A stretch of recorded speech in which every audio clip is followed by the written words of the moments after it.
The Wind in the Willows. By Kenneth Grahame. Chapter 1. The River Bank. The mole had been working very hard all the morning, spring-cleaning his little home. First with brooms, then with dusters. Then on ladders and steps and chairs, with a brush and a pail of whitewash. Till he had dust in his throat and eyes, and splashes of whitewash all over his black fur, and an aching back and weary arms. Spring was moving in the air above and in the earth below and around him, penetrating even his dark and lowly little house with its spirit of divine discontent and longing.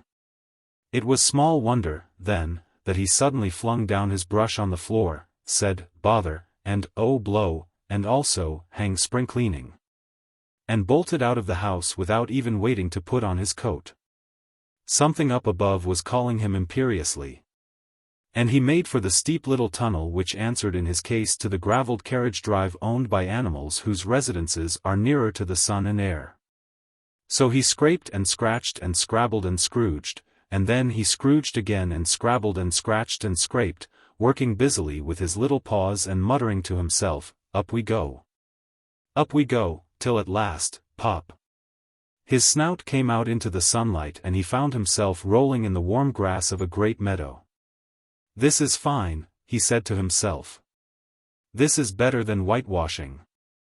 The sunshine struck hot on his fur, soft breezes caressed his heated brow. And after the seclusion of the cellarage he had lived in so long, the carol of happy birds fell on his dulled hearing almost like a shout. Jumping off all his 4 legs at once, in the joy of living and the delight of spring without its cleaning, he pursued his way across the meadow till he reached the hedge on the further side. "Hold up," said an elderly rabbit at the gap. "Sixpence for the privilege of passing by the private road." He was bowled over in an instant by the impatient and contemptuous mole, who trotted along the side of the hedge chaffing the other rabbits as they peeped hurriedly from their holes to see what the row was about. "Onion sauce. Onion sauce," he remarked jeeringly, and was gone before they could think of a thoroughly satisfactory reply. Then they all started grumbling at each other. "How stupid you are! Why didn't you tell him? Well, why didn't you say, you might have reminded him," and so on, in the usual way, but, of course, it was then much too late, as is always the case. It all seemed too good to be true. Hither and thither through the meadows he rambled busily, along the hedgerows, across the copses, finding everywhere birds building, flowers budding, leaves thrusting, everything happy and progressive and occupied. And instead of having an uneasy conscience pricking him and whispering, "Whitewash," he somehow could only feel how jolly it was to be the only idle dog among all these busy citizens. After all, the best part of a holiday is perhaps not so much to be resting yourself, as to see all the other fellows busy working. He thought his happiness was complete when, as he meandered aimlessly along, suddenly he stood by the edge of a full-fed river.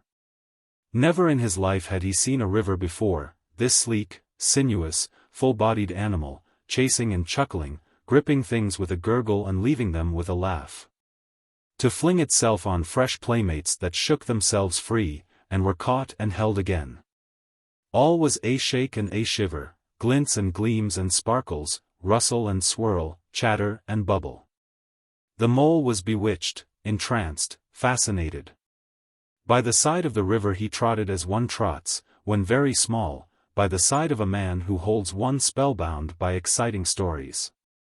And when tired at last, he sat on the bank, while the river still chattered on to him, a babbling procession of the best stories in the world, sent from the heart of the earth to be told at last to the insatiable sea.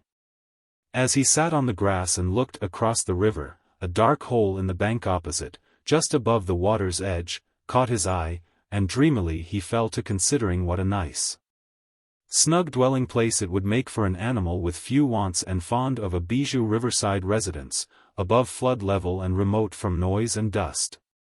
As he gazed, something bright and small seemed to twinkle down in the heart of it, vanished, then twinkled once more like a tiny star. But it could hardly be a star in such an unlikely situation. And it was too glittering and small for a glowworm. Then, as he looked, it winked at him, and so declared itself to be an eye. And a small face began gradually to grow up round it, like a frame round a picture. A brown little face, with whiskers. A grave round face, with the same twinkle in its eye that had first attracted his notice. Small neat ears and thick silky hair. It was the water rat. Then the two animals stood and regarded each other cautiously. "Hello, mole," said the water rat. "Hello, rat," said the mole. "Would you like to come over?" inquired the rat presently. "Oh, it's all very well to talk," said the mole rather pettishly, he being new to a river and riverside life and its ways. The rat said nothing, but stooped and unfastened a rope and hauled on it. Then lightly stepped into a little boat which the mole had not observed. It was painted blue outside and white within, and was just the size for two animals. And the mole's whole heart went out to it at once, even though he did not yet fully understand its uses. The rat sculled smartly across and made fast. Then he held up his forepaw as the mole stepped gingerly down. "Lean on that," he said. "Now then, step lively." And the mole to his surprise and rapture found himself actually seated in the stern of a real boat. "This has been a wonderful day," said he, as the rat shoved off and took to the sculls again. "Do you know, I've never been in a boat before in all my life." "What?" cried the rat, open-mouthed, "never been in a, you never, well what have you been doing, then? Is it so nice as all that?" asked the mole shyly, though he was quite prepared to believe it as he leant back in his seat and surveyed the cushions, the oars, the rowlocks, and all the fascinating fittings. And felt the boat sway lightly under him. "Nice? It's the only thing," said the water rat solemnly as he leant forward for his stroke. "Believe me, my young friend, there is nothing, absolute nothing, half so much worth doing as simply messing about in boats. Simply messing," he went on dreamily, "messing about in boats. Messing." "Look ahead, rat," cried the mole suddenly. It was too late. The boat struck the bank full tilt. The dreamer, the joyous oarsman, lay on his back at the bottom of the boat, his heels in the air. About in boats, or with boats, the rat went on composedly, picking himself up with a pleasant laugh. "In or out of it doesn't matter. Nothing seems really to matter, that's the charm of it. Whether you get away, or whether you don't. Whether you arrive at your destination or whether you reach somewhere else, or whether you never get anywhere at all, you're always busy, and you never do anything in particular. And when you've done it there's always something else to do, and you can do it if you like, but you'd much better not. Look here. If you've really nothing else on hand this morning, supposing we drop down the river together, and have a long day of it?" The mole waggled his toes from sheer happiness, spread his chest with a sigh of full contentment, and leant back blissfully into the soft cushions. "What a day I'm having," he said. "Let us start at once." "Hold hard a minute, then," said the rat. He looped the painter through a ring in his landing stage, climbed up into his hole above, and after a short interval reappeared staggering under a fat wicker luncheon basket. "Shove that under your feet," he observed to the mole, as he passed it down into the boat. Then he untied the painter and took the sculls again. "What's inside it?" asked the mole, wriggling with curiosity. "There's cold chicken inside it," replied the rat briefly. "Cold tongue, cold beef pickle, a jerkin salad, friend crolls, cress sandwich, spotted meat, ginger beer, lemonade, soda water." "Oh, stop, stop!" cried the mole in ecstasies. "This is too much." "Do you really think so?" inquired the rat seriously. "It's only what I always take on these little excursions. And the other animals are always telling me that I'm a mean beast and cut it very fine." The mole never heard a word he was saying. Absorbed in the new life he was entering upon, intoxicated with the sparkle, the ripple, the scents and the sounds and the sunlight, he trailed a paw in the water and dreamed long waking dreams. The water rat, like the good little fellow he was, sculled steadily on and forbore to disturb him. "I like your clothes awfully, old chap," he remarked after some half an hour or so had passed. "I'm going to get a black velvet smoking suit myself some day, as soon as I can afford it." "I beg your pardon," said the mole, pulling himself together with an effort. "You must think me very rude. But all this is so new to me." "So, this is a river." "The river," corrected the rat. "And you really live by the river? What a jolly life." "By it and with it and on it and in it," said the rat. "It's brother and sister to me, and aunts, and company, and food and drink, and, naturally, washing. It's my world, and I don't want any other. What it hasn't got is not worth having, and what it doesn't know is not worth knowing. Lord! The times we've had together! Whether in winter or summer, spring or autumn, it's always got its fun and its excitements. When the floods are on in February, and my cellars and basement are brimming with drink that's no good to me, and the brown water runs by my best bedroom window. Or again when it all drops away and shows patches of mud that smells like plum cake, and the rushes and weed clog the channels. And I can potter about dry shod over most of the bed of it and find fresh food to eat, and things careless people have dropped out of boats. But isn't it a bit dull at times?" the mole ventured to ask. "Just you and the river, and no one else to pass a word with?" "No one else to, well, I mustn't be hard on you," said the rat with forbearance. "You're new to it, and of course you don't know. The bank is so crowded nowadays that many people are moving away altogether. Oh no, it isn't what it used to be, at all. Otters, kingfishers, dabchicks, moorhens, all of them about all day long and always wanting you to do something, as if a fellow had no business of his own to attend to." "What lies over there?" asked the mole, waving a paw towards a background of woodland that darkly framed the water meadows on one side of the river. "That? Oh, that's just the wild wood," said the rat shortly. "We don't go there very much, we river bankers." Aren't they very nice people in there?" said the mole a trifle nervously. "Well," replied the rat, "let me see. The squirrels are all right. And the rabbits, some of them, but rabbits are a mixed lot. And then there's Badger, of course. He lives right in the heart of it. Wouldn't live anywhere else either, if you paid him to do it. Dear old Badger. Nobody interferes with him. They'd better not," he added significantly. "Why, who should interfere with him?" asked the mole. "Well, of course, there are others," explained the rat in a hesitating sort of way. "Weasels, and stoats, and foxes, and so on.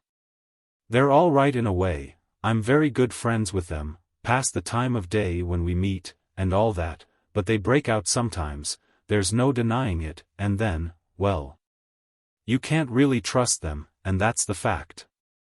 The mole knew well that it is quite against animal etiquette to dwell on possible trouble ahead, or even to allude to it, so he dropped the subject. "And beyond the wild wood again?" he asked. "Where it's all blue and dim, and one sees what may be hills or perhaps they mayn't, and something like the smoke of towns, or is it only cloud drift?" "Beyond the wild wood comes the wide world," said the rat. "And that's something that doesn't matter either to you or me. I've never been there, and I'm never going, nor you either, if you've got any sense at all. Don't ever refer to it again, please. Now then. Here's our backwater at last, where we're going to lunch." Leaving the main stream, they now passed into what seemed at first sight like a little landlocked lake. Green turf sloped down to either edge, brown snaky tree roots gleamed below the surface of the quiet water, while ahead of them the silvery shoulder and foamy tumble of a weir. Arm in arm with a restless dripping mill wheel, that held up in its turn a grey-gabled mill house, filled the air with a soothing murmur of sound, dull and smothery, yet with little clear voices speaking up cheerfully out of it at intervals. It was so very beautiful that the mole could only hold up both forepaws and gasp, "Oh my! Oh my! Oh my!" The rat brought the boat alongside the bank, made her fast, helped the still awkward mole safely ashore, and swung out the luncheon basket. The mole begged as a favor to be allowed to unpack it all by himself. And the rat was very pleased to indulge him, and to sprawl at full length on the grass and rest, while his excited friend shook out the tablecloth and spread it. Took out all the mysterious packets one by one and arranged their contents in due order, still gasping, "Oh my! Oh my!" at each fresh revelation. When all was ready, the rat said, "Now, pitch in, old fellow." And the mole was indeed very glad to obey, for he had started his spring cleaning at a very early hour that morning, as people will do, and had not paused for bite or sup. And he had been through a very great deal since that distant time which now seemed so many days ago. "What are you looking at?" said the rat presently, when the edge of their hunger was somewhat dulled, and the mole's eyes were able to wander off the tablecloth a little. "I am looking," said the mole, "at a streak of bubbles that I see traveling along the surface of the water. That is a thing that strikes me as funny." "Bubbles? Oh ho!" said the rat, and chirruped cheerily in an inviting sort of way. A broad glistening muzzle showed itself above the edge of the bank, and the otter hauled himself out and shook the water from his coat. "Greedy beggars," he observed, making for the provender. "Why didn't you invite me, Ratty?" "This was an impromptu affair," explained the rat. "By the way, my friend Mr. Mole." "Proud, I'm sure," said the otter, and the two animals were friends forthwith. "Such a rumpus everywhere," continued the otter. "All the world seems out on the river today. I came up this backwater to try and get a moment's peace, and then stumble upon you fellows. At least, I beg pardon, I don't exactly mean that, you know." There was a rustle behind them, proceeding from a hedge wherein last year's leaves still clung thick, and a stripy head, with high shoulders behind it, peered forth on them. "Come on, old badger!" shouted the rat. The badger trotted forward a pace or two, then grunted, "Company," and turned his back and disappeared from view. "That's just the sort of fellow he is," observed the disappointed rat. "Simply hates society. Now we shan't see any more of him today." "Well, tell us, who's out on the river?" "Toad's out, for one," replied the otter. "In his brand new wager boat, new togs, new everything." The two animals looked at each other and laughed. "Once, it was nothing but sailing," said the rat. "Then he tired of that and took to punting. Nothing would please him but to punt all day and every day, and a nice mess he made of it. Last year it was houseboating, and we all had to go and stay with him in his houseboat, and pretend we liked it. He was going to spend the rest of his life in a houseboat. It's all the same, whatever he takes up, he gets tired of it, and starts on something fresh." "Such a good fellow, too," remarked the otter reflectively, "but no stability, especially in a boat." From where they sat they could get a glimpse of the main stream across the island that separated them. And just then a wager boat flashed into view, the rower, a short, stout figure, splashing badly and rolling a good deal, but working his hardest. The rat stood up and hailed him, but Toad, for it was he, shook his head and settled sternly to his work. "He'll be out of the boat in a minute if he rolls like that," said the rat, sitting down again. "Of course he will," chuckled the otter. "Did I ever tell you that good story about Toad and the lock-keeper? It happened this way. Toad." An errant mayfly swerved unsteadily athwart the current in the intoxicated fashion affected by young bloods of mayflies seeing life. A swirl of water and a cloop. And the mayfly was visible no more. Neither was the otter. The mole looked down. The voice was still in his ears, but the turf whereon he had sprawled was clearly vacant. Not an otter to be seen, as far as the distant horizon. But again there was a streak of bubbles on the surface of the river. The rat hummed a tune, and the mole recollected that animal etiquette forbade any sort of comment on the sudden disappearance of one's friends at any moment, for any reason or no reason whatever. "Well, well," said the rat, "I suppose we ought to be moving." I wonder which of us had better pack the luncheon basket." He did not speak as if he was frightfully eager for the treat. "Oh, please let me," said the mole. So, of course, the rat let him. Packing the basket was not quite such pleasant work as unpacking the basket. It never is. But the mole was bent on enjoying everything, and although just when he had got the basket packed and strapped up tightly he saw a plate staring up at him from the grass. And when the job had been done again the rat pointed out a fork which anybody ought to have seen, and last of all, behold! The mustard pot, which he had been sitting on without knowing it. Still, somehow, the thing got finished at last, without much loss of temper. The afternoon sun was getting low as the rat sculled gently homewards in a dreamy mood, murmuring poetry things over to himself, and not paying much attention to Mole. But the mole was very full of lunch, and self-satisfaction, and pride, and already quite at home in a boat, so he thought, and was getting a bit restless besides, and presently he said, "Ratty, please, I want to row, now." The rat shook his head with a smile. "Not yet, my young friend," he said, "wait till you've had a few lessons. It's not so easy as it looks." The mole was quiet for a minute or two. But he began to feel more and more jealous of Rat, sculling so strongly and so easily along, and his pride began to whisper that he could do it every bit as well.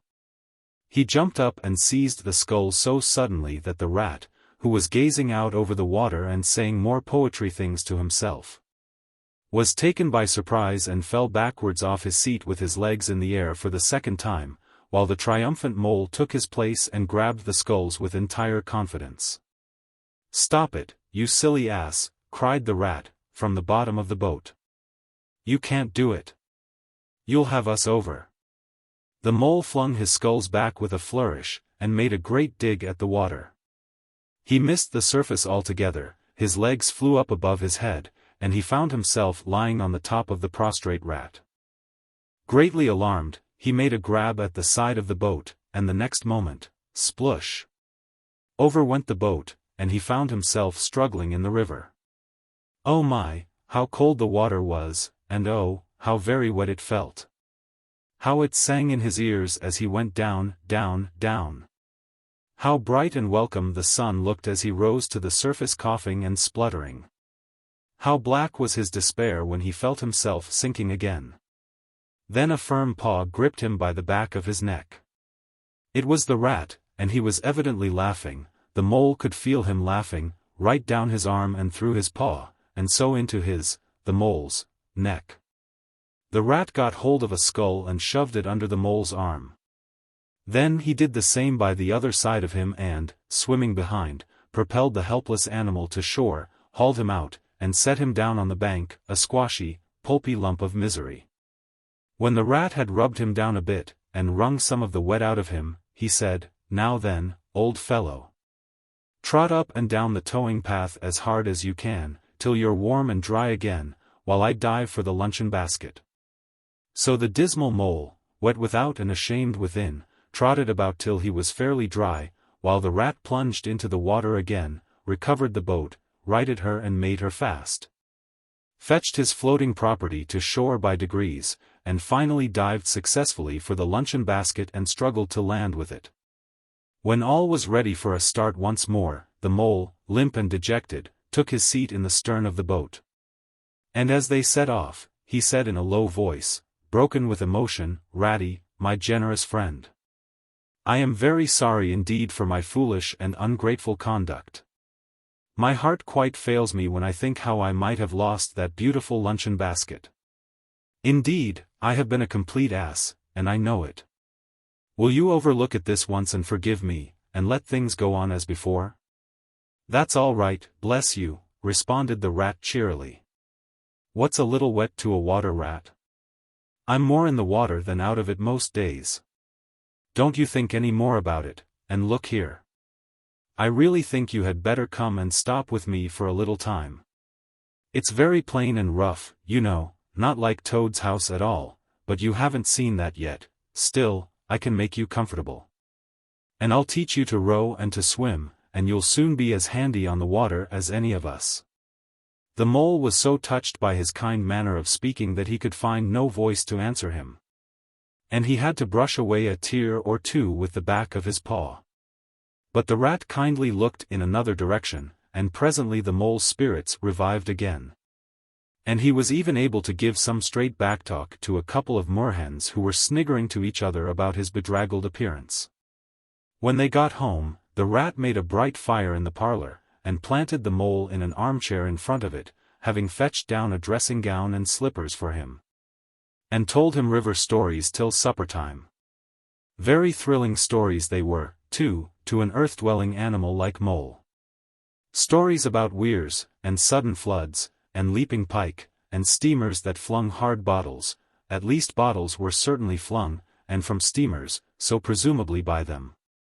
And about herons, and how particular they were whom they spoke to, and about adventures down drains, and night fishings with otter, or excursions far afield with badger. Supper was a most cheerful meal.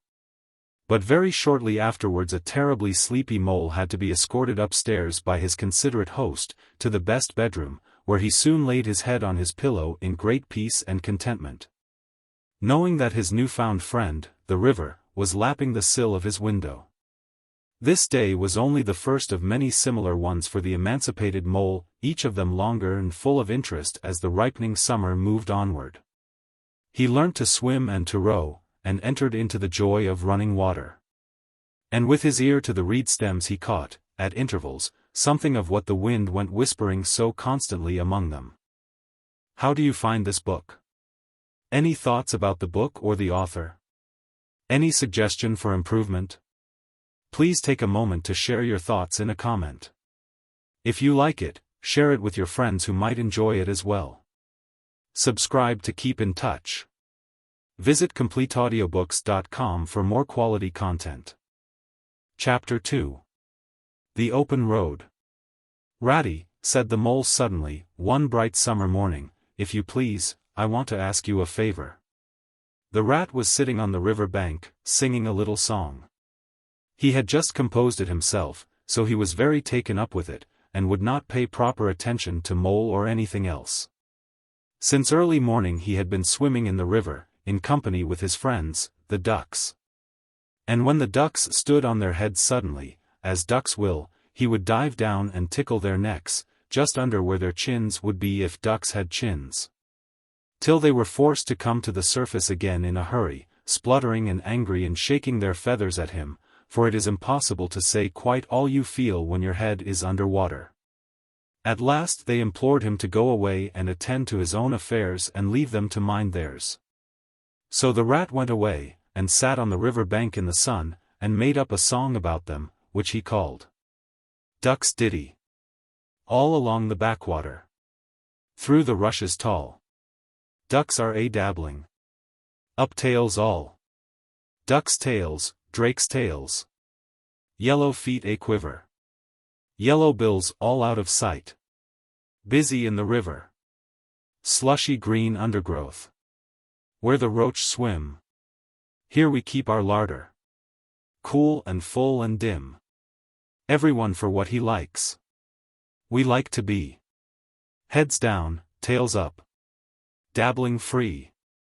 High in the blue above. Swifts whirl and call. We are down a-dabbling. Up tails all.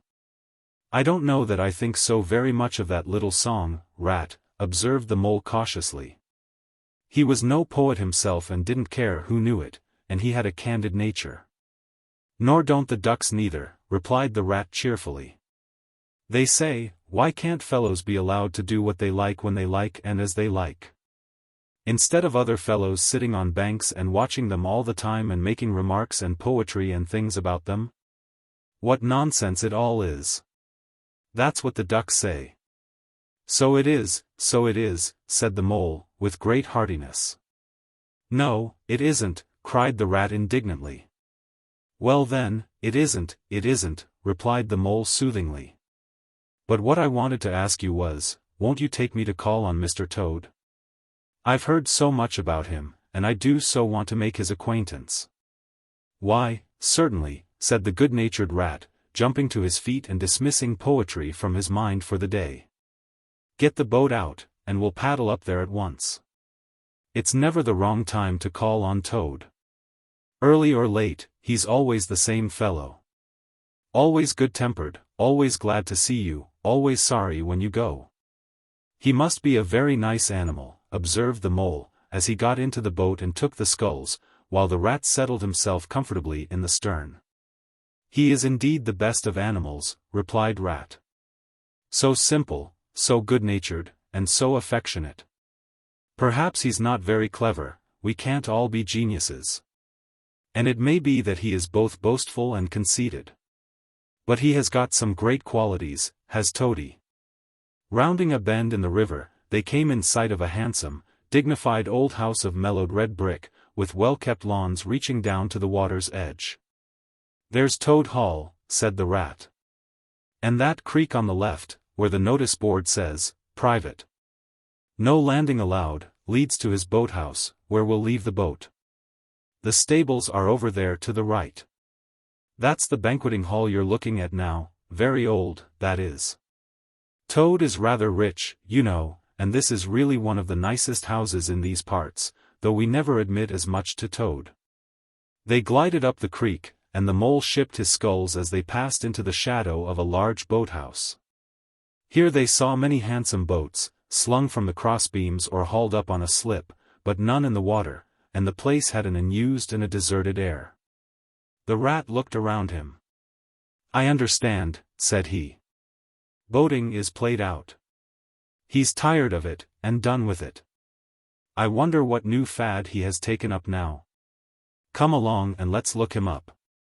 We shall hear all about it quite soon enough." They disembarked, and strolled across the gay flower-decked lawns in search of Toad, whom they presently happened upon resting in a wicker garden chair, with a preoccupied expression of face, and a large map spread out on his knees. "Hooray!" he cried, jumping up on seeing them, "this is splendid."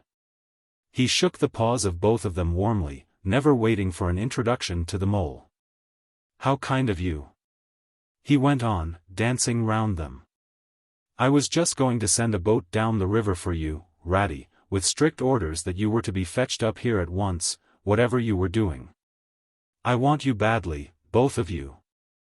Now what will you take? Come inside and have something. You don't know how lucky it is, you're turning up just now. Let's sit quiet a bit, Toady," said the Rat, throwing himself into an easy chair, while the Mole took another by the side of him and made some civil remark about Toad's delightful residence. "Finest house on the whole river," cried Toad boisterously. "Or anywhere else, for that matter," he could not help adding. Here the Rat nudged the Mole. Unfortunately the Toad saw him do it, and turned very red. There was a moment's painful silence. Then Toad burst out laughing. "All right, Ratty," he said. "It's only my way, you know. And it's not such a very bad house, is it? You know, you rather like it yourself. Now, look here. Let's be sensible. You are the very animals I wanted. You've got to help me. It's most important." "It's about your rowing, I suppose," said the Rat, with an innocent air. "You're getting on fairly well, though you splash a good bit still. With a great deal of patience and any quantity of coaching, you may." "Oh, pooh!" "Boating," interrupted the Toad, in great disgust. "Silly boyish amusement. I've given that up long ago. Sheer waste of time, that's what it is. It makes me downright sorry to see you fellows, who ought to know better, spending all your energies in that aimless manner. No, I've discovered the real thing, the only genuine occupation for a lifetime.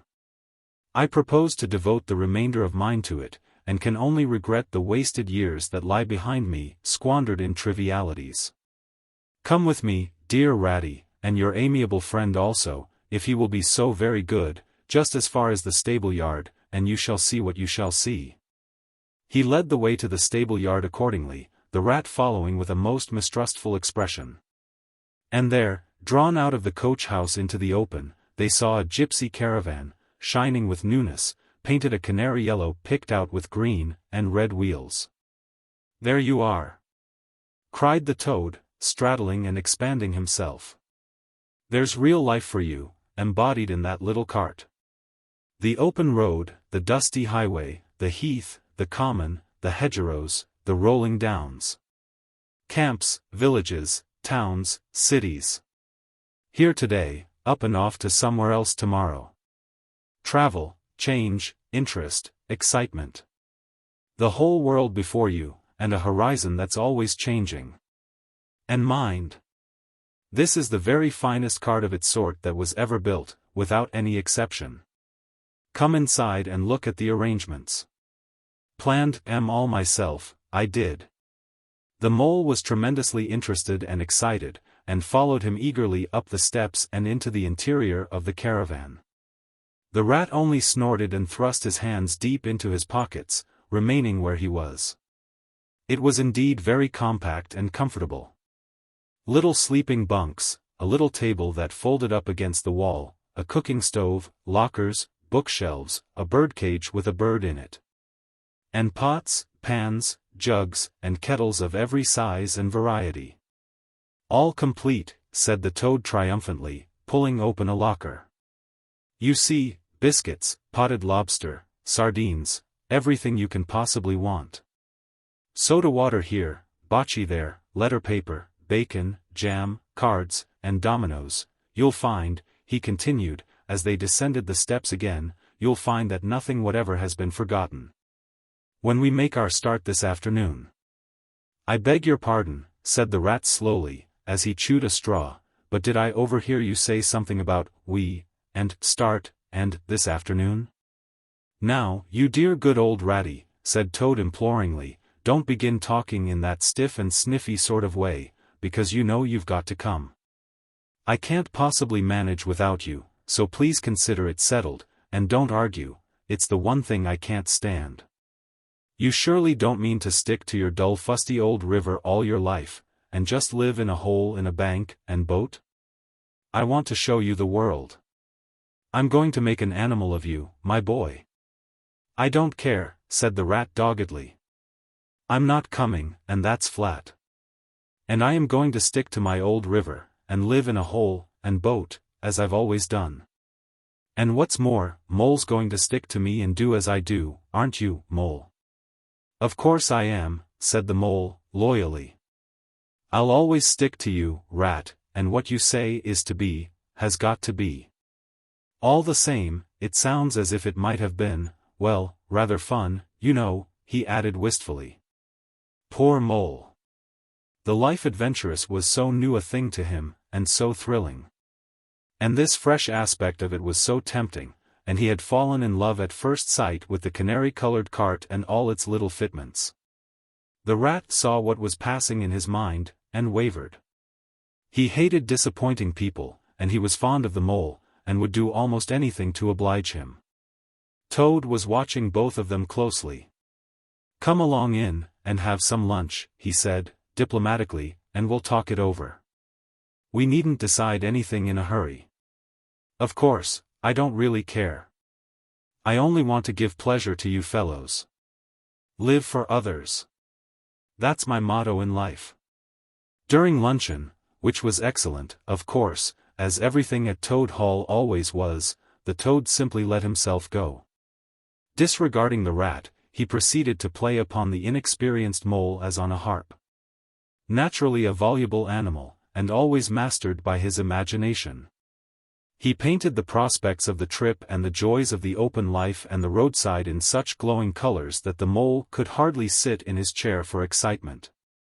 Somehow, it soon seemed taken for granted by all three of them that the trip was a settled thing. And the rat, though still unconvinced in his mind, allowed his good nature to override his personal objections. He could not bear to disappoint his two friends, who were already deep in schemes and anticipations, planning out each day's separate occupation for several weeks ahead. When they were quite ready, the now triumphant Toad led his companions to the paddock and set them to capture the old gray horse, who, without having been consulted, and to his own extreme annoyance, had been told off by Toad for the dustiest job in this dusty expedition. He frankly preferred the paddock, and took a deal of catching. Meantime Toad packed the lockers still tighter with necessaries, and hung nosebags, nets of onions, bundles of hay, and baskets from the bottom of the cart. At last the horse was caught and harnessed, and they set off, all talking at once, each animal either trudging by the side of the cart or sitting on the shaft, as the humor took him. It was a golden afternoon. The smell of the dust they kicked up was rich and satisfying. Out of thick orchards on either side the road, birds called and whistled to them cheerily. Good-natured wayfarers, passing them, gave them good day, or stopped to say nice things about their beautiful cart. And rabbits, sitting at their front doors in the hedgerows, held up their forepaws, and said, "Oh my! Oh my! Oh my!" Late in the evening, tired and happy and miles from home, they drew up on a remote common far from habitations, turned the horse loose to graze, and ate their simple supper sitting on the grass by the side of the cart. Toad talked big about all he was going to do in the days to come, while stars grew fuller and larger all around them, and a yellow moon, appearing suddenly and silently from nowhere in particular, came to keep them company and listen to their talk. At last they turned into their little bunks in the cart, and Toad, kicking out his legs, sleepily said, "Well, good night, you fellows. This is the real life for a gentleman. Talk about your old river." "I don't talk about my river," replied the patient rat.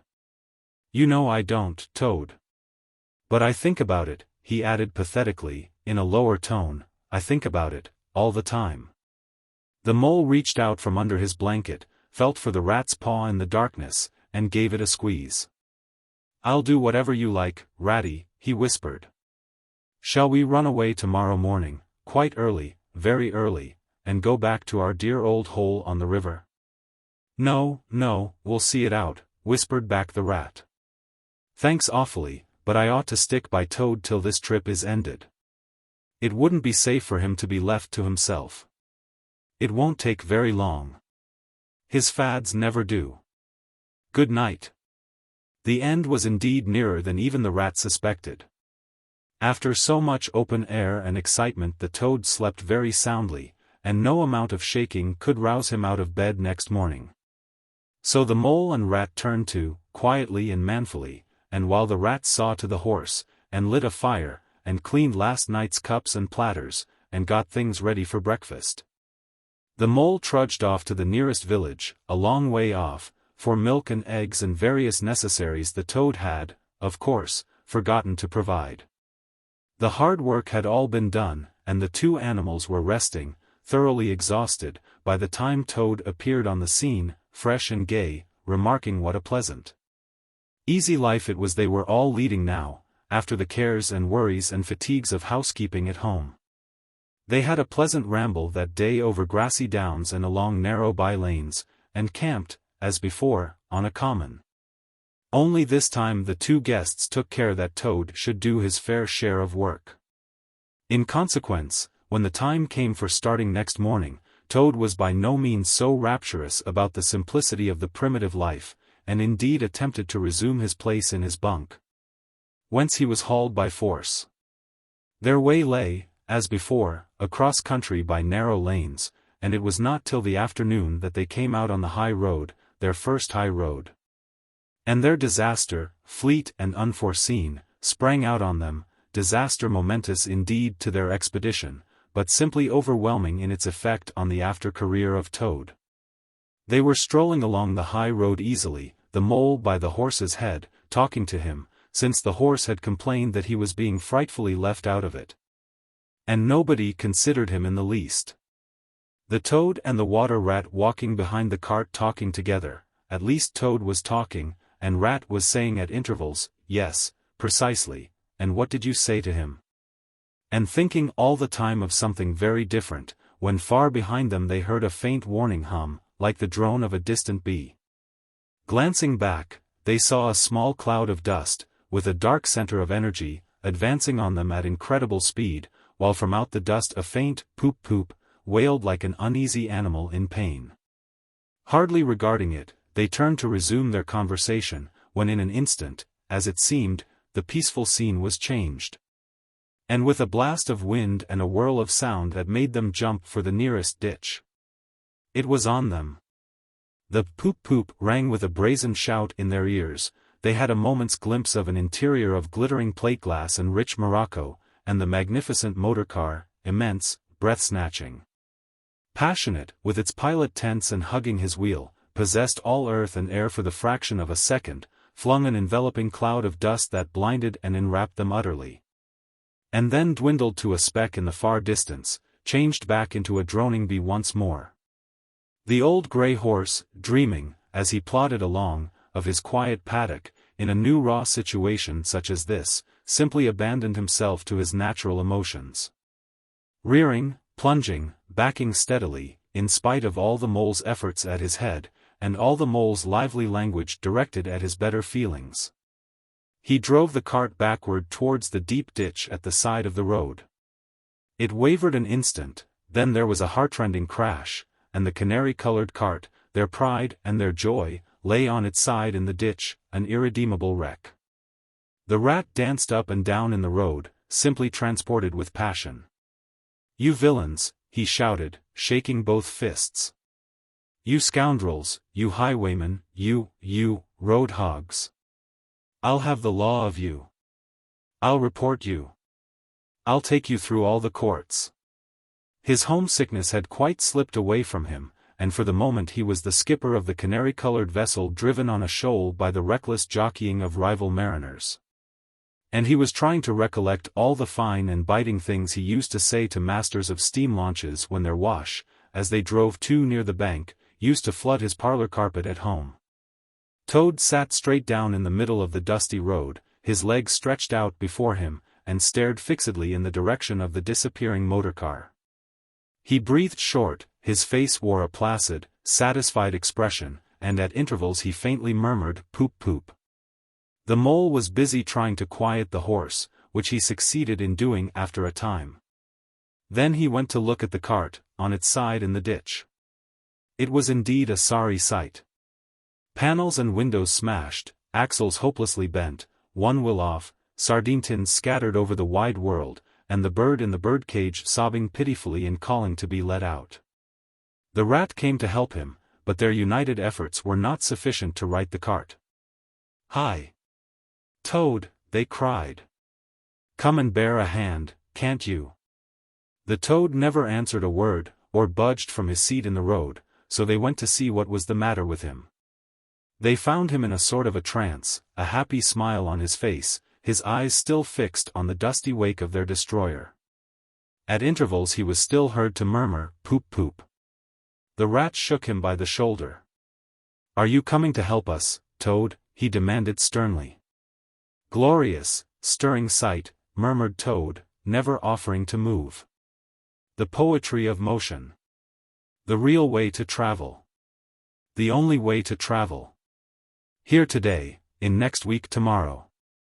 Villages skipped, towns and cities jumped, always somebody else's horizon. Oh bliss! Oh poop-poop! Oh my! Oh my! Oh stop being an ass, Toad," cried the mole despairingly.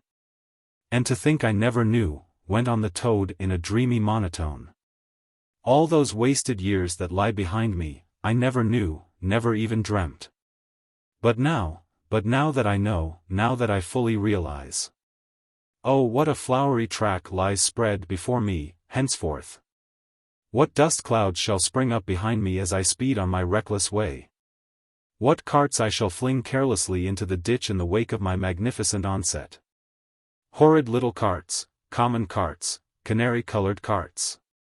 What are we to do with him?" asked the mole of the water rat. "Nothing at all," replied the rat firmly. "Because there is really nothing to be done. You see, I know him from of old. He is now possessed. He has got a new craze, and it always takes him that way, in its first stage. He'll continue like that for days now, like an animal walking in a happy dream, quite useless for all practical purposes. Never mind him. Let's go and see what there is to be done about the cart." A careful inspection showed them that, even if they succeeded in righting it by themselves, the cart would travel no longer. The axles were in a hopeless state, and the missing wheel was shattered into pieces. The rat knotted the horse's reins over his back and took him by the head, carrying the birdcage and its hysterical occupant in the other hand. "Come on," he said grimly to the mole. "It's 5 or 6 miles to the nearest town, and we shall just have to walk it. The sooner we make a start the better." "But what about Toad?" asked the mole anxiously, as they set off together. "We can't leave him here, sitting in the middle of the road by himself, in the distracted state he's in. It's not safe. Supposing another thing were to come along?" "Oh, bother Toad," said the rat savagely, "I've done with him." They had not proceeded very far on their way, however, when there was a pattering of feet behind them, and Toad caught them up and thrust a paw inside the elbow of each of them. Still breathing short and staring into vacancy. "Now, look here, Toad," said the rat sharply, "as soon as we get to the town, you'll have to go straight to the police station and see if they know anything about that motorcar and who it belongs to. And lodge a complaint against it. And then you'll have to go to a blacksmith's or a wheelwright's and arrange for the cart to be fetched and mended and put to rights. It'll take time, but it's not quite a hopeless smash. Meanwhile, the mole and I will go to an inn and find comfortable rooms where we can stay till the cart's ready, and till your nerves have recovered their shock." "Police station. Complaint," murmured Toad dreamily. "Me complain of that beautiful, that heavenly vision that has been vouchsafed me. Mend the cart. I've done with carts forever. I never want to see the cart, or to hear of it, again. Oh Ratty! You can't think how obliged I am to you for consenting to come on this trip. I wouldn't have gone without you, and then I might never have seen that swan, that sunbeam, that thunderbolt. I might never have heard that entrancing sound, or smelt that bewitching smell. I owe it all to you, my best of friends." The rat turned from him in despair. "You see what it is," he said to the mole, addressing him across Toad's head, "he's quite hopeless. I give it up. When we get to the town we'll go to the railway station, and with luck we may pick up a train there that'll get us back to River Bank tonight. And if ever you catch me going pleasuring with this provoking animal again." He snorted, and during the rest of that weary trudge addressed his remarks exclusively to Mole. On reaching the town they went straight to the station and deposited Toad in the second-class waiting room, giving a porter 2d to keep a strict eye on him. They then left the horse at an inn stable, and gave what directions they could about the cart and its contents. Eventually, a slow train having landed them at a station not very far from Toad Hall, they escorted the spellbound, sleepwalking Toad to his door, put him inside it, and instructed his housekeeper to feed him, undress him, and put him to bed. Then they got out their boat from the boathouse, sculled down the river home, and at a very late hour sat down to supper in their own cozy riverside parlor, to the rat's great joy and contentment. The following evening the mole, who had risen late and taken things very easy all day, was sitting on the bank fishing, when the rat, who had been looking up his friends and gossiping, came strolling along to find him. "Heard the news?" he said. "There's nothing else being talked about, all along the river bank. Toad went up to town by an early train this morning. And he has ordered a large and very expensive motor car." Chapter 3. The Wild Wood. The mole had long wanted to make the acquaintance of the badger. He seemed, by all accounts, to be such an important personage and, though rarely visible, to make his unseen influence felt by everybody about the place. But whenever the mole mentioned his wish to the water rat, he always found himself put off. "It's all right," the rat would say. "Badger'll turn up some day or other, he's always turning up, and then I'll introduce you. The best of fellows. But you must not only take him as you find him, but when you find him." "Couldn't you ask him here, dinner or something?" said the mole. "He wouldn't come," replied the rat simply. "Badger hates society, and invitations, and dinner, and all that sort of thing." "Well, then, supposing we go and call on him?" suggested the mole. "Oh, I'm sure he wouldn't like that at all," said the rat, quite alarmed. "He's so very shy, he'd be sure to be offended. I've never even ventured to call on him at his own home myself, though I know him so well. Besides, we can't. It's quite out of the question, because he lives in the very middle of the wild wood." "Well, supposing he does," said the mole. "You told me the wild wood was all right, you know." "Oh, I know, so it is," replied the rat evasively.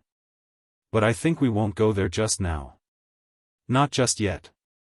It's a long way, and he wouldn't be at home at this time of year anyhow, and he'll be coming along some day, if you'll wait quietly." The mole had to be content with this.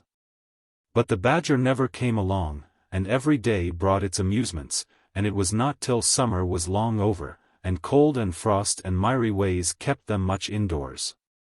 And the swollen river raced past outside their windows with a speed that mocked at boating of any sort or kind, that he found his thoughts dwelling again with much persistence on the solitary grey badger, who lived his own life by himself, in his hole in the middle of the wild wood. In the winter time the rat slept a great deal, retiring early and rising late. During his short day he sometimes scribbled poetry or did other small domestic jobs about the house.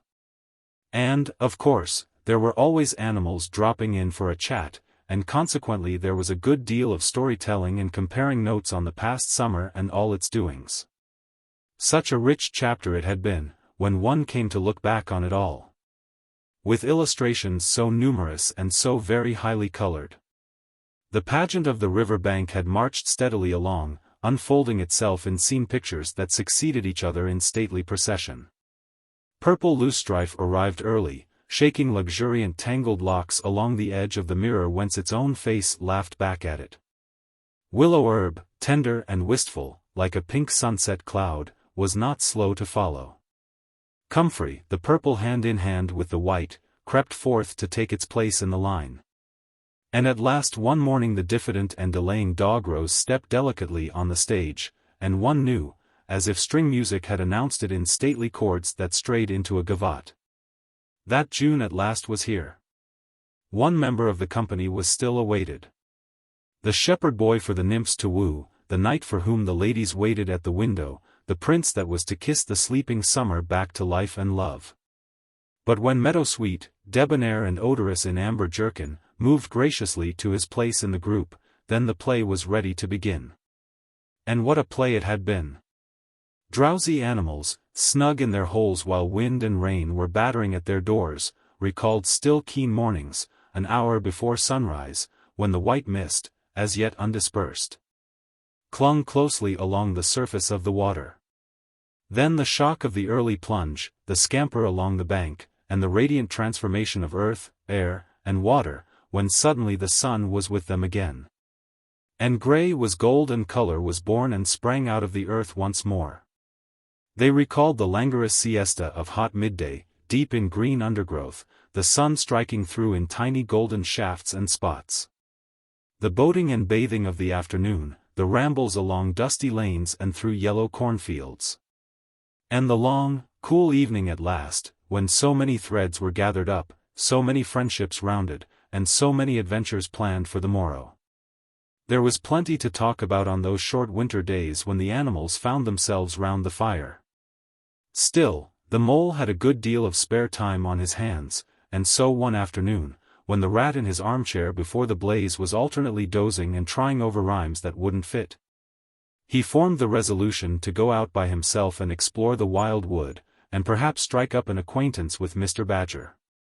It was a cold, still afternoon with a hard, steely sky overhead, when he slipped out of the warm parlor into the open air. The country lay bare and entirely leafless around him.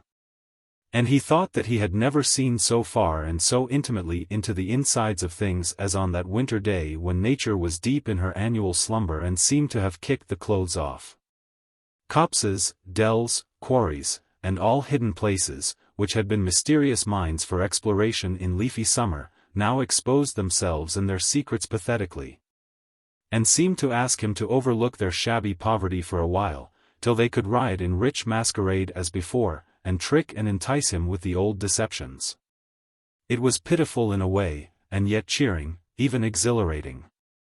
He was glad that he liked the country undecorated, hard, and stripped of its finery.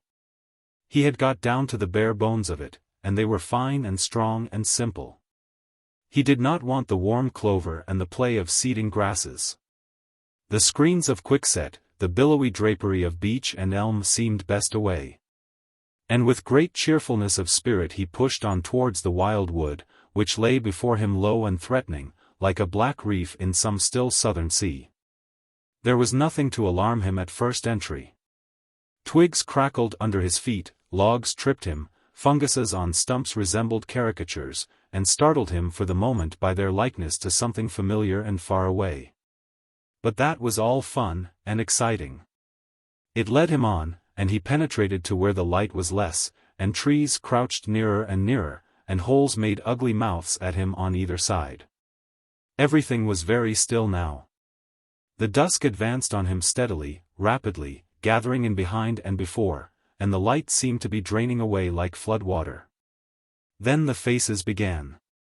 It was over his shoulder, and indistinctly, that he first thought he saw a face, a little, evil, wedge-shaped face, looking out at him from a hole.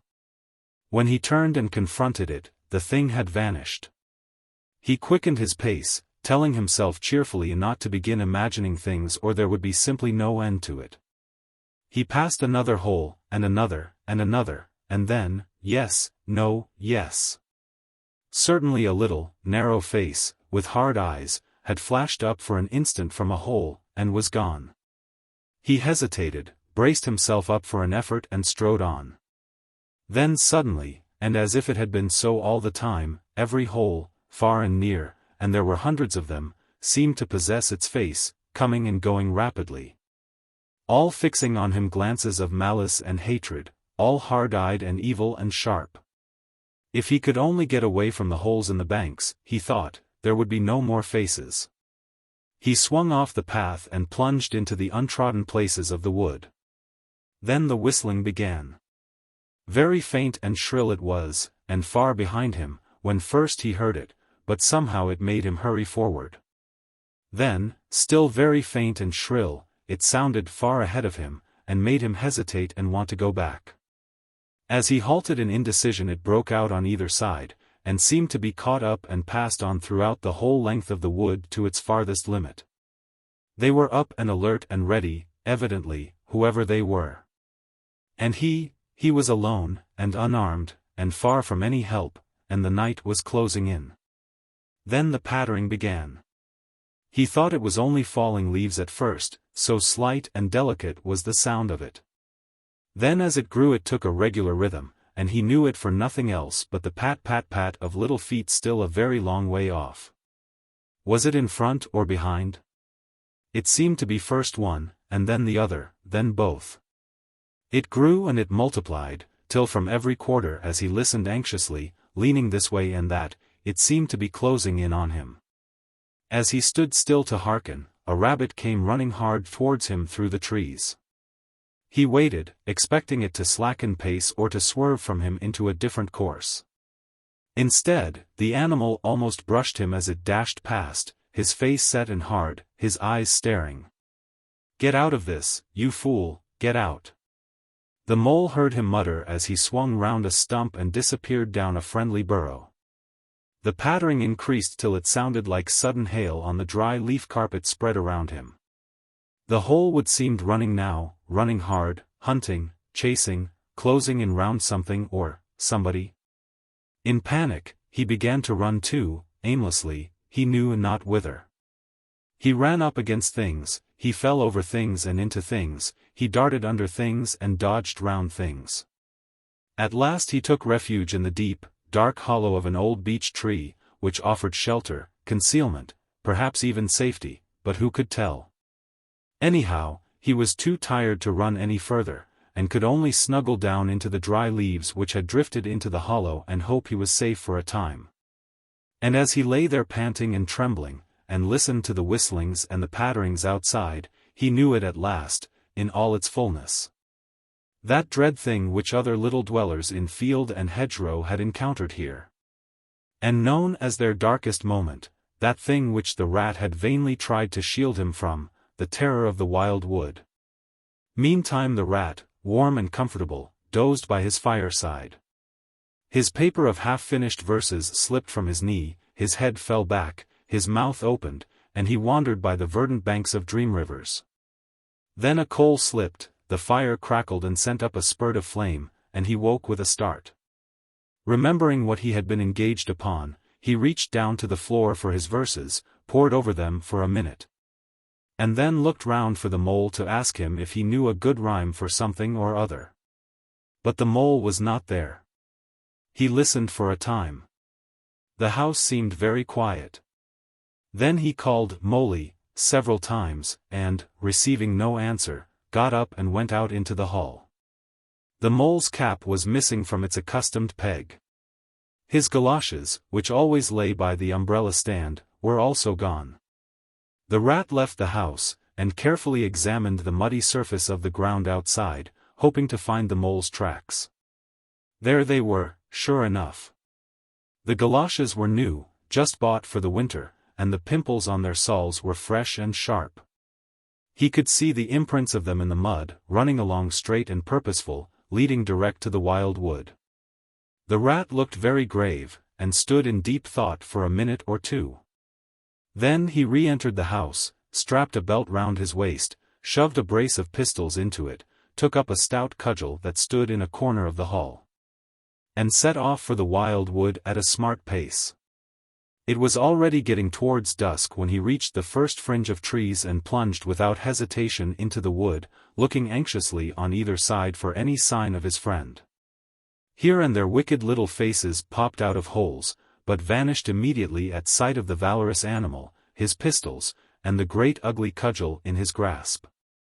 And the whistling and pattering, which he had heard quite plainly on his first entry, died away and ceased, and all was very still. He made his way manfully through the length of the wood, to its furthest edge. Then, forsaking all paths, he set himself to traverse it, laboriously working over the whole ground, and all the time calling out cheerfully, "Moley, Moley, Moley. Where are you?" "It's me, it's old Rat." He had patiently hunted through the wood for an hour or more, when at last to his joy he heard a little answering cry. Guiding himself by the sound, he made his way through the gathering darkness to the foot of an old beech tree, with a hole in it, and from out of the hole came a feeble voice, saying, "Ratty. Is that really you?" The rat crept into the hollow, and there he found the mole, exhausted and still trembling. "Oh Rat," he cried, "I've been so frightened, you can't think." "Oh, I quite understand," said the rat soothingly. "You shouldn't really have gone and done it, Mole. I did my best to keep you from it. We riverbankers, we hardly ever come here by ourselves. If we have to come, we come in couples at least, then we're generally all right. Besides, there are 100 things one has to know, which we understand all about and you don't, as yet. I mean passwords, and signs, and sayings which have power and effect, and plants you carry in your pocket, and verses you repeat, and dodges and tricks you practice. All simple enough when you know them, but they've got to be known if you're small, or you'll find yourself in trouble. Of course if you were badger or otter, it would be quite another matter. Surely the brave Mr. Toad wouldn't mind coming here by himself, would he?" inquired the mole. "Old Toad," said the rat, laughing heartily. "He wouldn't show his face here alone, not for a whole hatful of golden guineas, Toad wouldn't." The mole was greatly cheered by the sound of the rat's careless laughter, as well as by the sight of his stick and his gleaming pistols. And he stopped shivering and began to feel bolder and more himself again. "Now then," said the rat presently, "we really must pull ourselves together and make a start for home while there's still a little light left. It will never do to spend the night here, you understand. Too cold, for one thing." "Dear Ratty," said the poor mole, "I'm dreadfully sorry, but I'm simply dead beat and that's a solid fact. You must let me rest here a while longer, and get my strength back, if I'm to get home at all." "Oh, all right," said the good-natured rat, rest away. It's pretty nearly pitch dark now, anyhow. And there ought to be a bit of a moon later. So the mole got well into the dry leaves and stretched himself out, and presently dropped off into sleep, though of a broken and troubled sort. While the rat covered himself up, too, as best he might, for warmth, and lay patiently waiting, with a pistol in his paw. When at last the mole woke up, much refreshed and in his usual spirits, the rat said, "Now then. I'll just take a look outside and see if everything's quiet, and then we really must be off." He went to the entrance of their retreat and put his head out. Then the mole heard him saying quietly to himself, "Hello. Hello. Here is go." "What's up, Ratty?" asked the mole. "Snow is up," replied the rat briefly, "or rather, down. It's snowing hard." The mole came and crouched beside him, and, looking out, saw the wood that had been so dreadful to him in quite a changed aspect. Holes, hollows, pools, pitfalls, and other black menaces to the wayfarer were vanishing fast, and a gleaming carpet of faerie was springing up everywhere. That looked too delicate to be trodden upon by rough feet. A fine powder filled the air and caressed the cheek with a tingle in its touch, and the black boles of the trees showed up in a light that seemed to come from below. "Well, well, it can't be helped," said the rat, after pondering. "We must make a start, and take our chance, I suppose. The worst of it is, I don't exactly know where we are.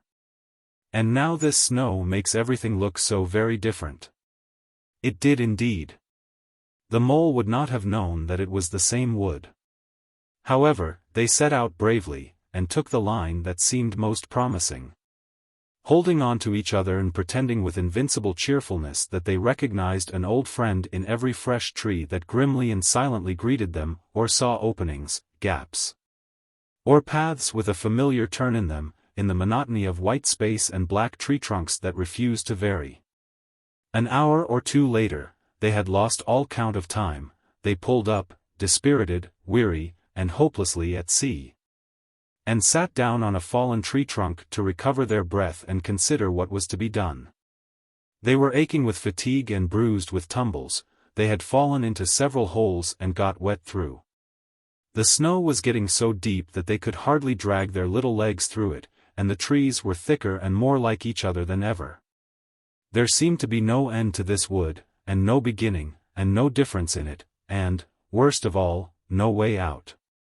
"We can't sit here very long," said the rat. "We shall have to make another push for it, and do something or other. The cold is too awful for anything, and the snow will soon be too deep for us to wade through." He peered about him and considered. "Look here," he went on, "this is what occurs to me. There's a sort of dell down here in front of us, where the ground seems all hilly and humpy and hummocky. We'll make our way down into that, and try and find some sort of shelter, a cave or hole with a dry floor to it, out of the snow and the wind, and there we'll have a good rest before we try again. For we're both of us pretty dead beat. Besides, the snow may leave off, or something may turn up." So once more they got on their feet, and struggled down into the dell, where they hunted about for a cave or some corner that was dry and a protection from the keen wind and the whirling snow. They were investigating one of the hummocky bits the rat had spoken of, when suddenly the mole tripped up and fell forward on his face with a squeal. "Oh, my leg," he cried. "Oh, my poor shin." And he sat up on the snow and nursed his leg in both his front paws. "Poor old mole," said the rat kindly. "You don't seem to be having much luck today, do you? Let's have a look at the leg. Yes," he went on, going down on his knees to look, "you've cut your shin, sure enough. Wait till I get at my handkerchief, and I'll tie it up for you."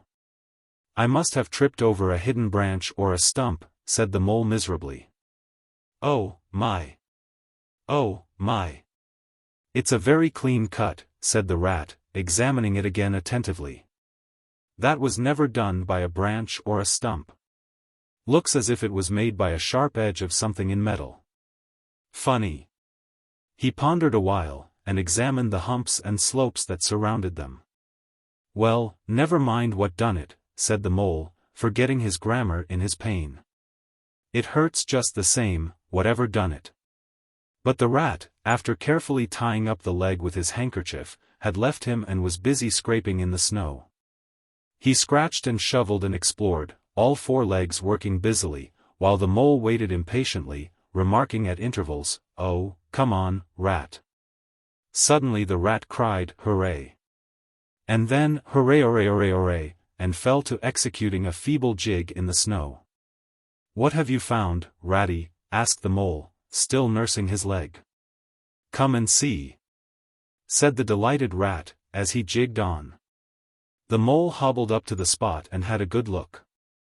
"Well," he said at last, slowly, "I see it right enough. Seen the same sort of thing before, lots of times. Familiar object, I call it. A door scraper." "Well, what of it? Why dance jigs around a door scraper?" "But don't you see what it means, you dull-witted animal?" cried the rat impatiently. "Of course I see what it means," replied the mole. "It simply means that some very careless and forgetful person has left his door scraper lying about in the middle of the wild wood, just where it's sure to trip everybody up. Very thoughtless of him, I call it. When I get home I shall go and complain about it to somebody or other, see if I don't." "Oh, dear! Oh, dear!" cried the rat, in despair at his obtuseness. "Here, stop arguing and come and scrape." And he set to work again and made the snow fly in all directions around him. After some further toil his efforts were rewarded, and a very shabby doormat lay exposed to view. "There, what did I tell you?" exclaimed the rat in great triumph. "Absolutely nothing whatever," replied the mole, with perfect truthfulness. "Well, now," he went on, "you seem to have found another piece of domestic litter, done for and thrown away, and I suppose you're perfectly happy. Better go ahead and dance your jig round that if you've got to, and get it over, and then perhaps we can go on and not waste any more time over rubbish heaps. Can we eat a doormat? Or sleep under a doormat? Or sit on a doormat and sledge home over the snow on it, you exasperating rodent?" "Do you mean to say," cried the excited rat, "that this doormat doesn't tell you anything?" "Really, rat," said the mole, quite pettishly, "I think we've had enough of this folly. Who ever heard of a doormat telling anyone anything? They simply don't do it. They are not that sort at all. Doormats know their place." "Now look here, you thick-headed beast," replied the rat, really angry, "this must stop. Not another word, but scrape and scratch and dig and hunt round, especially on the sides of the hummocks, if you want to sleep dry and warm tonight, for it's our last chance." The rat attacked a snowbank beside them with ardor, probing with his cudgel everywhere and then digging with fury. And the mole scraped busily too, more to oblige the rat than for any other reason, for his opinion was that his friend was getting light-headed. Some 10 minutes hard work, and the point of the rat's cudgel struck something that sounded hollow. He worked till he could get a paw through and feel, then called the mole to come and help him. Hard at it went the two animals, till at last the result of their labors stood full in view of the astonished and hitherto incredulous mole. In the side of what had seemed to be a snowbank stood a solid-looking little door, painted a dark green. An iron bell pull hung by the side, and below it, on a small brass plate, neatly engraved in square capital letters, they could read by the aid of moonlight, "Mr. Badger." The mole fell backwards on the snow from sheer surprise and delight. "Rat," he cried in penitence, "you're a wonder. A real wonder, that's what you are. I see it all now. You argued it out, step by step, in that wise head of yours, from the very moment that I fell and cut my shin, and you looked at the cut, and at once your majestic mind said to itself, 'Door scraper.' And then you turned to and found the very door scraper that done it. Did you stop there? No. Some people would have been quite satisfied, but not you. Your intellect went on working. 'Let me only just find a doormat,' says you to yourself, 'and my theory is proved.' And of course you found your doormat. You're so clever, I believe you could find anything you liked. Now, says you, that door exists, as plain as if I saw it. There's nothing else remains to be done but to find it. Well, I've read about that sort of thing in books, but I've never come across it before in real life. You ought to go where you'll be properly appreciated. You're simply wasted here, among us fellows. If I only had your head, Ratty. But as you haven't, interrupted the rat, rather unkindly, I suppose you're going to sit on the snow all night and talk.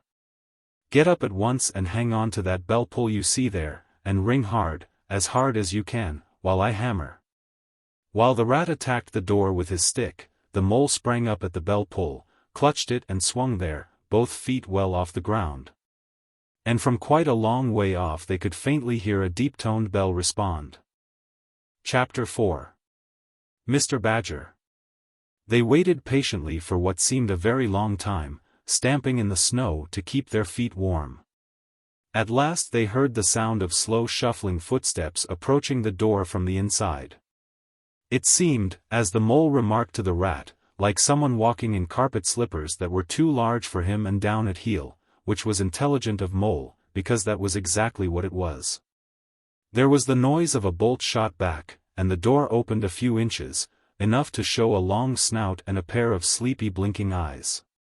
Now, the very next time this happens, said a gruff and suspicious voice, I shall be exceedingly angry. Who is it this time, disturbing people on such a night? Speak up. Oh, Badger, cried the rat, let us in, please. It's me, Rat, and my friend Mole, and we've lost our way in the snow. What, Ratty, my dear little man? Exclaimed the Badger, in quite a different voice. Come along in, both of you, at once. Why, you must be perished. Well, I never. Lost in the snow. And in the wild wood, too, and at this time of night. But come in with you. The two animals tumbled over each other in their eagerness to get inside, and heard the door shut behind them with great joy and relief. The Badger, who wore a long dressing gown, and whose slippers were indeed very down at heel, carried a flat candlestick in his paw and had probably been on his way to bed when their summons sounded. He looked kindly down on them and patted both their heads. This is not the sort of night for small animals to be out, he said paternally. I'm afraid you've been up to some of your pranks again, Ratty. But come along, come into the kitchen. There's a first-rate fire there, and supper and everything. He shuffled on in front of them, carrying the light, and they followed him, nudging each other in an anticipating sort of way, down a long, gloomy, and, to tell the truth, decidedly shabby passage. Into a sort of a central hall, out of which they could dimly see other long tunnel-like passages branching, passages mysterious and without apparent end. But there were doors in the hall as well, stout oaken, comfortable-looking doors. One of these the Badger flung open, and at once they found themselves in all the glow and warmth of a large fire-lit kitchen. The floor was well-worn red brick, and on the wide hearth burned a fire of logs, between two attractive chimney corners tucked away in the wall, well out of any suspicion of draught. A couple of high-backed settles, facing each other on either side of the fire, gave further sitting accommodations for the sociably disposed. In the middle of the room stood a long table of plain boards placed on trestles, with benches down each side. At one end of it, where an armchair stood pushed back, were spread the remains of the Badger's plain but ample supper. Rows of spotless plates winked from the shelves of the dresser at the far end of the room, and from the rafters overhead hung hams, bundles of dried herbs, nets of onions, and baskets of eggs. It seemed a place where heroes could fitly feast after victory, where weary harvesters could line up in scores along the table and keep their harvest home with mirth and song. Or where 2 or 3 friends of simple tastes could sit about as they pleased and eat and smoke and talk in comfort and contentment. The ruddy brick floor smiled up at the smoky ceiling, the oaken settles, shiny with long wear, exchanged cheerful glances with each other.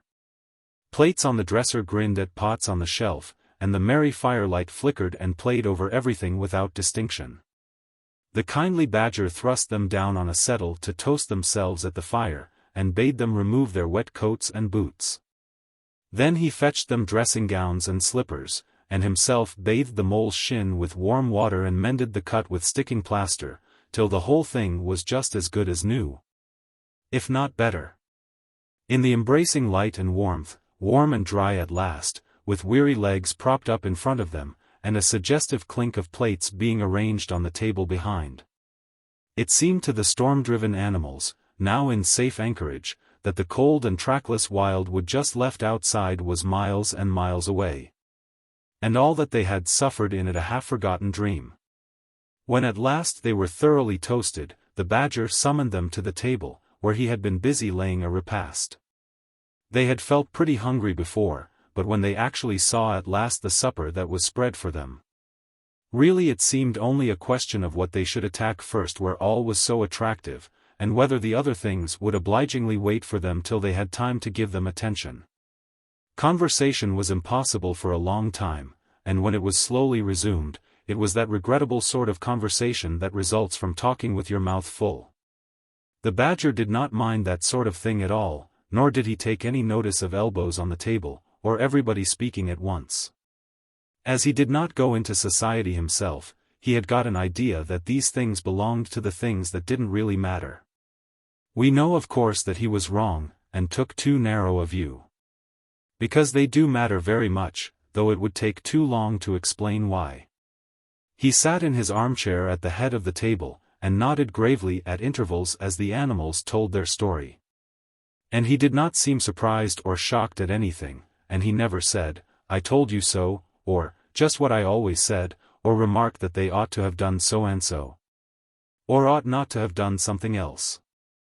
The mole began to feel very friendly towards him.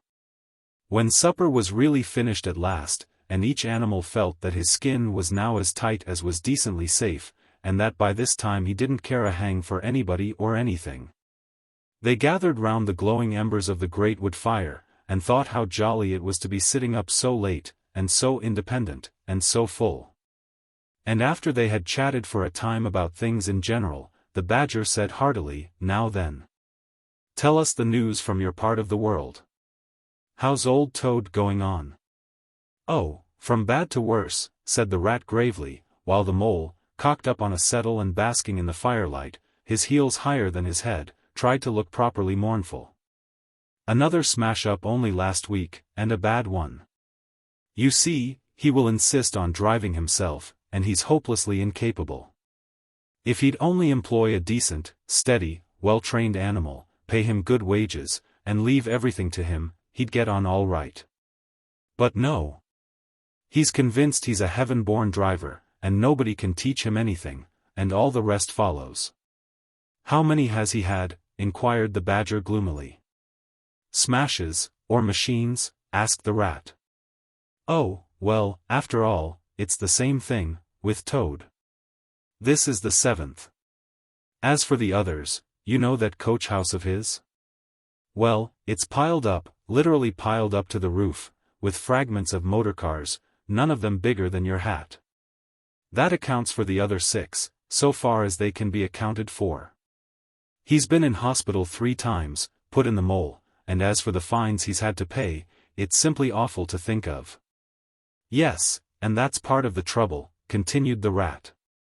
"Toad's rich, we all know, but he's not a millionaire. And he's a hopelessly bad driver, and quite regardless of law and order. Killed or ruined, it's got to be one of the two things, sooner or later. Badger. We're his friends, oughtn't we to do something?" The badger went through a bit of hard thinking. "Now look here," he said at last, rather severely, "of course you know I can't do anything now?" His 2 friends assented, quite understanding his point. No animal, according to the rules of animal etiquette, is ever expected to do anything strenuous, or heroic, or even moderately active during the off-season of winter. All are sleepy, some actually asleep. All are weather-bound, more or less. And all are resting from arduous days and nights, during which every muscle in them has been severely tested, and every energy kept at full stretch. Very well then, continued the badger. But, when once the year has really turned, and the nights are shorter, and halfway through them one rouses and feels fidgety and wanting to be up and doing by sunrise, if not before, you know. Both animals nodded gravely. They knew. Well, then, went on the badger, we, that is, you and me and our friend the mole here, will take Toad seriously in hand. We'll stand no nonsense whatever. We'll bring him back to reason, by force if need be. We'll make him be a sensible Toad. You're asleep, rat. Not me, said the rat, waking up with a jerk. He's been asleep 2 or 3 times since supper, said the mole, laughing. He himself was feeling quite wakeful and even lively, though he didn't know why. The reason was, of course, that he being naturally an underground animal by birth and breeding, the situation of Badger's house exactly suited him and made him feel at home. While the rat, who slept every night in a bedroom the windows of which opened on a breezy river, naturally felt the atmosphere still and oppressive. Well, it's time we were all in bed, said the badger, getting up and fetching flat candlesticks. Come along, you two, and I'll show you your quarters. And take your time tomorrow morning, breakfast at any hour you please. He conducted the 2 animals to a long room that seemed half bedchamber and half loft. The badger's winter stores, which indeed were visible everywhere, took up half the room, piles of apples, turnips, and potatoes, baskets full of nuts, and jars of honey. But the 2 little white beds on the remainder of the floor looked soft and inviting, and the linen on them, though coarse, was clean and smelt beautifully of lavender. And the mole and the water rat, shaking off their garments in some 30 seconds, tumbled in between the sheets in great joy and contentment.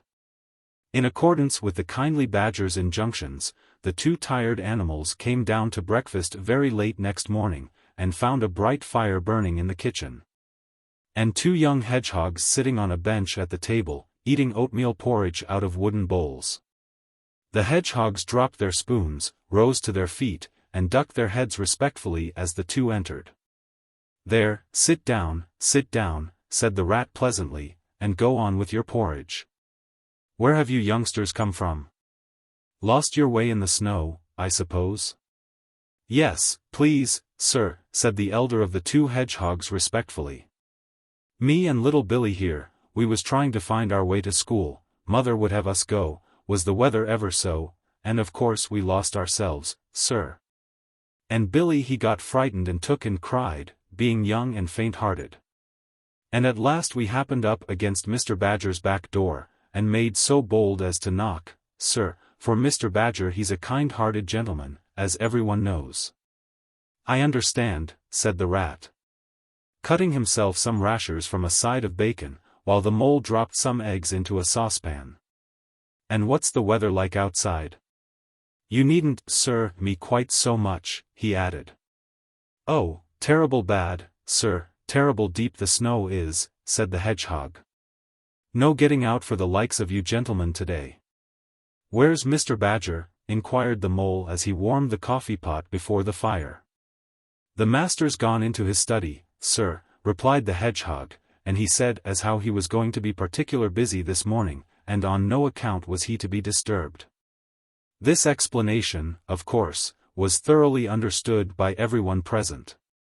The fact is, as already set forth, when you live a life of intense activity for 6 months in the year, and of comparative or actual somnolence for the other 6. During the latter period you cannot be continually pleading sleepiness when there are people about or things to be done. The excuse gets monotonous. The animals well knew that Badger, having eaten a hearty breakfast, had retired to his study and settled himself in an armchair with his legs up on another and a red cotton handkerchief over his face, and was being busy, in the usual way at this time of the year. The front door bell clanged loudly, and the rat, who was very greasy with buttered toast, sent Billy, the smaller hedgehog, to see who it might be. There was a sound of much stamping in the hall, and presently Billy returned in front of the otter, who threw himself on the rat with an embrace and a shout of affectionate greeting. "Get off!" spluttered the rat, with his mouth full. "Thought I should find you here all right," said the otter cheerfully. "They were all in a great state of alarm along river bank when I arrived this morning. Rat never been home all night, nor mole either. Something dreadful must have happened, they said, and the snow had covered up all your tracks, of course. But I knew that when people were in any fix they mostly went to Badger, or else Badger got to know of it somehow, so I came straight off here, through the wild wood and the snow. My! It was fine, coming through the snow as the red sun was rising and showing against the black tree trunks. As you went along in the stillness, every now and then masses of snow slid off the branches suddenly with a flop, making you jump and run for cover. Snow castles and snow caverns had sprung up out of nowhere in the night, and snow bridges, terraces, ramparts. I could have stayed and played with them for hours. Here and there great branches had been torn away by the sheer weight of the snow, and robins perched and hopped on them in their perky conceited way, just as if they had done it themselves. A ragged string of wild geese passed overhead, high on the grey sky, and a few rooks whirled over the trees, inspected, and flapped off homewards with a disgusted expression. But I met no sensible being to ask the news of. About halfway across I came on a rabbit sitting on a stump, cleaning his silly face with his paws. He was a pretty scared animal when I crept up behind him and placed a heavy forepaw on his shoulder. I had to cuff his head once or twice to get any sense out of it at all. At last I managed to extract from him that mole had been seen in the wildwood last night by one of them. It was the talk of the burrows, he said, how Mole, Mr. Rat's particular friend, was in a bad fix, how he had lost his way, and they were up and out hunting, and were chivying him round and round. "Then why didn't any of you do something?" I asked. "You mayn't be blessed with brains, but there are hundreds and hundreds of you, big, stout fellows, as fat as butter, and your burrows running in all directions. And you could have taken him in and made him safe and comfortable, or tried to, at all events." "What, us?" he merely said, "do something? Us rabbits?" So I cuffed him again and left him. There was nothing else to be done. At any rate, I had learnt something. And if I had had the luck to meet any of them, I'd have learnt something more, or they would. "Weren't you at all, nervous?" asked the mole, some of yesterday's terror coming back to him at the mention of the wild wood. "Nervous?" The otter showed a gleaming set of strong white teeth as he laughed. "I'd give 'em nerves if any of them tried anything on with me. Here, mole, fry me some slices of ham, like the good little chap you are. I'm frightfully hungry, and I've got any amount to say to Ratty here. Haven't seen him for an age." So the good-natured mole, having cut some slices of ham, set the hedgehogs to fry it, and returned to his own breakfast, while the otter and the rat, their heads together, eagerly talked river shop. Which is long shop and talk that is endless, running on like the babbling river itself. A plate of fried ham had just been cleared and sent back for more, when the badger entered, yawning and rubbing his eyes, and greeted them all in his quiet, simple way, with kind inquiries for everyone. "It must be getting on for luncheon time," he remarked to the otter. "Better stop and have it with us. You must be hungry, this cold morning." "Rather," replied the otter, winking at the mole. "The sight of these greedy young hedgehogs stuffing themselves with fried ham makes me feel positively famished." The hedgehogs, who were just beginning to feel hungry again after their porridge, and after working so hard at their frying, looked timidly up at Mr. Badger, but were too shy to say anything. "Here, you two youngsters, be off home to your mother," said the badger kindly. "I'll send someone with you to show you the way. You won't want any dinner today, I'll be bound." He gave them 6 pence apiece and a pat on the head, and they went off with much respectful swinging of caps and touching of forelocks. Presently they all sat down to luncheon together. The mole found himself placed next to Mr. Badger, and, as the other two were still deep in river gossip from which nothing could divert them, he took the opportunity to tell Badger how comfortable and homelike it all felt to him. "Once well underground," he said, "you know exactly where you are. Nothing can happen to you, and nothing can get at you. You're entirely your own master, and you don't have to consult anybody or mind what they say. Things go on all the same overhead, and you let M, and don't bother about M. When you want to, up you go, and there the things are, waiting for you. The badger simply beamed on him. That's exactly what I say, he replied. There's no security, or peace and tranquility, except underground. And then, if your ideas get larger and you want to expand, why, a dig and a scrape, and there you are.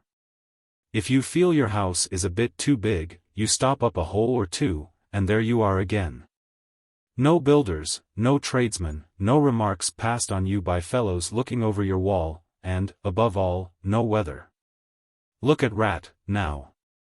A couple of feet of flood water, and he's got to move into hired lodgings, uncomfortable, inconveniently situated, and horribly expensive. Take Toad. I say nothing against Toad Hall.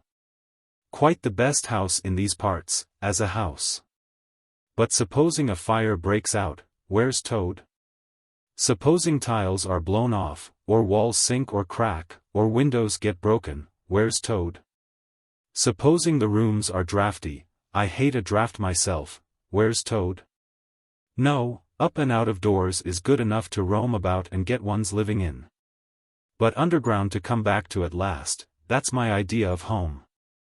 The mole assented heartily, and the badger in consequence got very friendly with him. When lunch is over, he said, I'll take you all round this little place of mine. I can see you'll appreciate it. You understand what domestic architecture ought to be, you do. After luncheon, accordingly, when the other two had settled themselves into the chimney corner and had started a heated argument on the subject of eels, the badger lighted a lantern and bade the mole follow him. Crossing the hall, they passed down one of the principal tunnels, and the wavering light of the lantern gave glimpses on either side of rooms both large and small, some mere cupboards. Others nearly as broad and imposing as Toad's dining hall. A narrow passage at right angles led them into another corridor, and here the same thing was repeated. The mole was staggered at the size, the extent, the ramifications of it all. At the length of the dim passages, the solid vaultings of the crammed store chambers, the masonry everywhere, the pillars, the arches, the pavements. How on earth, Badger, he said at last, did you ever find time and strength to do all this? It's astonishing. It would be astonishing indeed, said the Badger simply, if I had done it. But as a matter of fact I did none of it, only cleaned out the passages and chambers, as far as I had need of them. There's lots more of it, all round about. I see you don't understand, and I must explain it to you. Well, very long ago, on the spot where the wildwood waves now, before ever it had planted itself and grown up to what it now is, there was a city of people, you know. Here, where we are standing, they lived, and walked, and talked, and slept, and carried on their business. Here they stabled their horses and feasted, from here they rode out to fight or drove out to trade. They were a powerful people, and rich, and great builders. They built to last, for they thought their city would last forever. But what has become of them all? Asked the mole. Who can tell? Said the Badger. People come, they stay for a while, they flourish, they build, and they go. It is their way. But we remain. There were badgers here, I've been told, long before that same city ever came to be. And now there are badgers here again. We are an enduring lot, and we may move out for a time, but we wait, and are patient, and back we come. And so it will ever be. Well, and when they went at last, those people, said the mole. When they went, continued the Badger, the strong winds and persistent rains took the matter in hand, patiently, ceaselessly, year after year. Perhaps we badgers too, in our small way, helped a little, who knows? It was all down, down, down, gradually, ruin and leveling and disappearance. Then it was all up, up, up, gradually, as seeds grew to saplings, and saplings to forest trees, and bramble and fern came creeping in to help. Leaf mold rose and obliterated, streams in their winter freshets brought sand and soil to clog and to cover, and in course of time our home was ready for us again, and we moved in.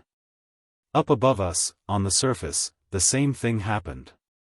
Animals arrived, liked the look of the place, took up their quarters, settled down, spread, and flourished. They didn't bother themselves about the past, they never do, they're too busy. The place was a bit humpy and hillocky, naturally, and full of holes, but that was rather an advantage. And they don't bother about the future either, the future when perhaps the people will move in again, for a time, as may very well be. The wild wood is pretty well populated by now. With all the usual lot, good, bad, and indifferent, I name no names. It takes all sorts to make a world. But I fancy you know something about them yourself by this time. I do indeed, said the mole, with a slight shiver. Well, well, said the badger, patting him on the shoulder, it was your first experience of them, you see. They're not so bad really. And we must all live and let live. But I'll pass the word around tomorrow, and I think you'll have no further trouble.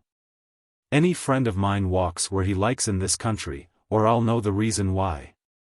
When they got back to the kitchen again, they found the rat walking up and down, very restless. The underground atmosphere was oppressing him and getting on his nerves, and he seemed really to be afraid that the river would run away if he wasn't there to look after it. So he had his overcoat on, and his pistols thrust into his belt again. Come along, mole, he said anxiously, as soon as he caught sight of them. We must get off while it's daylight. Don't want to spend another night in the wild wood again. It'll be all right, my fine fellow, said the otter. I'm coming along with you, and I know every path blindfold. And if there's a head that needs to be punched, you can confidently rely upon me to punch it. You really needn't fret, Ratty, added the badger placidly. My passages run further than you think, and I've bolt holes to the edge of the wood in several directions, though I don't care for everybody to know about them. When you really have to go, you shall leave by one of my shortcuts. Meantime, make yourself easy, and sit down again. The rat was nevertheless still anxious to be off and attend to his river, so the badger, taking up his lantern again, led the way along a damp and airless tunnel that wound and dipped, part vaulted, part hewn through solid rock, for a weary distance that seemed to be miles. At last daylight began to show itself confusedly through tangled growth overhanging the mouth of the passage. And the badger, bidding them a hasty goodbye, pushed them hurriedly through the opening, made everything look as natural as possible again, with creepers, brushwood, and dead leaves, and retreated. They found themselves standing on the very edge of the wild wood. Rocks and brambles and tree roots behind them, confusedly heaped and tangled. In front, a great space of quiet fields, hemmed by lines of hedges black on the snow, and, far ahead, a glint of the familiar old river, while the wintry sun hung red and low on the horizon. The otter, as knowing all the paths, took charge of the party, and they trailed out on a beeline for a distant stile. Pausing there a moment and looking back, they saw the whole mass of the wild wood, dense, menacing, compact, grimly set in vast white surroundings. Simultaneously they turned and made swiftly for home, for firelight and the familiar things it played on, for the voice, sounding cheerily outside their window, of the river that they knew and trusted in all its moods, that never made them afraid with any amazement. As he hurried along, eagerly anticipating the moment when he would be at home again among the things he knew and liked, the mole saw clearly that he was an animal of tilled field and hedgerow. Linked to the ploughed furrow, the frequented pasture, the lane of evening lingerings, the cultivated garden plot. For others the asperities, the stubborn endurance, or the clash of actual conflict, that went with nature in the rough. He must be wise, must keep to the pleasant places in which his lines were laid and which held adventure enough, in their way, to last for a lifetime. Chapter 5. Dulce Domum. The sheep ran huddling together against the hurdles, blowing out thin nostrils and stamping with delicate forefeet. Their heads thrown back and a light steam rising from the crowded sheep pen into the frosty air, as the two animals hastened by in high spirits, with much chatter and laughter. They were returning across country after a long day's outing with Otter, hunting and exploring on the wide uplands, where certain streams tributary to their own river had their first small beginnings. And the shades of the short winter day were closing in on them, and they had still some distance to go. Plodding at random across the plough, they had heard the sheep and had made for them. And now, leading from the sheep pen, they found a beaten track that made walking a lighter business, and responded, moreover, to that small inquiring something which all animals carry inside them, saying unmistakably, "Yes, quite right. This leads home." "It looks as if we were coming to a village," said the mole somewhat dubiously, slackening his pace, as the track, that had in time become a path and then had developed into a lane, now handed them over to the charge of a well-metalled road. The animals did not hold with villages, and their own highways, thickly frequented as they were, took an independent course, regardless of church, post office, or public house. "Oh, never mind," said the rat. "At this season of the year they're all safe indoors by this time, sitting round the fire, men, women, and children, dogs and cats and all. We shall slip through all right, without any bother or unpleasantness, and we can have a look at them through their windows if you like, and see what they're doing." The rapid nightfall of mid-December had quite beset the little village as they approached it on soft feet over a first thin fall of powdery snow. Little was visible but squares of a dusky orange-red on either side of the street, where the firelight or lamplight of each cottage overflowed through the casements into the dark world without. Most of the low latticed windows were innocent of blinds, and to the lookers in from outside, the inmates, gathered round the tea-table, absorbed in handiwork, or talking with laughter and gesture, had each that happy grace which is the last thing the skilled actor shall capture, the natural grace which goes with perfect unconsciousness of observation. Moving at will from one theatre to another, the two spectators, so far from home themselves, had something of wistfulness in their eyes as they watched a cat being stroked, a sleepy child picked up and huddled off to bed, or a tired man stretch and knock out his pipe on the end of a smoldering log. But it was from one little window, with its blind drawn down, a mere blank transparency on the night, that the sense of home and the little curtained world within walls, the larger stressful world of outside nature shut out and forgotten, most pulsated. Close against the white blind hung a birdcage, clearly silhouetted, every wire, perch, and appurtenance distinct and recognizable, even to yesterday's dull-edged lump of sugar. On the middle perched the fluffy occupant, head tucked well into feathers, seemed so near to them as to be easily stroked, had they tried. Even the delicate tips of his plumped-out plumage penciled plainly on the illuminated screen. As they looked, the sleepy little fellow stirred uneasily, woke, shook himself, and raised his head. They could see the gape of his tiny beak as he yawned in a bored sort of way, looked round, and then settled his head into his back again, while the ruffled feathers gradually subsided into perfect stillness. Then a gust of bitter wind took them in the back of the neck, a small sting of frozen sleet on the skin woke them as from a dream, and they knew their toes to be cold and their legs tired, and their own home distant a weary way. Once beyond the village, where the cottages ceased abruptly, on either side of the road they could smell through the darkness the friendly fields again. And they braced themselves for the last long stretch, the home stretch, the stretch that we know is bound to end, some time, in the rattle of the door latch, the sudden firelight, and the sight of familiar things greeting us as long-absent travelers from far oversea. They plodded along steadily and silently, each of them thinking his own thoughts. The moles ran a good deal on supper, as it was pitch dark, and it was all a strange country for him as far as he knew, and he was following obediently in the wake of the rat, leaving the guidance entirely to him. As for the rat, he was walking a little way ahead, as his habit was, his shoulders humped, his eyes fixed on the straight grey road in front of him. So he did not notice poor Mole when suddenly the summons reached him, and took him like an electric shock. We others, who have long lost the more subtle of the physical senses, have not even proper terms to express an animal's intercommunications with his surroundings, living or otherwise. And have only the word smell, for instance, to include the whole range of delicate thrills which murmur in the nose of the animal night and day, summoning, warning, inciting, repelling. It was one of these mysterious fairy calls from out the void that suddenly reached Mole in the darkness, making him tingle through and through with its very familiar appeal. Even while yet he could not clearly remember what it was. He stopped dead in his tracks, his nose searching hither and thither in its efforts to recapture the fine filament, the telegraphic current, that had so strongly moved him.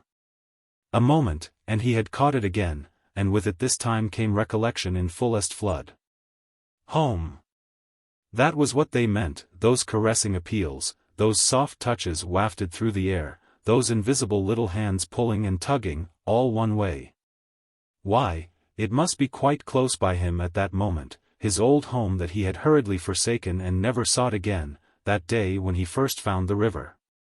And now it was sending out its scouts and its messengers to capture him and bring him in. Since his escape on that bright morning he had hardly given it a thought, so absorbed had he been in his new life, in all its pleasures, its surprises, its fresh and captivating experiences. Now, with a rush of old memories, how clearly it stood up before him, in the darkness. Shabby indeed, and small and poorly furnished, and yet the home he had made for himself, the home he had been so happy to get back to after his day's work. And the home had been happy with him, too, evidently, and was missing him, and wanted him back, and was telling him so, through his nose, sorrowfully, reproachfully, but with no bitterness or anger. Only with plaintive reminder that it was there, and wanted him. The call was clear, the summons was plain. He must obey it instantly, and go. Ratty, he called, full of joyful excitement, hold on. Come back. I want you, quick. Oh, come along, Mole, do, replied the rat cheerfully, still plodding along. Please stop, Ratty, pleaded the poor Mole, in anguish of heart. You don't understand. It's my home, my old home. I've just come across the smell of it, and it's close by here, really quite close. And I must go to it, I must. Oh, come back, Ratty. Please, please come back. The rat was by this time very far ahead, too far to hear clearly what the Mole was calling, too far to catch the sharp note of painful appeal in his voice. And he was much taken up with the weather, for he too, could smell something suspiciously like approaching snow. Mole, we mustn't stop now, really, he called back. We'll come for it tomorrow, whatever it is you've found. But I daren't stop now, it's late, and the snow's coming on again, and I'm not sure of the way. And I want your nose, Mole, so come on quick, there's a good fellow. And the rat pressed forward on his way without waiting for an answer. Poor Mole stood alone in the road, his heart torn asunder, and a big sob gathering, somewhere low down inside him, to leap up to the surface presently, he knew, in passionate escape. But even under such a test as this his loyalty to his friend stood firm. Never for a moment did he dream of abandoning him. Meanwhile, the wafts from his old home pleaded, whispered, conjured, and finally claimed him imperiously. He dared not tarry longer within their magic circle. With a wrench that tore his very heartstrings he set his face down the road and followed submissively in the track of the rat, while faint, thin little smells, still dogging his retreating nose, reproached him for his new friendship and his callous forgetfulness. With an effort he caught up to the unsuspecting rat, who began chattering cheerfully about what they would do when they got back, and how jolly a fire of logs in the parlor would be. And what a supper he meant to eat. Never noticing his companion's silence and distressful state of mind. At last, however, when they had gone some considerable way further, and were passing some tree stumps at the edge of a copse that bordered the road, he stopped and said kindly, "Look here, Mole. Old chap, you seem dead tired. No talk left in you, and your feet dragging like lead. We'll sit down here for a minute and rest. The snow has held off so far, and the best part of our journey is over." The mole subsided forlornly on a tree stump and tried to control himself, for he felt it surely coming. The sob he had fought with so long refused to be beaten. Up and up, it forced its way to the air, and then another, and others thick and fast. Till poor Mole at last gave up the struggle, and cried freely and helplessly and openly, now that he knew it was all over and he had lost what he could hardly be said to have found. The rat, astonished and dismayed at the violence of Mole's paroxysm of grief, did not dare to speak for a while. At last he said, very quietly and sympathetically, "What is it, old fellow? Whatever can be the matter? Tell us your trouble, and let me see what I can do." Poor Mole found it difficult to get any words out between the upheavals of his chest that followed one upon another so quickly, and held back speech and choked it as it came. "I know it's a shabby, dingy little place," he sobbed forth at last brokenly, "not like your cozy quarters, or Toad's beautiful hall, or Badger's great house, but it was my own little home, and I was fond of it, and I went away and forgot all about it, and then I smelt it suddenly, on the road. When I called and you wouldn't listen, rat, and everything came back to me with a rush, and I wanted it. Oh dear, and when you wouldn't turn back, ratty, and I had to leave it, though I was smelling it all the time, I thought my heart would break. We might have just gone and had one look at it, ratty, only one look, it was close by, but you wouldn't turn back, ratty, you wouldn't turn back. Oh dear. Recollection brought fresh waves of sorrow, and sobs again took full charge of him, preventing further speech. The rat stared straight in front of him, saying nothing, only patting Mole gently on the shoulder. After a time he muttered gloomily, "I see it all now. What a pig I have been. A pig, that's me. Just a pig, a plain pig." He waited till Mole's sobs became gradually less stormy and more rhythmical. He waited till at last sniffs were frequent and sobs only intermittent. Then he rose from his seat, and, remarking carelessly, "Well, now we'd really better be getting on, old chap," set off up the road again over the toilsome way they had come. "Wherever are you, going to, ratty?" cried the tearful Mole, looking up in alarm. "We're going to find that home of yours, old fellow," replied the rat pleasantly. "So you had better come along, for it will take some finding, and we shall want your nose." "Oh, come back, ratty, do," cried the Mole, getting up and hurrying after him. "It's no good, I tell you. It's too late, and too dark, and the place is too far off, and the snow's coming. And I never meant to let you know I was feeling that way about it, it was all an accident and a mistake. And think of River Bank, and your supper." "Hang River Bank, and supper, too," said the rat heartily. "I tell you, I'm going to find this place now, if I stay out all night. So cheer up, old chap, and take my arm, and we'll very soon be back there again." Still snuffling, pleading, and reluctant, Mole suffered himself to be dragged back along the road by his imperious companion, who by a flow of cheerful talk and anecdote endeavored to beguile his spirits back and make the weary way seem shorter.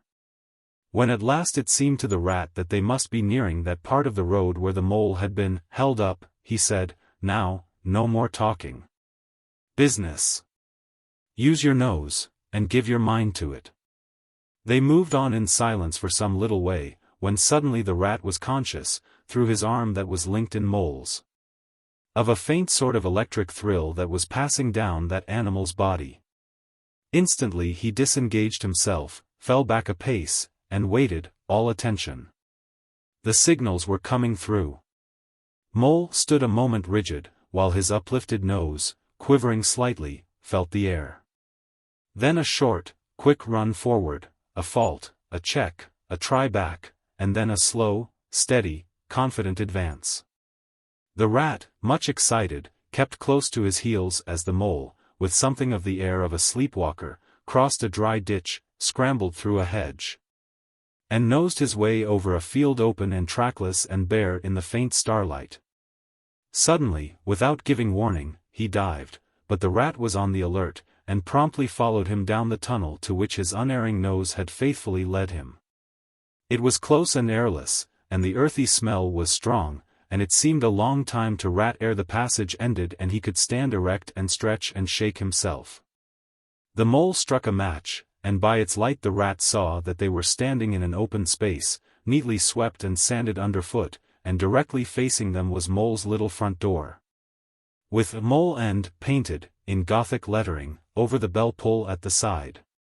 Mole reached down a lantern from a nail on the wall and lit it, and the Rat, looking round him, saw that they were in a sort of forecourt. A garden seat stood on one side of the door, and on the other a roller. For the Mole, who was a tidy animal when at home, could not stand having his ground kicked up by other animals into little runs that ended in earth heaps. On the walls hung wire baskets with ferns in them, alternating with brackets carrying plaster statuary, Garibaldi, and the infant Samuel, and Queen Victoria, and other heroes of modern Italy. Down on one side of the forecourt ran a skit-alley, with benches along it and little wooden tables marked with rings that hinted at beer mugs.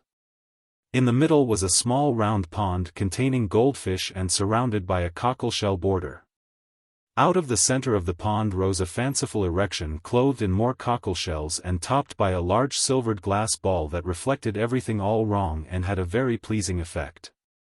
Mole's face beamed at the sight of all these objects so dear to him, and he hurried Rat through the door, lit a lamp in the hall, and took one glance round his old home. He saw the dust lying thick on everything, saw the cheerless, deserted look of the long-neglected house, and its narrow, meager dimensions. Its worn and shabby contents, and collapsed again on a hall chair, his nose to his paws. "Oh Ratty," he cried dismally, "why ever did I do it? Why did I bring you to this poor, cold little place, on a night like this, when you might have been at river bank by this time, toasting your toes before a blazing fire? With all your own nice things about you." The Rat paid no heed to his doleful self-reproaches. He was running here and there, opening doors, inspecting rooms and cupboards, and lighting lamps and candles and sticking them up everywhere. "What a capital little house this is," he called out cheerily. "So compact. So well planned. Everything here and everything in its place. We'll make a jolly night of it. The first thing we want is a good fire, I'll see to that. I always know where to find things. So this is the parlor? Splendid. Your own idea, those little sleeping bunks in the wall? Capital. Now, I'll fetch the wood and the coals, and you get a duster, Mole, you'll find one in the drawer of the kitchen table, and try and smarten things up a bit. Bustle about, old chap." Encouraged by his inspiriting companion, the Mole roused himself and dusted and polished with energy and heartiness, while the Rat, running to and fro with armfuls of fuel, soon had a cheerful blaze roaring up the chimney. He hailed the Mole to come and warm himself, but Mole promptly had another fit of the blues, dropping down on a couch in dark despair and burying his face in his duster. "Rat," he moaned, "how about your supper, you poor, cold, hungry, weary animal? I've nothing to give you, nothing, not a crumb." "What a fellow you are for giving in," said the Rat reproachfully. "Why, only just now I saw a sardine opener on the kitchen dresser, quite distinctly, and everybody knows that means there are sardines about somewhere in the neighborhood. Rouse yourself. Pull yourself together, and come with me and forage." They went and foraged accordingly, hunting through every cupboard and turning out every drawer. The result was not so very depressing after all, though of course it might have been better: a tin of sardines, a box of Captain's biscuits, nearly full, and a German sausage encased in silver paper. "There's a banquet for you," observed the Rat, as he arranged the table. "I know some animals who would give their ears to be sitting down to supper with us tonight." "No bread," groaned the Mole dolorously, "no butter, no pâté de foie gras, no champagne," continued the Rat, grinning. "And that reminds me, what's that little door at the end of the passage?" "Your cellar, of course. Every luxury in this house. Just you wait a minute." He made for the cellar door, and presently reappeared, somewhat dusty, with a bottle of beer in each paw and another under each arm. "Self-indulgent beggar you seem to be, Mole," he observed. "Deny yourself nothing. This is really the jolliest little place I ever was in. Now, wherever did you pick up those prints? Make the place look so homelike, they do. No wonder you're so fond of it, Mole. Tell us all about it, and how you came to make it what it is." Then, while the rat busied himself fetching plates, and knives and forks, and mustard which he mixed in an egg cup, the mole, his bosom still heaving with the stress of his recent emotion, related, somewhat shyly at first, but with more freedom as he warmed to his subject, how this was planned, and how that was thought out, and how this was got through a windfall from an ant. And that was a wonderful find and a bargain, and this other thing was bought out of laborious savings and a certain amount of going without. His spirits finally quite restored, he must needs go and caress his possessions, and take a lamp and show off their points to his visitor and expatiate on them, quite forgetful of the supper they both so much needed. Rat, who was desperately hungry but strove to conceal it, nodding seriously, examining with a puckered brow, and saying, "Wonderful," and "most remarkable," at intervals, when the chance for an observation was given him. At last the rat succeeded in decoying him to the table, and had just got seriously to work with the sardine opener when sounds were heard from the forecourt without, sounds like the scuffling of small feet in the gravel and a confused murmur of tiny voices, while broken sentences reached them. "Now, all in a line, hold the lantern up a bit, Tommy, clear your throats first, no coughing after I say 1, 2, 3. Where's young Bill? Here, come on, do, we're all a-waiting." "What's up?" inquired the rat, pausing in his labors. "I think it must be the field mice," replied the mole, with a touch of pride in his manner. "They go round carol singing regularly at this time of the year. They're quite an institution in these parts. And they never pass me over, they come to Mole End last of all, and I used to give them hot drinks, and supper too sometimes, when I could afford it. It will be like old times to hear them again." "Let's have a look at them," cried the rat, jumping up and running to the door. It was a pretty sight, and a seasonable one, that met their eyes when they flung the door open.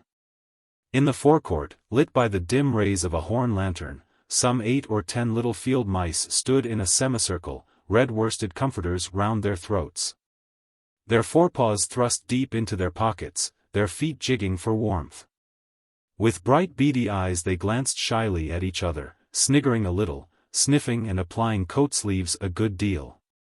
As the door opened, one of the elder ones that carried the lantern was just saying, "Now then, 1, 2, 3. And forthwith their shrill little voices uprose on the air, singing one of the old-time carols that their forefathers composed in fields that were fallow and held by frost, or when snowbound in chimney corners, and handed down to be sung in the miry street to lamplit windows at Yule-time. Carol. Villagers all, this frosty tide, let your doors swing open wide. Though wind may follow, and snow beside, yet draw us in by your fire to bide. Joy shall be yours in the morning. Here we stand in the cold and the sleet, blowing fingers and stamping feet, come from far away you to greet. You by the fire and we in the street, bidding you joy in the morning. For ere one half of the night was gone, sudden a star has led us on, raining bliss and benison. Bliss tomorrow and more anon. Joy for every morning. Goodman Joseph toiled through the snow, saw the star o'er a stable low. Merry she might not further go. Welcome thatch, and litter below. Joy was hers in the morning. And then they heard the angels tell, who were the first to cry Knoll. Animals all, as it befell, in the stable where they did dwell. Joy shall be theirs in the morning. The voices ceased, the singers, bashful but smiling, exchanged sidelong glances, and silence succeeded, but for a moment only. Then, from up above and far away, down the tunnel they had so lately traveled was borne to their ears in a faint musical hum, the sound of distant bells ringing a joyful and clangorous peal. "Very well sung, boys," cried the rat heartily. "And now come along in, all of you, and warm yourselves by the fire, and have something hot." "Yes, come along, field mice," cried the mole eagerly. "This is quite like old times. Shut the door after you. Pull up that settle to the fire. Now, you just wait a minute, while oh, Ratty," he cried in despair, plumping down on a seat, with tears impending. "Whatever are we doing? We've nothing to give them." "You leave all that to me," said the masterful rat. "Here, you with the lantern. Come over this way. I want to talk to you.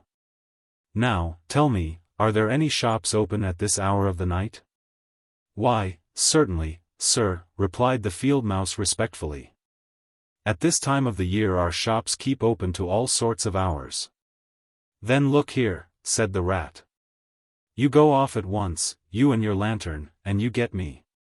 Here much muttered conversation ensued, and the mole only heard bits of it, such as, "Fresh, mind. No, a pound of that will do, see you get Buggins, for I won't have any other, no, only the best, if you can't get it there, try somewhere else, yes, of course, homemade. No tin stuff, well then, do the best you can." Finally, there was a chink of coin passing from paw to paw, the field mouse was provided with an ample basket for his purchases, and off he hurried, he and his lantern. The rest of the field mice, perched in a row on the settle, their small legs swinging, gave themselves up to enjoyment of the fire, and toasted their chilblains till they tingled. While the mole, failing to draw them into easy conversation, plunged into family history and made each of them recite the names of his numerous brothers, who were too young, it appeared, to be allowed to go out a-caroling this year, but looked forward very shortly to winning the parental consent. The rat, meanwhile, was busy examining the label on one of the beer bottles. "I perceive this to be old Burton," he remarked approvingly. "Sensible mole. The very thing. Now we shall be able to mull some ale. Get the things ready, mole, while I draw the corks." It did not take long to prepare the brew and thrust the tin heater well into the red heart of the fire. And soon every field mouse was sipping and coughing and choking, for a little mulled ale goes a long way, and wiping his eyes and laughing and forgetting he had ever been cold in all his life. "They act plays, too, these fellows," the mole explained to the rat. "Make them up all by themselves, and act them afterwards. And very well they do it, too. They gave us a capital one last year, about a field mouse who was captured at sea by a Barbary corsair, and made to row in a galley. And when he escaped and got home again, his ladylove had gone into a convent. Here, you were in it, I remember. Get up and recite a bit." The field mouse addressed got up on his legs, giggled shyly, looked round the room, and remained absolutely tongue-tied. His comrades cheered him on, Mole coaxed and encouraged him, and the rat went so far as to take him by the shoulders and shake him, but nothing could overcome his stage fright. They were all busily engaged on him like watermen applying the Royal Humane Society's regulations to a case of long submersion, when the latch clicked, the door opened. And the field mouse with the lantern reappeared, staggering under the weight of his basket. There was no more talk of play-acting once the very real and solid contents of the basket had been tumbled out on the table. Under the generalship of Rat, everybody was set to do something or to fetch something. In a very few minutes supper was ready, and Mole, as he took the head of the table in a sort of a dream, saw a lately barren board set thick with savory comforts. Saw his little friends' faces brighten and beam as they fell to without delay. And then let himself loose, for he was famished indeed, on the provender so magically provided, thinking what a happy homecoming this had turned out, after all. As they ate, they talked of old times, and the field mice gave him the local gossip up to date, and answered as well as they could the 100 questions he had to ask them. The rat said little or nothing, only taking care that each guest had what he wanted, and plenty of it, and that mole had no trouble or anxiety about anything. They clattered off at last, very grateful and showering wishes of the season, with their jacket pockets stuffed with remembrances for the small brothers and sisters at home. When the door had closed on the last of them and the chink of the lanterns had died away, Mole and Rat kicked the fire up, drew their chairs in, brewed themselves a last nightcap of mulled ale, and discussed the events of the long day. At last the Rat, with a tremendous yawn, said, "Mole, old chap, I'm ready to drop. Sleepy is simply not the word. That your own bunk over on that side? Very well, then, I'll take this. What a ripping little house this is. Everything so handy."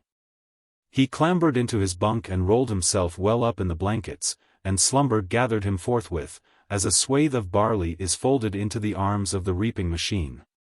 The weary Mole also was glad to turn in without delay, and soon had his head on his pillow, in great joy and contentment.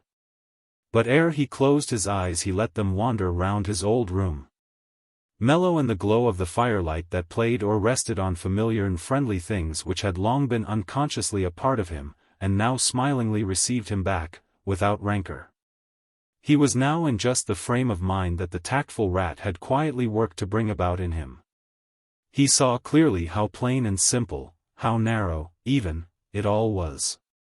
But clearly, too, how much it all meant to him, and the special value of some such anchorage in one's existence. He did not at all want to abandon the new life and its splendid spaces, to turn his back on sun and air and all they offered him and creep home and stay there. The upper world was all too strong, it called to him still, even down there, and he knew he must return to the larger stage. But it was good to think he had this to come back to, this place which was all his own, these things which were so glad to see him again and could always be counted upon for the same simple welcome. Chapter 6. Mr. Toad. It was a bright morning in the early part of summer. The river had resumed its wonted banks and its accustomed pace, and a hot sun seemed to be pulling everything green and bushy and spiky up out of the earth towards him, as if by strings. The Mole and the Water Rat had been up since dawn, very busy on matters connected with boats and the opening of the boating season. Painting and varnishing, mending paddles, repairing cushions, hunting for missing boat hooks, and so on. And were finishing breakfast in their little parlor and eagerly discussing their plans for the day, when a heavy knock sounded at the door. "Bother," said the Rat, all over egg. "See who it is, Mole, like a good chap, since you've finished." The Mole went to attend the summons, and the Rat heard him utter a cry of surprise. Then he flung the parlor door open, and announced with much importance, "Mr. Badger." This was a wonderful thing, indeed, that the Badger should pay a formal call on them, or indeed on anybody. He generally had to be caught, if you wanted him badly, as he slipped quietly along a hedgerow of an early morning or a late evening, or else hunted up in his own house in the middle of the wood. Which was a serious undertaking. The Badger strode heavily into the room, and stood looking at the two animals with an expression full of seriousness. The Rat let his egg spoon fall on the tablecloth, and sat open-mouthed. "The hour has come," said the Badger at last with great solemnity. "What hour?" asked the Rat uneasily, glancing at the clock on the mantelpiece. "Whose hour, you should rather say," replied the Badger. "Why, Toad's hour. The hour of Toad. I said I would take him in hand as soon as the winter was well over, and I'm going to take him in hand today." "Toad's hour, of course," cried the Mole delightedly. "Hooray! I remember now. We'll teach him to be a sensible Toad. This very morning," continued the Badger, taking an armchair, "as I learnt last night from a trustworthy source. Another new and exceptionally powerful motor car will arrive at Toad Hall on approval or return. At this very moment, perhaps, Toad is busy arraying himself in those singularly hideous habiliments so dear to him, which transform him from a, comparatively, good-looking Toad into an object which throws any decent-minded animal that comes across it into a violent fit. We must be up and doing, ere it is too late. You two animals will accompany me instantly to Toad Hall, and the work of rescue shall be accomplished. Right you are, cried the rat, starting up. We'll rescue the poor unhappy animal. We'll convert him. He'll be the most converted toad that ever was before we've done with him. They set off up the road on their mission of mercy, Badger leading the way. Animals when in company walk in a proper and sensible manner, in single file. Instead of sprawling all across the road and being of no use or support to each other in case of sudden trouble or danger. They reached the carriage drive of Toad Hall to find, as Badger had anticipated, a shiny new motor car, of great size, painted a bright red, Toad's favorite color, standing in front of the house. As they neared the door it was flung open, and Mr. Toad, arrayed in goggles, cap, gaiters, and enormous overcoat, came swaggering down the steps, drawing on his gauntlet gloves. "Hullo! Come on, you fellows," he cried cheerfully on catching sight of them. "You're just in time to come with me for a jolly, jolly." His hearty accents faltered and fell away as he noticed the stern unbending look on the countenances of his silent friends. And his invitation remained unfinished. The Badger strode up the steps. "Take him inside," he said sternly to his companions. Then, as Toad was hustled through the door, struggling and protesting, he turned to the chauffeur in charge of the new motor car. "I'm afraid you won't be wanted today," he said. "Mr. Toad has changed his mind. He will not require the car. Please understand that this is final. You needn't wait." Then he followed the others inside and shut the door. "Now then," he said to the Toad, when the four of them stood together in the hall, "first of all, take those ridiculous things off." "Shan't," replied Toad, with great spirit.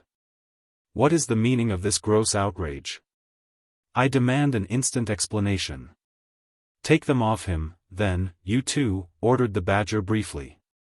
They had to lay Toad out on the floor, kicking and calling all sorts of names, before they could get to work properly. Then the rat sat on him, and the mole got his motor clothes off him bit by bit, and they stood him up on his legs again.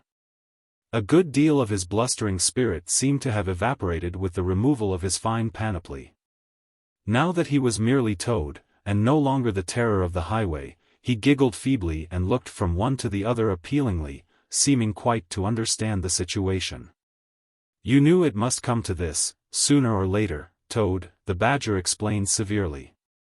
"You've disregarded all the warnings we've given you, you've gone on squandering the money your father left you. And you're getting us animals a bad name in the district by your furious driving and your smashes and your rows with the police.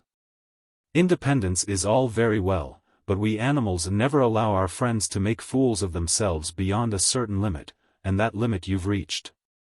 Now, you're a good fellow in many respects, and I don't want to be too hard on you. I'll make one more effort to bring you to reason. You will come with me into the smoking room, and there you will hear some facts about yourself, and we'll see whether you come out of that room the same Toad that you went in." He took Toad firmly by the arm, led him into the smoking room, and closed the door behind them. "That's no good," said the rat contemptuously. "Talking to Toad'll never cure him. He'll say anything." They made themselves comfortable in armchairs and waited patiently. Through the closed door they could just hear the long continuous drone of the Badger's voice, rising and falling in waves of oratory. And presently they noticed that the sermon began to be punctuated at intervals by long-drawn sobs, evidently proceeding from the bosom of Toad, who was a soft-hearted and affectionate fellow. Very easily converted, for the time being, to any point of view. After some 3/4 of an hour the door opened, and the Badger reappeared, solemnly leading by the paw a very limp and dejected Toad. His skin hung baggily about him, his legs wobbled, and his cheeks were furrowed by the tears so plentifully called forth by the Badger's moving discourse. "Sit down there, Toad," said the Badger kindly, pointing to a chair. "My friends," he went on, "I am pleased to inform you that Toad has at last seen the error of his ways. He is truly sorry for his misguided conduct in the past, and he has undertaken to give up motor cars entirely and forever. I have his solemn promise to that effect.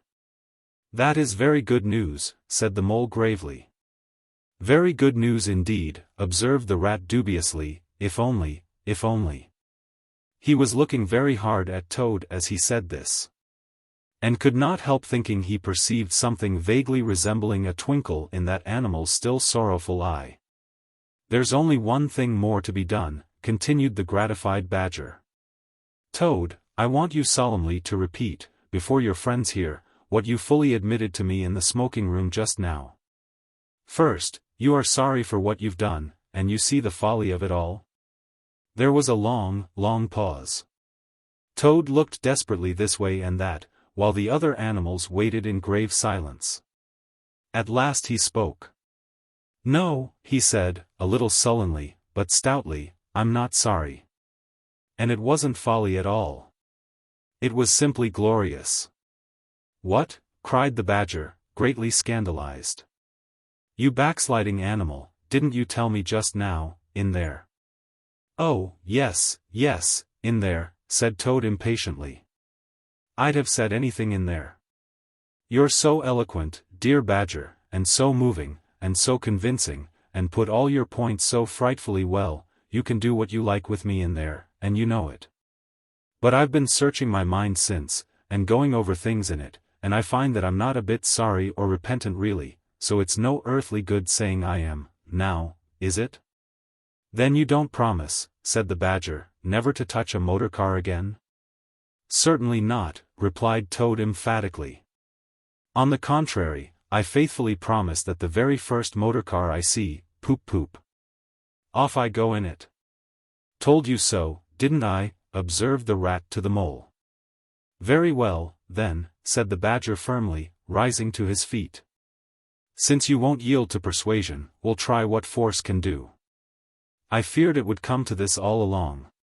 You've often asked us three to come and stay with you, Toad, in this handsome house of yours. Well, now we're going to. When we've converted you to a proper point of view we may quit, but not before. Take him upstairs, you two, and lock him up in his bedroom, while we arrange matters between ourselves. It's for your own good, Toady, you know, said the rat kindly, as Toad, kicking and struggling, was hauled up the stairs by his two faithful friends. Think what fun we shall all have together, just as we used to, when you've quite got over this painful attack of yours. We'll take great care of everything for you till you're well, Toad, said the mole, and we'll see your money isn't wasted, as it has been. No more of those regrettable incidents with the police, Toad, said the rat, as they thrust him into his bedroom. And no more weeks in hospital, being ordered about by female nurses, Toad, added the mole, turning the key on him. They descended the stair, Toad shouting abuse at them through the keyhole. And the three friends then met in conference on the situation. It's going to be a tedious business, said the badger, sighing. I've never seen Toad so determined. However, we will see it out. He must never be left an instant unguarded. We shall have to take it in turns to be with him, till the poison has worked itself out of his system. They arranged watches accordingly. Each animal took it in turns to sleep in Toad's room at night, and they divided the day up between them. At first Toad was undoubtedly very trying to his careful guardians. When his violent paroxysms possessed him he would arrange bedroom chairs in rude resemblance of a motor car and would crouch on the foremost of them, bent forward and staring fixedly ahead, making uncouth and ghastly noises, till the climax was reached, when, turning a complete somersault, he would lie prostrate amidst the ruins of the chairs, apparently completely satisfied for the moment. As time passed, however, these painful seizures grew gradually less frequent, and his friends strove to divert his mind into fresh channels. But his interest in other matters did not seem to revive, and he grew apparently languid and depressed. One fine morning the rat, whose turn it was to go on duty, went upstairs to relieve Badger, whom he found fidgeting to be off and stretch his legs in a long ramble round his wood and down his earths and burrows. Toad's still in bed, he told the rat, outside the door. Can't get much out of him, except, oh leave him alone, he wants nothing, perhaps he'll be better presently, it may pass off in time, don't be unduly anxious, and so on. Now, you look out, Rat. When Toad's quiet and submissive, and playing at being the hero of a Sunday school prize, then he's at his artfulest. There's sure to be something up. I know him. Well, now, I must be off.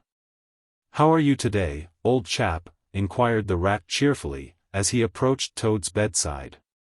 He had to wait some minutes for an answer. At last a feeble voice replied, "Thank you so much, dear Ratty. So good of you to inquire. But first tell me how you are yourself, and the excellent Mole?"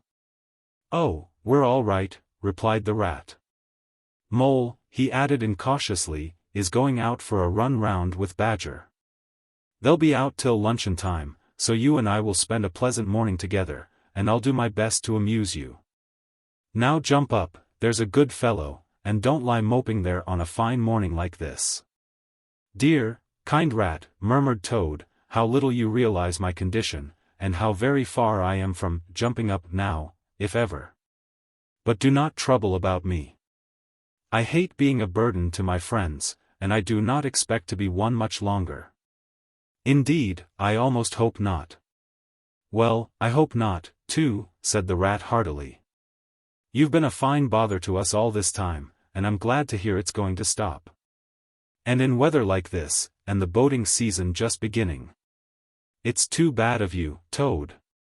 It isn't the trouble we mind, but you're making us miss such an awful lot." "I'm afraid it is the trouble you mind, though," replied the Toad languidly. "I can quite understand it. It's natural enough. You're tired of bothering about me. I mustn't ask you to do anything further. I'm a nuisance, I know." "You are, indeed," said the Rat. "But I tell you, I'd take any trouble on earth for you, if only you'd be a sensible animal." "If I thought that, Ratty," murmured Toad, more feebly than ever, "then I would beg you, for the last time, probably, to step round to the village as quickly as possible, even now it may be too late, and fetch the doctor. But don't you bother. It's only a trouble, and perhaps we may as well let things take their course." "Why, what do you want a doctor for?" inquired the Rat, coming closer and examining him. He certainly lay very still and flat, and his voice was weaker and his manner much changed. "Surely you have noticed of late," murmured Toad. "But, no, why should you? Noticing things is only a trouble. Tomorrow, indeed, you may be saying to yourself, 'Oh, if only I had noticed sooner. If only I had done something.' But no, it's a trouble. Never mind, forget that I asked." "Look here, old man," said the Rat, beginning to get rather alarmed, "of course I'll fetch a doctor to you, if you really think you want him. But you can hardly be bad enough for that yet. Let's talk about something else." "I fear, dear friend," said Toad, with a sad smile, "that talk can do little in a case like this, or doctors either, for that matter. Still, one must grasp at the slightest straw. And, by the way, while you are about it, I hate to give you additional trouble, but I happen to remember that you will pass the door. Would you mind at the same time asking the lawyer to step up? It would be a convenience to me, and there are moments, perhaps I should say there is a moment, when one must face disagreeable tasks, at whatever cost to exhausted nature." "A lawyer? Oh, he must be really bad," the affrighted Rat said to himself, as he hurried from the room, not forgetting, however, to lock the door carefully behind him. Outside, he stopped to consider. The other two were far away, and he had no one to consult. "It's best to be on the safe side," he said, on reflection. "I've known Toad fancy himself frightfully bad before, without the slightest reason, but I've never heard him ask for a lawyer. If there's nothing really the matter, the doctor will tell him he's an old ass, and cheer him up, and that will be something gained. I'd better humor him and go, it won't take very long." So he ran off to the village on his errand of mercy. The Toad, who had hopped lightly out of bed as soon as he heard the key turned in the lock, watched him eagerly from the window till he disappeared down the carriage drive. Then, laughing heartily, he dressed as quickly as possible in the smartest suit he could lay hands on at the moment. Filled his pockets with cash which he took from a small drawer in the dressing table, and next, knotting the sheets from his bed together and tying one end of the improvised rope round the central mullion of the handsome Tudor window which formed such a feature of his bedroom, he scrambled out, slid lightly to the ground, and, taking the opposite direction to the Rat, marched off light-heartedly, whistling a merry tune. It was a gloomy luncheon for Rat when the Badger and the Mole at length returned, and he had to face them at table with his pitiful and unconvincing story. The Badger's caustic, not to say brutal, remarks may be imagined, and therefore passed over. But it was painful to the Rat that even the Mole, though he took his friend's side as far as possible, could not help saying, "You've been a bit of a duffer this time, Ratty." Toad, too, of all animals. "He did it awfully well," said the crestfallen Rat. "He did you awfully well," rejoined the Badger hotly. "However, talking won't mend matters.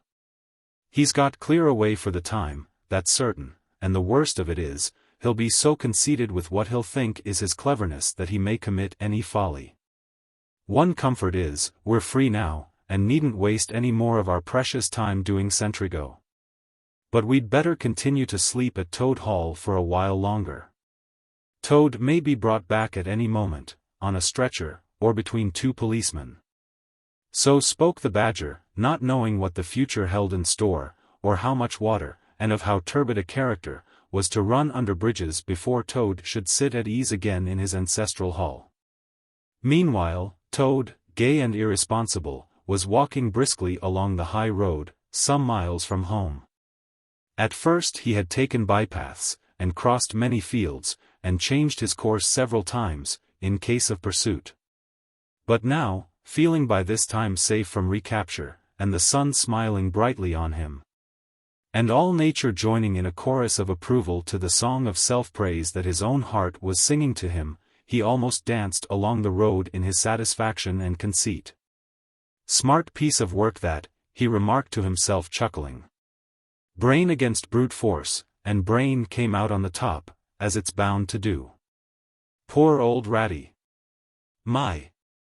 Won't he catch it when the Badger gets back?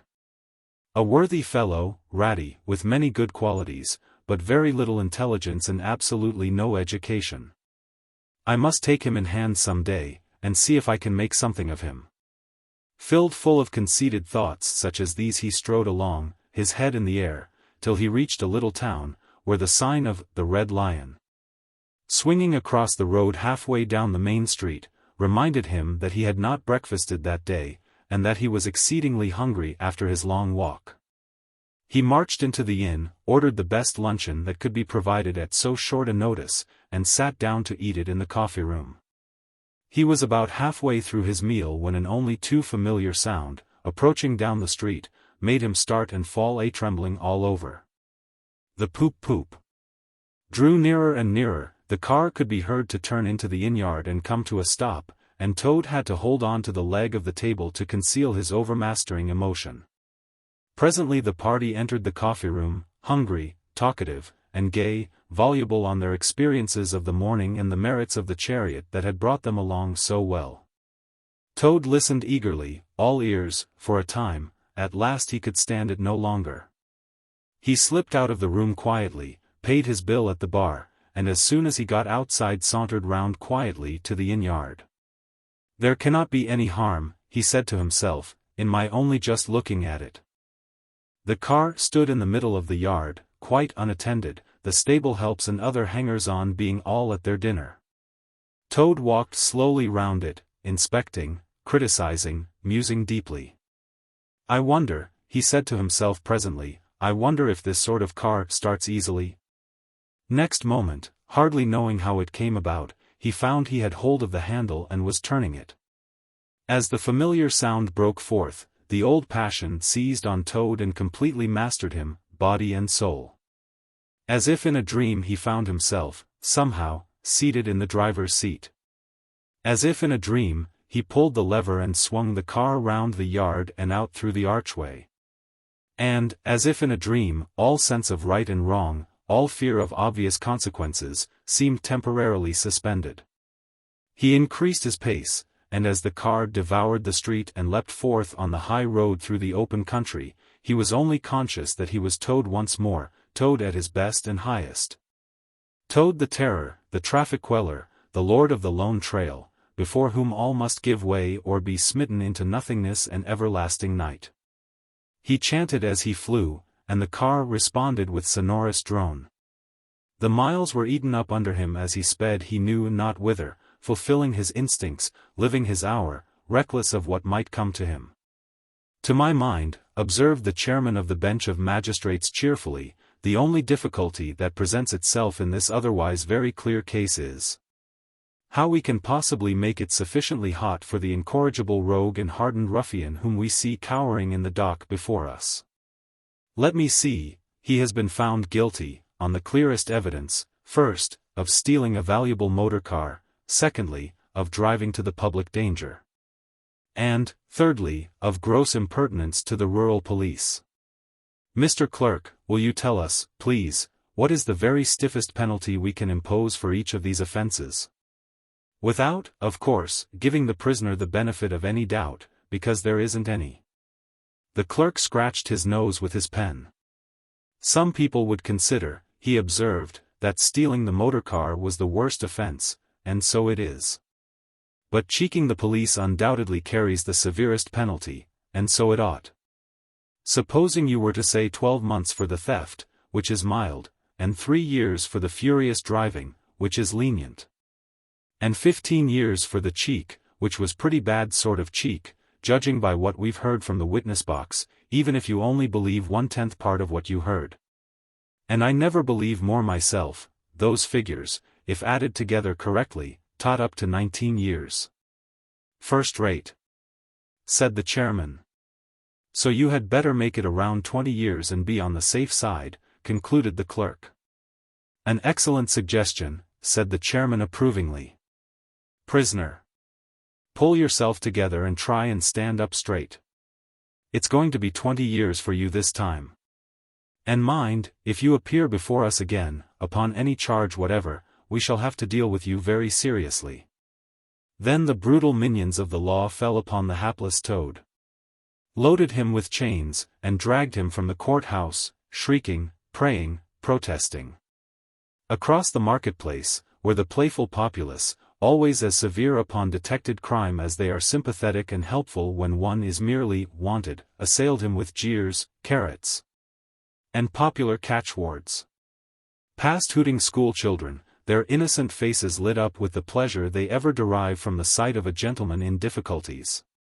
Across the hollow-sounding drawbridge, below the spiky portcullis, under the frowning archway of the grim old castle, whose ancient towers soared high overhead. Past guardrooms full of grinning soldiery off duty, past sentries who coughed in a horrid, sarcastic way. Because that is as much as a sentry on his post dare do to show his contempt and abhorrence of crime.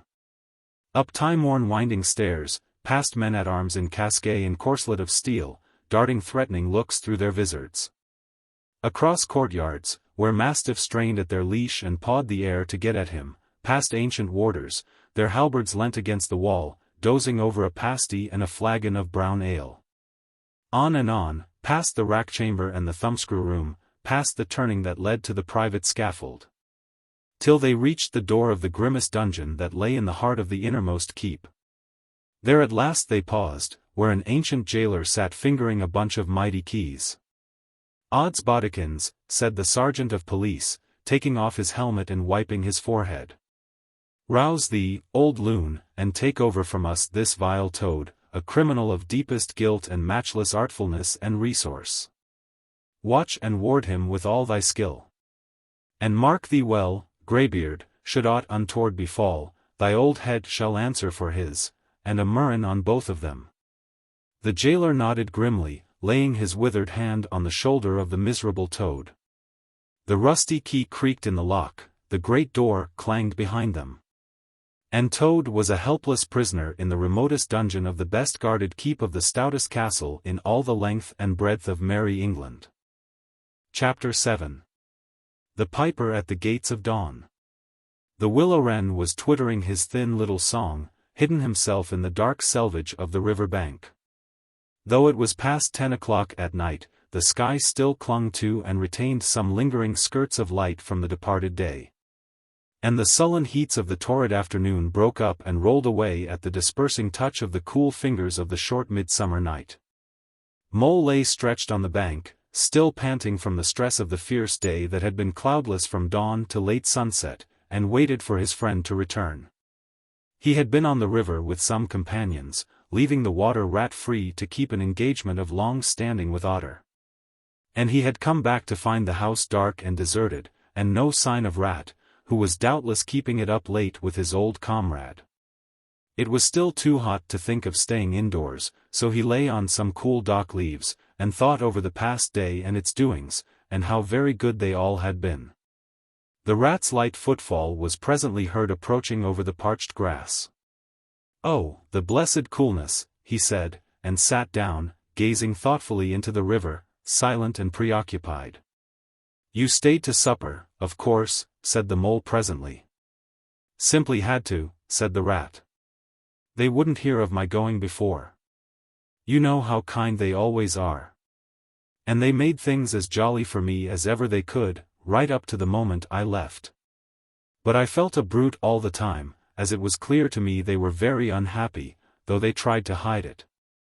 Mole, I'm afraid they're in trouble. Little Portly is missing again, and you know what a lot his father thinks of him, though he never says much about it." "What, that child?" said the mole lightly. "Well, suppose he is, why worry about it? He's always straying off and getting lost, and turning up again, he's so adventurous. But no harm ever happens to him. Everybody hereabouts knows him and likes him, just as they do old Otter, and you may be sure some animal or other will come across him and bring him back again all right. Why, we found him ourselves, miles from home, and quite self-possessed and cheerful." "Yes, but this time it's more serious," said the rat gravely.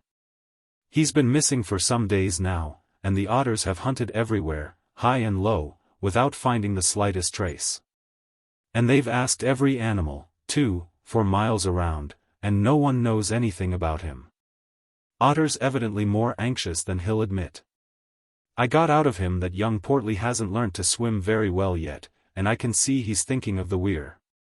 There's a lot of water coming down still, considering the time of the year, and the place always had a fascination for the child.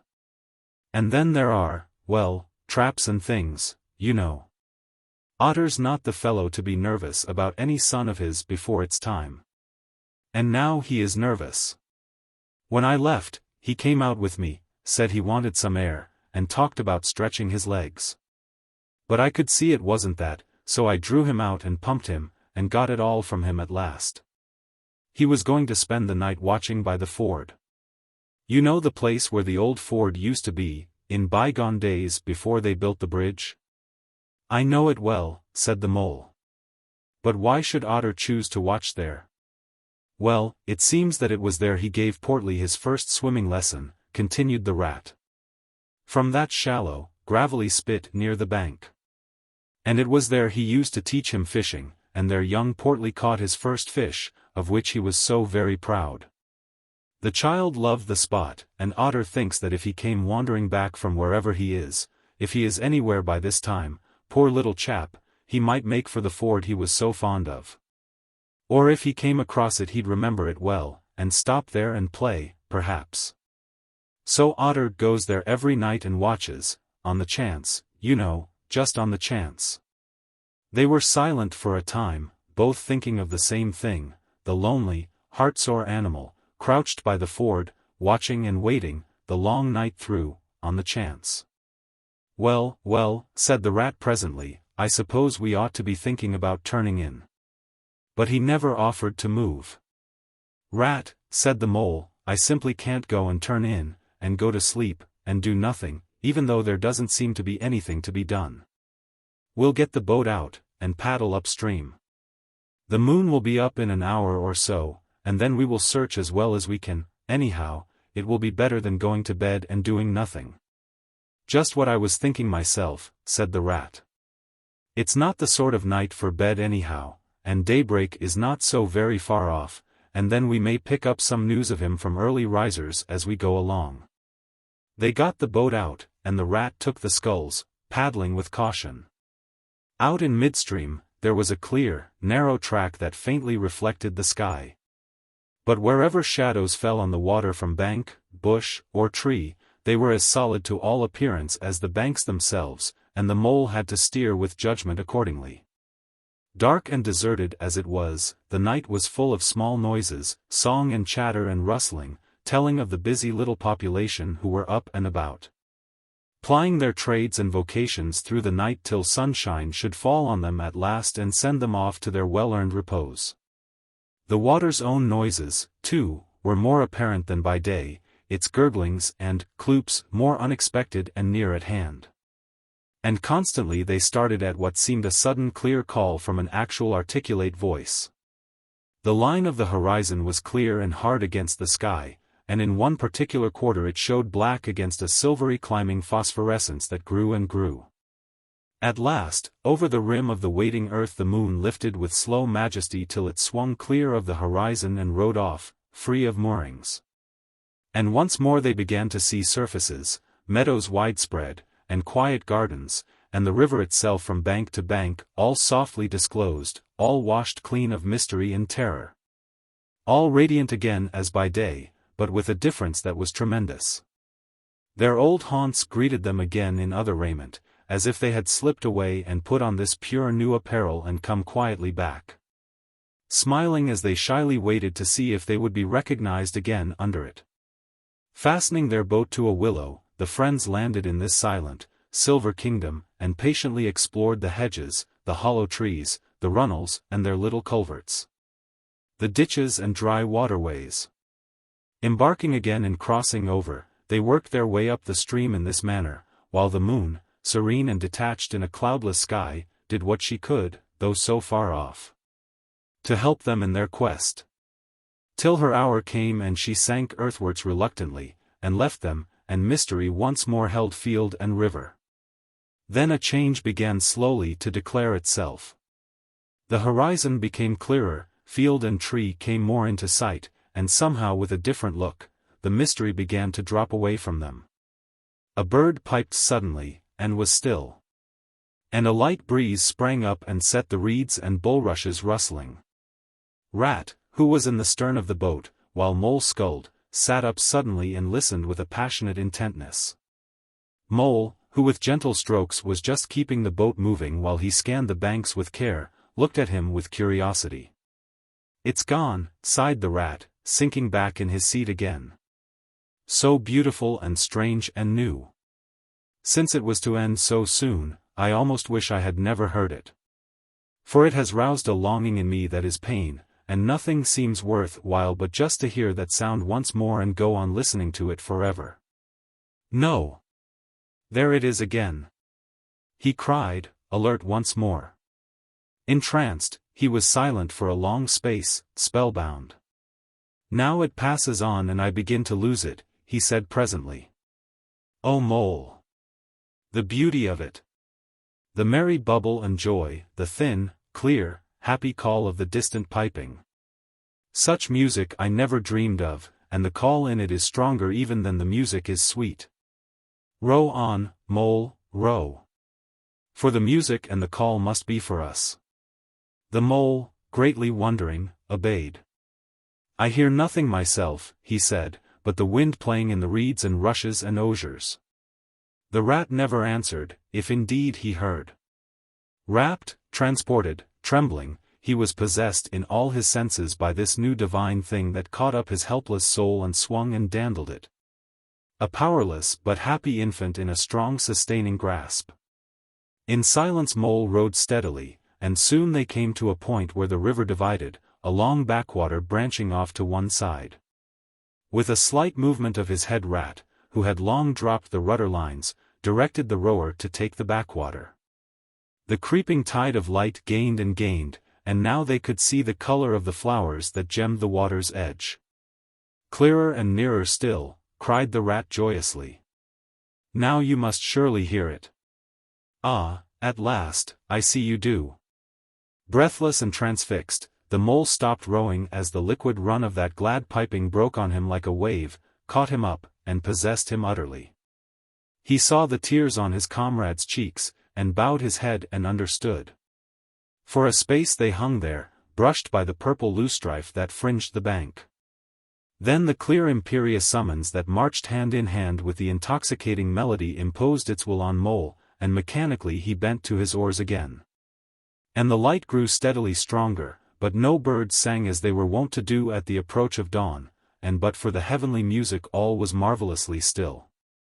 On either side of them, as they glided onwards, the rich meadowgrass seemed that morning of a freshness and a greenness unsurpassable. Never had they noticed the roses so vivid, the willow herb so riotous, the meadowsweet so odorous and pervading. Then the murmur of the approaching weir began to hold the air, and they felt a consciousness that they were nearing the end, whatever it might be, that surely awaited their expedition.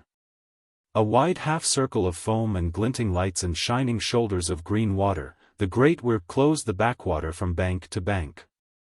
Troubled all the quiet surface with twirling eddies and floating foam streaks, and deadened all other sounds with its solemn and soothing rumble. In midmost of the stream, embraced in the weir's shimmering arm spread, a small island lay anchored, fringed close with willow and silver birch and alder. Reserved, shy, but full of significance, it hid whatever it might hold behind a veil, keeping it till the hour should come, and, with the hour, those who were called and chosen. Slowly, but with no doubt or hesitation whatever, and in something of a solemn expectancy, the two animals passed through the broken, tumultuous water and moored their boat at the flowery margin of the island.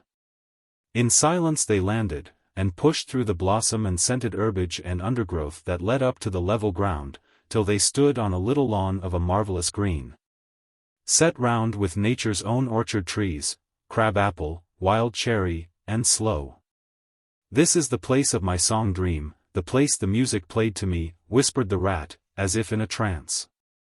"Here, in this holy place, here if anywhere, surely we shall find him." Then suddenly the mole felt a great awe fall upon him, an awe that turned his muscles to water, bowed his head, and rooted his feet to the ground. It was no panic terror, indeed he felt wonderfully at peace and happy, but it was an awe that smote and held him and, without seeing, he knew it could only mean that some august presence was very, very near. With difficulty he turned to look for his friend, and saw him at his side, cowed, stricken, and trembling violently. And still there was utter silence in the populous bird-haunted branches around them, and still the light grew and grew. Perhaps he would never have dared to raise his eyes, but that, though the piping was now hushed, the call and the summons seemed still dominant and imperious. He might not refuse, were death himself waiting to strike him instantly, once he had looked with mortal eye on things rightly kept hidden. Trembling he obeyed, and raised his humble head. And then, in that utter clearness of the imminent dawn, while nature, flushed with fullness of incredible color, seemed to hold her breath for the event, he looked in the very eyes of the friend and helper. Saw the backward sweep of the curved horns, gleaming in the growing daylight. Saw the stern, hooked nose between the kindly eyes that were looking down on them humorously, while the bearded mouth broke into a half-smile at the corners. Saw the rippling muscles on the arm that lay across the broad chest, the long supple hand still holding the panpipes only just fallen away from the parted lips. Saw the splendid curves of the shaggy limbs disposed in majestic ease on the sward. Saw, last of all, nestling between his very hooves, sleeping soundly in entire peace and contentment, the little, round, podgy, childish form of the baby otter. All this he saw, for one moment breathless and intense, vivid on the morning sky, and still, as he looked, he lived, and still, as he lived, he wondered. "Rat," he found breath to whisper, shaking. "Are you afraid?" "Afraid," murmured the rat, his eyes shining with unutterable love. "Afraid? Of him? Oh, never, never. And yet, oh, Mole, I am afraid." Then the two animals, crouching to the earth, bowed their heads and did worship. Sudden and magnificent, the sun's broad golden disk showed itself over the horizon facing them. And the first rays, shooting across the level water meadows, took the animals full in the eyes and dazzled them. When they were able to look once more, the vision had vanished, and the air was full of the carol of birds that hailed the dawn. As they stared blankly, in dumb misery deepening as they slowly realized all they had seen and all they had lost, a capricious little breeze, dancing up from the surface of the water, tossed the aspens, shook the dewy roses, and blew lightly and caressingly in their faces. And with its soft touch came instant oblivion. For this is the last best gift that the kindly demigod is careful to bestow on those to whom he has revealed himself in their helping, the gift of forgetfulness. Lest the awful remembrance should remain and grow, and overshadow mirth and pleasure, and the great haunting memory should spoil all the afterlives of little animals helped out of difficulties. In order that they should be happy and light-hearted as before. Mole rubbed his eyes and stared at Rat, who was looking about him in a puzzled sort of way. "I beg your pardon, what did you say, Rat?" he asked. "I think I was only remarking," said Rat slowly, "that this was the right sort of place, and that here, if anywhere, we should find him. And look! Why, there he is, the little fellow." And with a cry of delight he ran towards the slumbering Portly. But Mole stood still a moment, held in thought. As one wakened suddenly from a beautiful dream, who struggles to recall it, and can recapture nothing but a dim sense of the beauty of it, the beauty. Till that, too, fades away in its turn, and the dreamer bitterly accepts the hard, cold waking and all its penalties. So Mole, after struggling with his memory for a brief space, shook his head sadly and followed the Rat. Portly woke up with a joyous squeak, and wriggled with pleasure at the sight of his father's friends, who had played with him so often in past days. In a moment, however, his face grew blank, and he fell to hunting round in a circle with pleading whine. As a child that has fallen happily asleep in its nurse's arms, and wakes to find itself alone and laid in a strange place, and searches corners and cupboards, and runs from room to room, despair growing silently in its heart, even so Portly searched the island and searched, dogged and unwearying, till at last the black moment came for giving it up, and sitting down and crying bitterly. The Mole ran quickly to comfort the little animal, but Rat, lingering, looked long and doubtfully at certain hoof marks deep in the sward. "Some great animal has been here," he murmured slowly and thoughtfully, and stood musing, his mind strangely stirred. "Come along, Rat," called the Mole. "Think of poor Otter, waiting up there by the ford."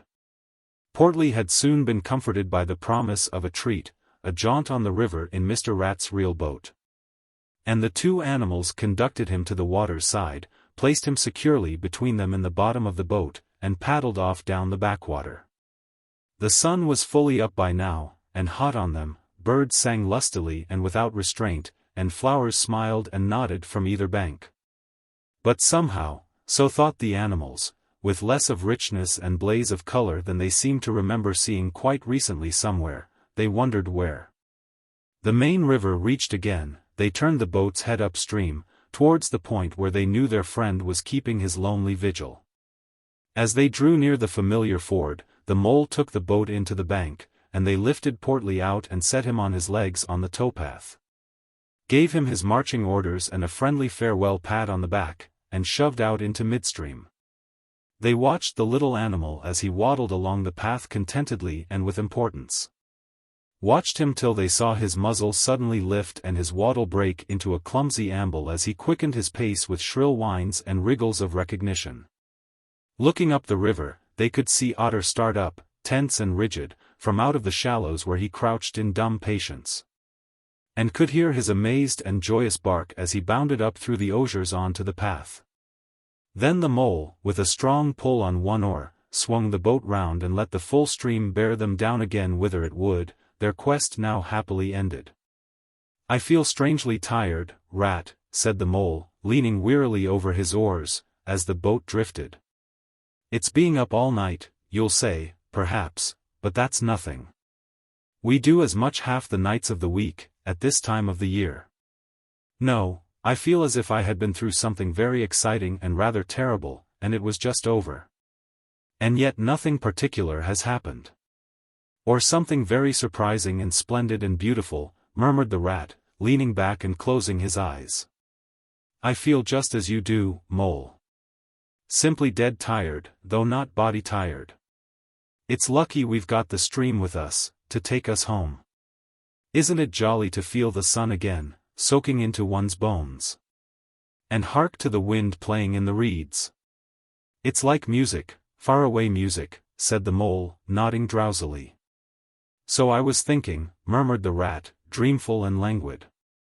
Dance music, the lilting sort that runs on without a stop, but with words in it, too. It passes into words and out of them again, I catch them at intervals, then it is dance music once more. And then nothing but the reed's soft thin whispering. You hear better than I, said the mole sadly. I cannot catch the words. Let me try and give you them, said the rat softly, his eyes still closed. Now it is turning into words again, faint but clear, lest the awe should dwell, and turn your frolic to fret. You shall look on my power at the helping hour, but then you shall forget. Now the reeds take it up, forget, forget, they sigh, and it dies away in a rustle and a whisper. Then the voice returns. Lest limbs be reddened and rent, I spring the trap that is set, as I loose the snare you may glimpse me there, for surely you shall forget. Row nearer, mole, nearer to the reeds. It is hard to catch, and grows each minute fainter. Helper and healer, I cheer, small waifs in the woodland wet, strays I find in it, wounds I bind in it, bidding them all forget. Nearer, mole, nearer. No, it is no good. The song has died away into reed talk. But what do the words mean? Asked the wondering mole. That I do not know, said the rat simply. I passed them on to you as they reached me. Ah! Now they return again, and this time full and clear. This time, at last, it is the real, the unmistakable thing, simple, passionate, perfect. Well, let's have it, then, said the mole, after he had waited patiently for a few minutes, half dozing in the hot sun. But no answer came. He looked, and understood the silence. With a smile of much happiness on his face, and something of a listening look still lingering there, the weary rat was fast asleep. Chapter 8. Toad's Adventures. When Toad found himself immured in a dank and noisome dungeon, and knew that all the grim darkness of a medieval fortress lay between him and the outer world of sunshine and well-metalled high roads where he had lately been so happy, disporting himself as if he had bought up every road in England, he flung himself at full length on the floor, and shed bitter tears, and abandoned himself to dark despair.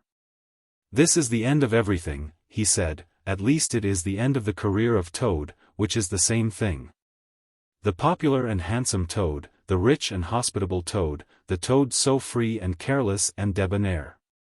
How can I hope to be ever set at large again, he said, who have been imprisoned so justly for stealing so handsome a motor car in such an audacious manner, and for such lurid and imaginative cheek bestowed upon such a number of fat, red-faced policemen. Here his sobs choked him. Stupid animal that I was, he said, now I must languish in this dungeon, till people who were proud to say they knew me, have forgotten the very name of Toad. Oh wise old badger!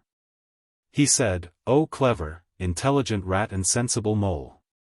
What sound judgments, what a knowledge of men and matters you possess! Oh unhappy and forsaken Toad! With lamentations such as these he passed his days and nights for several weeks, refusing his meals or intermediate light refreshments, though the grim and ancient jailer, knowing that Toad's pockets were well lined, frequently pointed out that many comforts, and indeed luxuries, could by arrangement be sent in, at a price, from outside. Now the jailer had a daughter, a pleasant wench and good-hearted, who assisted her father in the lighter duties of his post. She was particularly fond of animals, and, besides her canary, whose cage hung on a nail in the massive wall of the keep by day, to the great annoyance of prisoners who relished an after-dinner nap. And was shrouded in an antimacassar on the parlor table at night. She kept several piebald mice and a restless revolving squirrel. This kind-hearted girl, pitying the misery of Toad, said to her father one day, "Father, I can't bear to see that poor beast so unhappy, and getting so thin.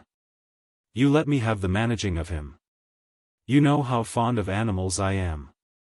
I'll make him eat from my hand, and sit up, and do all sorts of things." Her father replied that she could do what she liked with him. He was tired of Toad, and his sulks and his airs and his meanness. So that day she went on her errand of mercy, and knocked at the door of Toad's cell. "Now, cheer up, Toad," she said, coaxingly, on entering, "and sit up and dry your eyes and be a sensible animal. And do try and eat a bit of dinner. See, I've brought you some of mine, hot from the oven." It was bubble and squeak, between two plates, and its fragrance filled the narrow cell. The penetrating smell of cabbage reached the nose of Toad as he lay prostrate in his misery on the floor, and gave him the idea for a moment that perhaps life was not such a blank and desperate thing as he had imagined.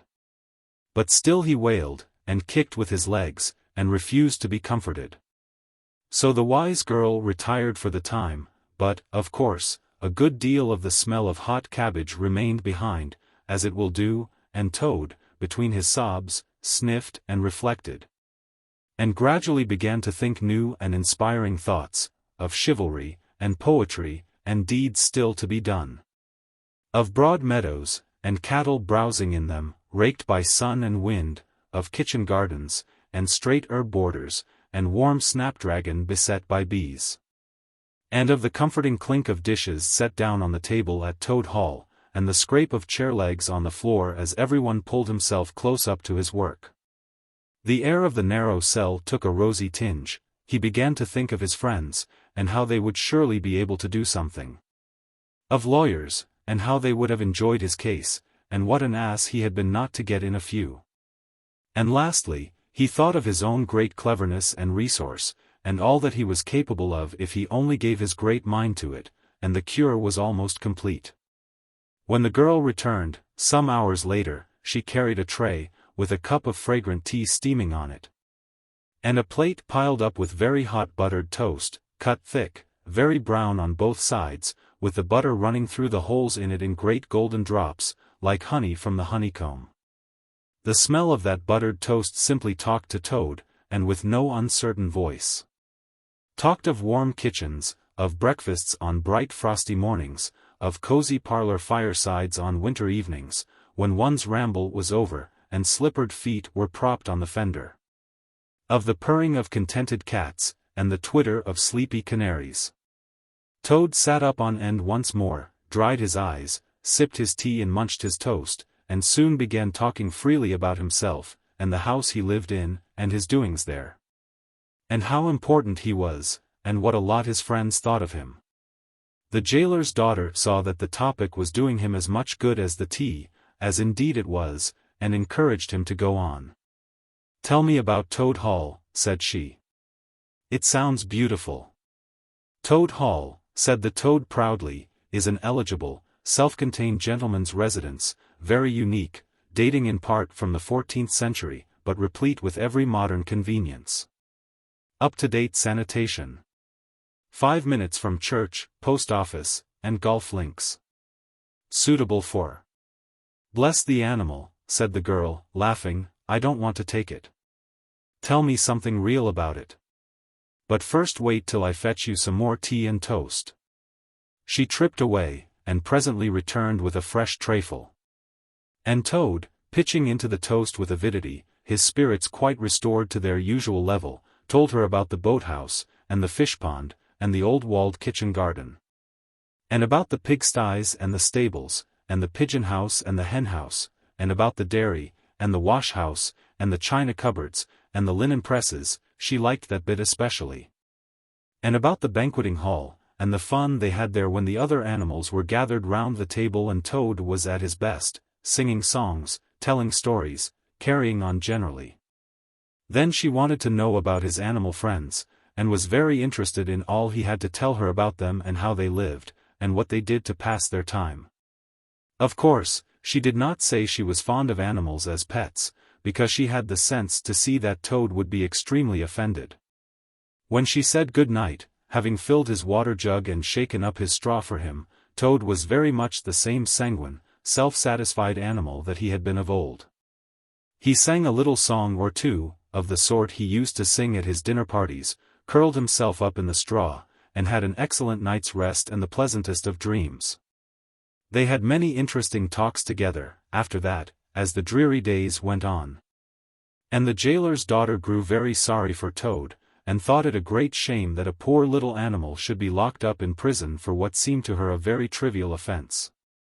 Toad, of course, in his vanity, thought that her interest in him proceeded from a growing tenderness. And he could not help half regretting that the social gulf between them was so very wide, for she was a comely lass, and evidently admired him very much. One morning the girl was very thoughtful, and answered at random, and did not seem to Toad to be paying proper attention to his witty sayings and sparkling comments. "Toad," she said presently, "just listen, please. I have an aunt who is a washerwoman." "There, there," said Toad, graciously and affably, "never mind, think no more about it. I have several aunts who ought to be washerwomen." "Do be quiet a minute, Toad," said the girl. "You talk too much, that's your chief fault, and I'm trying to think, and you hurt my head. As I said, I have an aunt who is a washerwoman. She does the washing for all the prisoners in this castle. We try to keep any paying business of that sort in the family, you understand. She takes out the washing on Monday morning, and brings it in on Friday evening. This is a Thursday. Now, this is what occurs to me: you're very rich, at least you're always telling me so, and she's very poor. A few pounds wouldn't make any difference to you, and it would mean a lot to her. Now, I think if she were properly approached, squared, I believe is the word you animals use, you could come to some arrangement by which she would let you have her dress and bonnet and so on. And you could escape from the castle as the official washerwoman. You're very alike in many respects, particularly about the figure." "We're not," said the Toad in a huff. "I have a very elegant figure, for what I am." "So has my aunt," replied the girl, "for what she is. But have it your own way. You horrid, proud, ungrateful animal, when I'm sorry for you, and trying to help you." "Yes, yes, that's all right. Thank you very much indeed," said the Toad hurriedly. "But look here. You wouldn't surely have Mr. Toad, of Toad Hall, going about the country disguised as a washerwoman?" "Then you can stop here as a toad," replied the girl with much spirit. "I suppose you want to go off in a coach and four." Honest Toad was always ready to admit himself in the wrong. "You are a good, kind, clever girl," he said, "and I am indeed a proud and a stupid toad. Introduce me to your worthy aunt, if you will be so kind, and I have no doubt that the excellent lady and I will be able to arrange terms satisfactory to both parties." Next evening the girl ushered her aunt into Toad's cell, bearing his week's washing pinned up in a towel. The old lady had been prepared beforehand for the interview. And the sight of certain gold sovereigns that Toad had thoughtfully placed on the table in full view practically completed the matter and left little further to discuss. In return for his cash, Toad received a cotton print gown, an apron, a shawl, and a rusty black bonnet. The only stipulation the old lady made being that she should be gagged and bound and dumped down in a corner. By this not very convincing artifice, she explained, aided by picturesque fiction which she could supply herself, she hoped to retain her situation, in spite of the suspicious appearance of things. Toad was delighted with the suggestion. It would enable him to leave the prison in some style, and with his reputation for being a desperate and dangerous fellow untarnished. And he readily helped the jailer's daughter to make her aunt appear as much as possible the victim of circumstances over which she had no control. "Now it's your turn, Toad," said the girl. "Take off that coat and waistcoat of yours, you're fat enough as it is." Shaking with laughter, she proceeded to hook and eye him into the cotton print gown, arranged the shawl with a professional fold, and tied the strings of the rusty bonnet under his chin. "You're the very image of her," she giggled, "only I'm sure you never looked half so respectable in all your life before. Now, goodbye, Toad, and good luck. Go straight down the way you came up. And if anyone says anything to you, as they probably will, being but men, you can chaff back a bit, of course, but remember you're a widow woman, quite alone in the world, with a character to lose." With a quaking heart, but as firm a footstep as he could command, Toad set forth cautiously on what seemed to be a most harebrained and hazardous undertaking. But he was soon agreeably surprised to find how easy everything was made for him, and a little humbled at the thought that both his popularity, and the sex that seemed to inspire it, were really another's. The washerwoman's squat figure in its familiar cotton print seemed a passport for every barred door and grim gateway. Even when he hesitated, uncertain as to the right turning to take, he found himself helped out of his difficulty by the warder at the next gate, anxious to be off to his tea, summoning him to come along sharp and not keep him waiting there all night. The chaff and the humorous sallies to which he was subjected, and to which, of course, he had to provide prompt and effective reply, formed, indeed, his chief danger. For Toad was an animal with a strong sense of his own dignity, and the chaff was mostly, he thought, poor and clumsy, and the humor of the sallies entirely lacking. However, he kept his temper, though with great difficulty, suited his retorts to his company in his supposed character, and did his best not to overstep the limits of good taste. It seemed hours before he crossed the last courtyard, rejected the pressing invitations from the last guardroom, and dodged the outspread arms of the last warder, pleading with simulated passion for just one farewell embrace. But at last he heard the wicket gate in the great outer door click behind him, felt the fresh air of the outer world upon his anxious brow, and knew that he was free. Dizzy with the easy success of his daring exploit, he walked quickly towards the lights of the town, not knowing in the least what he should do next, only quite certain of one thing: that he must remove himself as quickly as possible from the neighborhood where the lady he was forced to represent was so well known and so popular a character. As he walked along, considering, his attention was caught by some red and green lights a little way off, to one side of the town. And the sound of the puffing and snorting of engines and the banging of shunted trucks fell on his ear. "Aha," he thought, "this is a piece of luck. A railway station is the thing I want most in the whole world at this moment. And what's more, I needn't go through the town to get it, and shan't have to support this humiliating character by repartees which, though thoroughly effective, do not assist one's sense of self-respect." He made his way to the station accordingly, consulted a timetable, and found that a train, bound more or less in the direction of his home, was due to start in half an hour. "More luck," said Toad, his spirits rising rapidly, and went off to the booking office to buy his ticket. He gave the name of the station that he knew to be nearest to the village of which Toad Hall was the principal feature, and mechanically put his fingers, in search of the necessary money, where his waistcoat pocket should have been.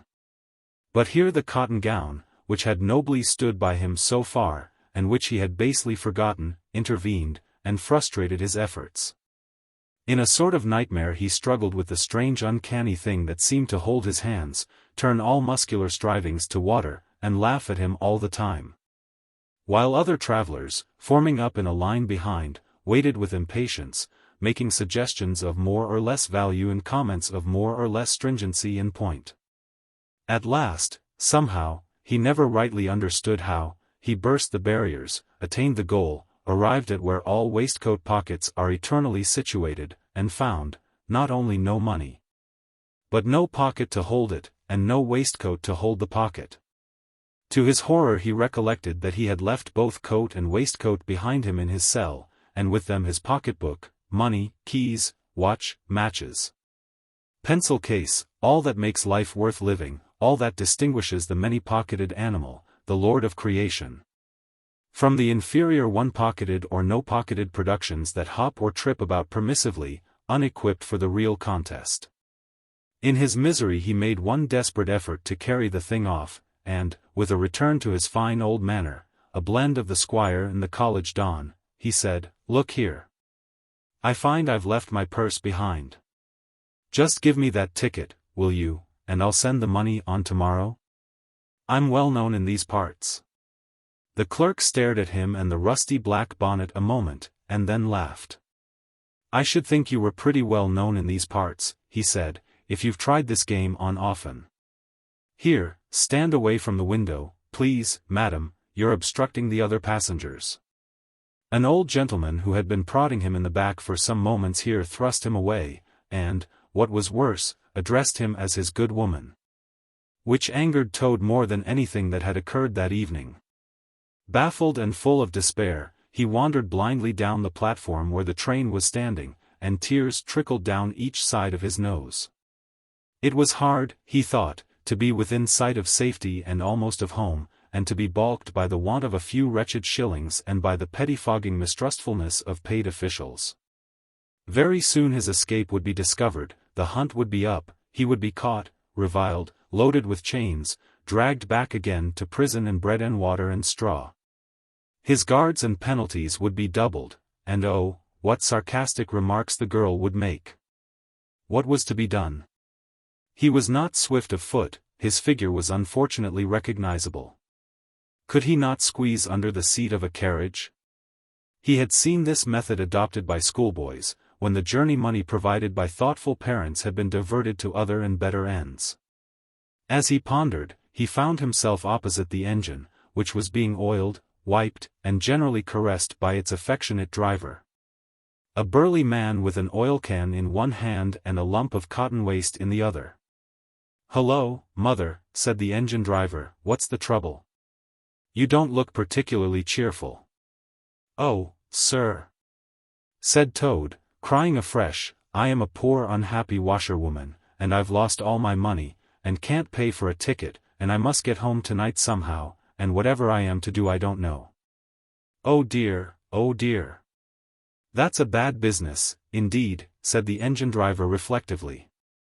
"Lost your money, and can't get home, and got some kids, too, waiting for you, I dare say." "Any amount of sobbed Toad.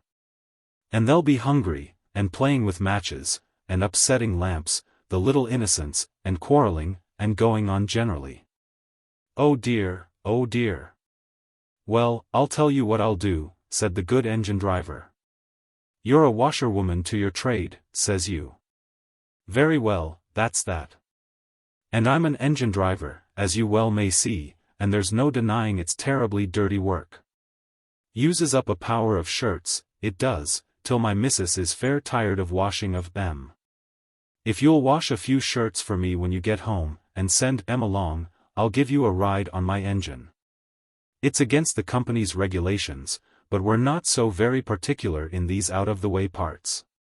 The Toad's misery turned into rapture as he eagerly scrambled up into the cab of the engine. Of course, he had never washed a shirt in his life, and couldn't if he tried, and, anyhow, he wasn't going to begin. But he thought, when I get safely home to Toad Hall, and have money again, and pockets to put it in, I will send the engine driver enough to pay for quite a quantity of washing. And that will be the same thing, or better.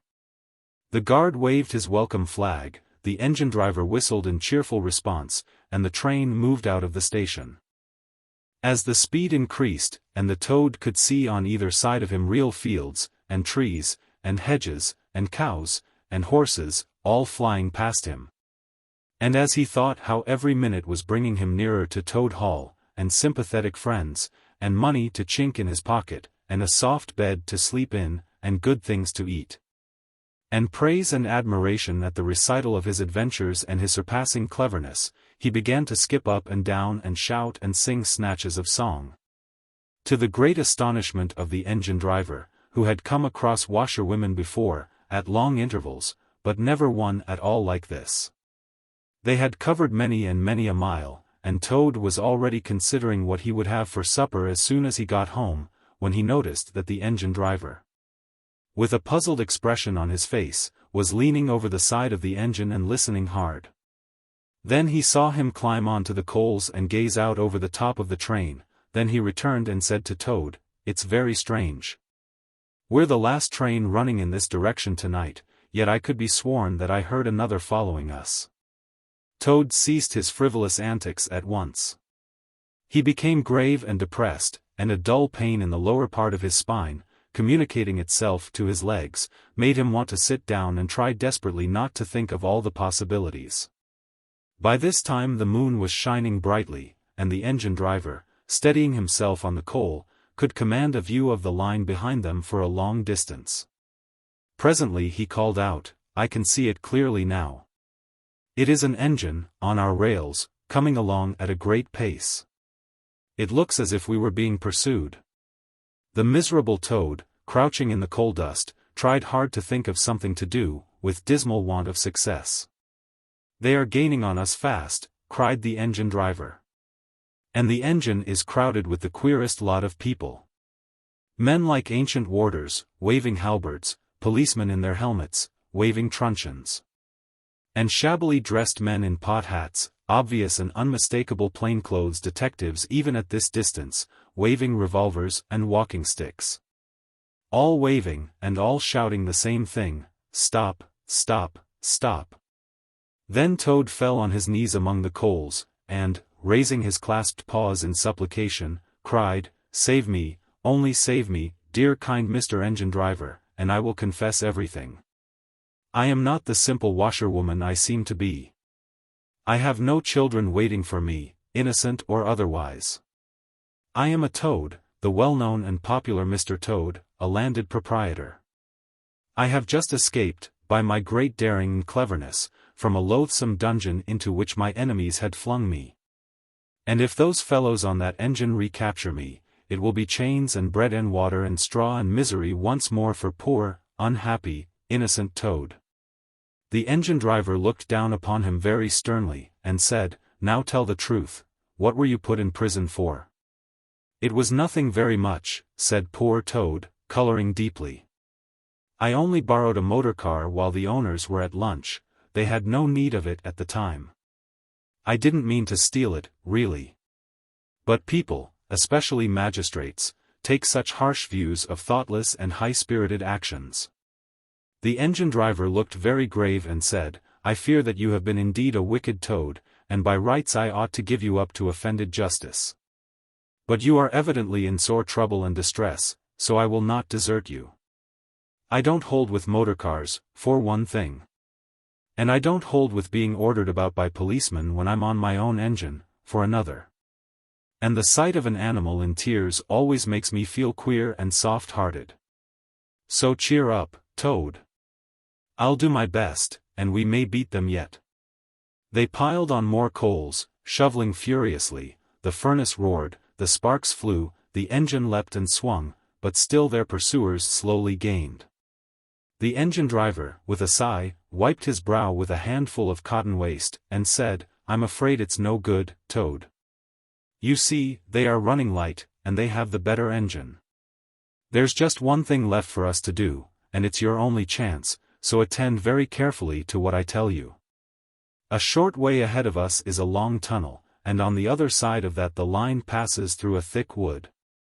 Now, I will put on all the speed I can while we are running through the tunnel, but the other fellows will slow down a bit, naturally, for fear of an accident. When we are through, I will shut off steam and put on brakes as hard as I can, and the moment it's safe to do so you must jump and hide in the wood, before they get through the tunnel and see you. Then I will go full speed ahead again, and they can chase me if they like, for as long as they like, and as far as they like. Now mind and be ready to jump when I tell you." They piled on more coals, and the train shot into the tunnel, and the engine rushed and roared and rattled, till at last they shot out at the other end into fresh air and the peaceful moonlight, and saw the wood lying dark and helpful upon either side of the line. The driver shut off steam and put on brakes, the Toad got down on the step, and as the train slowed down to almost a walking pace he heard the driver call out, "Now, jump."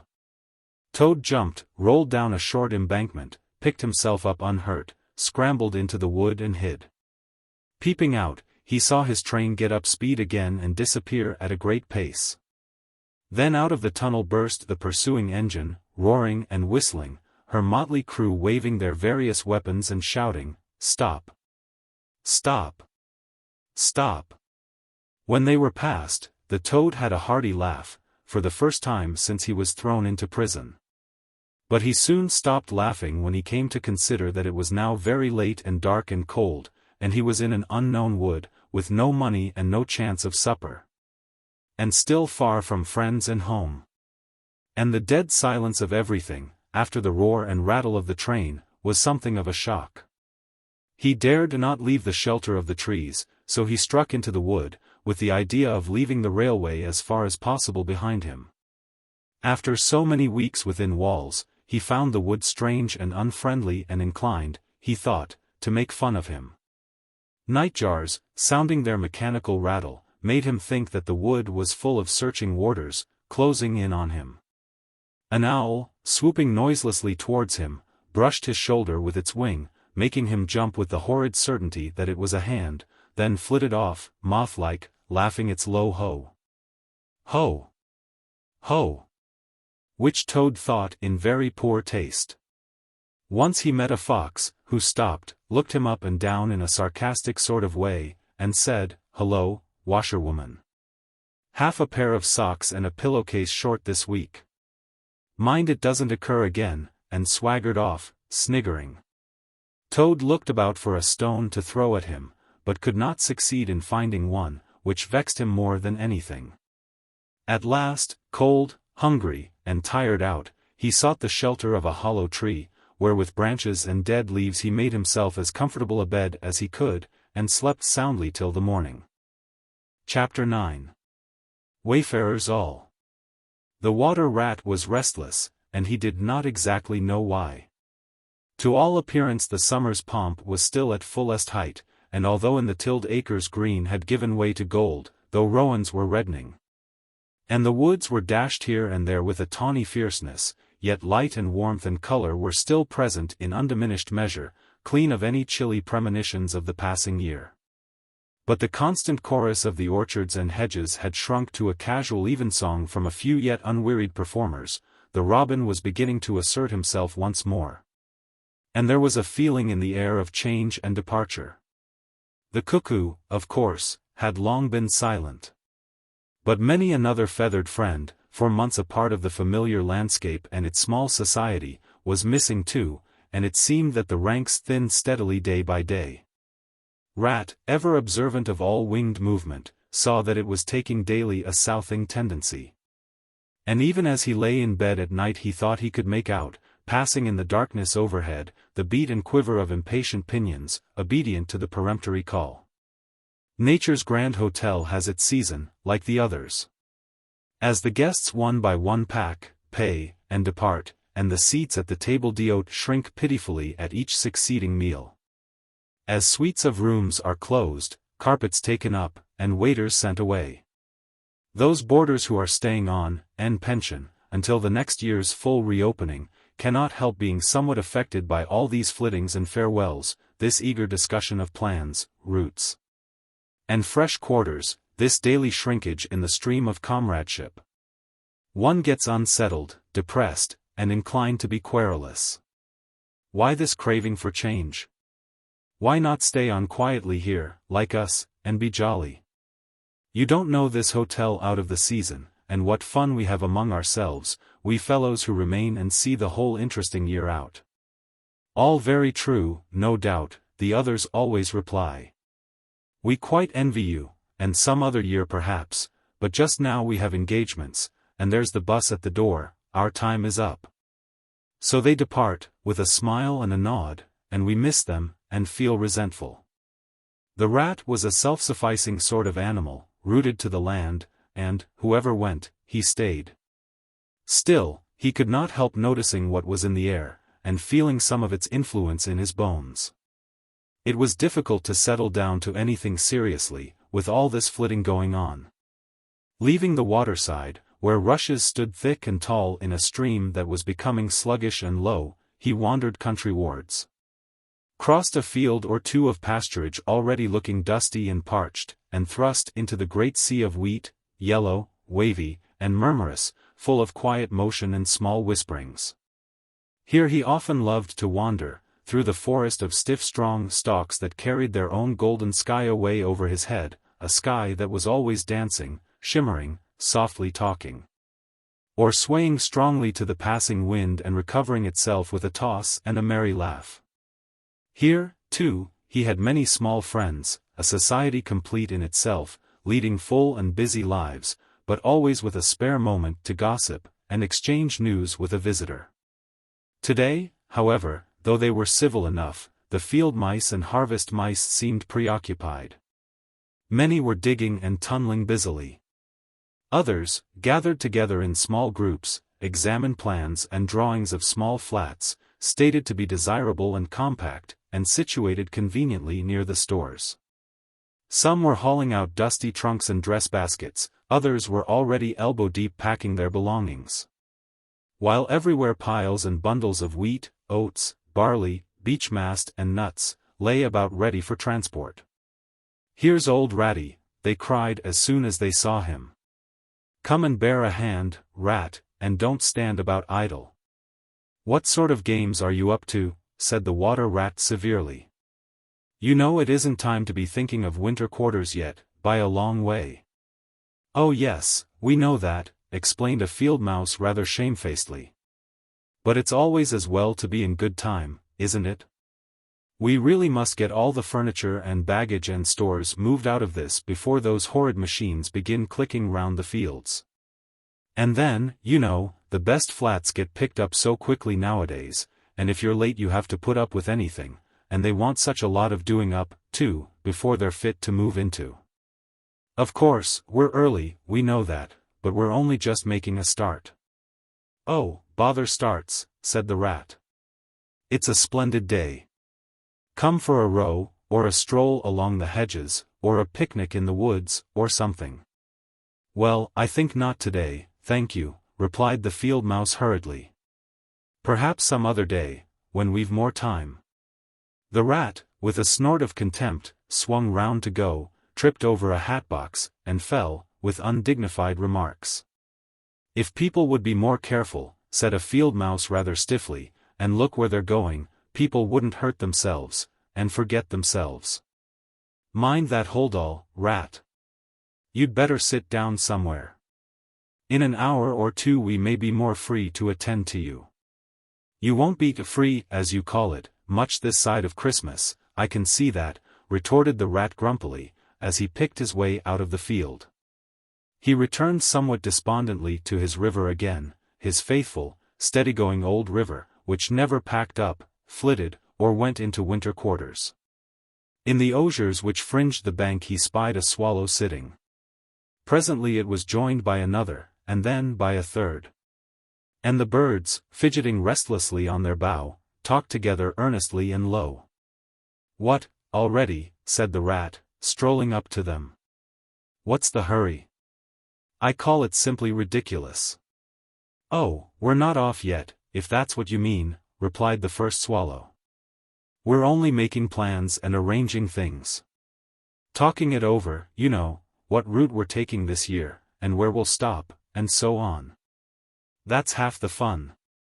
"Fun?" said the rat, "now that's just what I don't understand.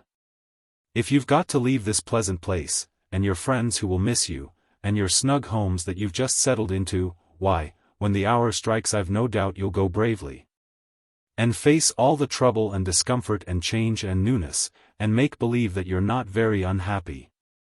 But to want to talk about it, or even think about it, till you really need. No, you don't understand, naturally," said the second swallow. "First, we feel it stirring within us, a sweet unrest. Then back come the recollections one by one, like homing pigeons. They flutter through our dreams at night, they fly with us in our wheelings and circlings by day. We hunger to inquire of each other, to compare notes and assure ourselves that it was all really true. As one by one the scents and sounds and names of long-forgotten places come gradually back and beckon to us." "Couldn't you stop on for just this year?" suggested the water rat, wistfully. "We'll all do our best to make you feel at home. You've no idea what good times we have here, while you are far away. I tried stopping on 1 year, said the third swallow. I had grown so fond of the place that when the time came I hung back and let the others go on without me. For a few weeks it was all well enough, but afterwards, oh the weary length of the nights. The shivering, sunless days. The air so clammy and chill, and not an insect in an acre of it. No, it was no good, my courage broke down, and one cold, stormy night I took wing, flying well inland on account of the strong easterly gales. It was snowing hard as I beat through the passes of the great mountains, and I had a stiff fight to win through. But never shall I forget the blissful feeling of the hot sun again on my back as I sped down to the lakes that lay so blue and placid below me, and the taste of my first fat insect. The past was like a bad dream, the future was all happy holiday as I moved southwards week by week, easily, lazily, lingering as long as I dared, but always heeding the call. No, I had had my warning, never again did I think of disobedience. Ah, yes, the call of the south, twittered the other two dreamily. Its songs, its hues, its radiant air. Oh, do you remember? And, forgetting the rat, they slid into passionate reminiscence, while he listened fascinated, and his heart burned within him. In himself, too, he knew that it was vibrating at last, that chord hitherto dormant and unsuspected. The mere chatter of these southern-bound birds, their pale and second-hand reports, had yet power to awaken this wild new sensation and thrill him through and through with it. What would one moment of the real thing work in him, one passionate touch of the real southern sun, one waft of the authentic odor? With closed eyes he dared to dream a moment in full abandonment, and when he looked again the river seemed steely and chill, the green fields grey and lightless. Then his loyal heart seemed to cry out on his weaker self for its treachery. Why do you ever come back, then, at all? He demanded of the swallows jealously. What do you find to attract you in this poor drab little country? And do you think, said the first swallow, that the other call is not for us too, in its due season? The call of lush meadow grass, wet orchards, warm, insect-haunted ponds, of browsing cattle, of haymaking, and all the farm buildings clustering round the house of the perfect eaves. Do you suppose, asked the second one, that you are the only living thing that craves with a hungry longing to hear the cuckoo's note again? In due time, said the third, we shall be homesick once more for quiet water lilies swaying on the surface of an English stream. But today all that seems pale and thin and very far away. Just now our blood dances to other music. They fell a-twittering among themselves once more, and this time their intoxicating babble was of violet seas, tawny sands, and lizard-haunted walls.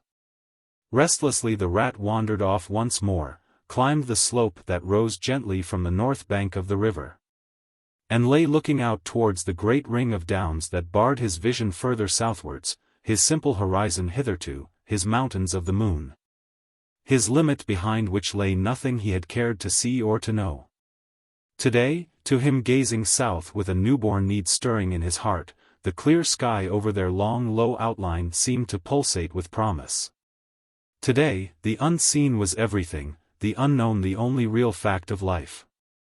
On this side of the hills was now the real blank, on the other lay the crowded and colored panorama that his inner eye was seeing so clearly. What seas lay beyond, green, leaping, and crested? What sunbathed coasts, along which the white villas glittered against the olive woods?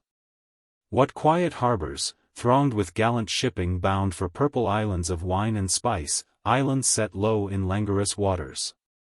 He rose and descended riverwards once more. Then changed his mind and sought the side of the dusty lane. There, lying half buried in the thick, cool underhedged tangle that bordered it, he could muse on the metalled road and all the wondrous world that it led to.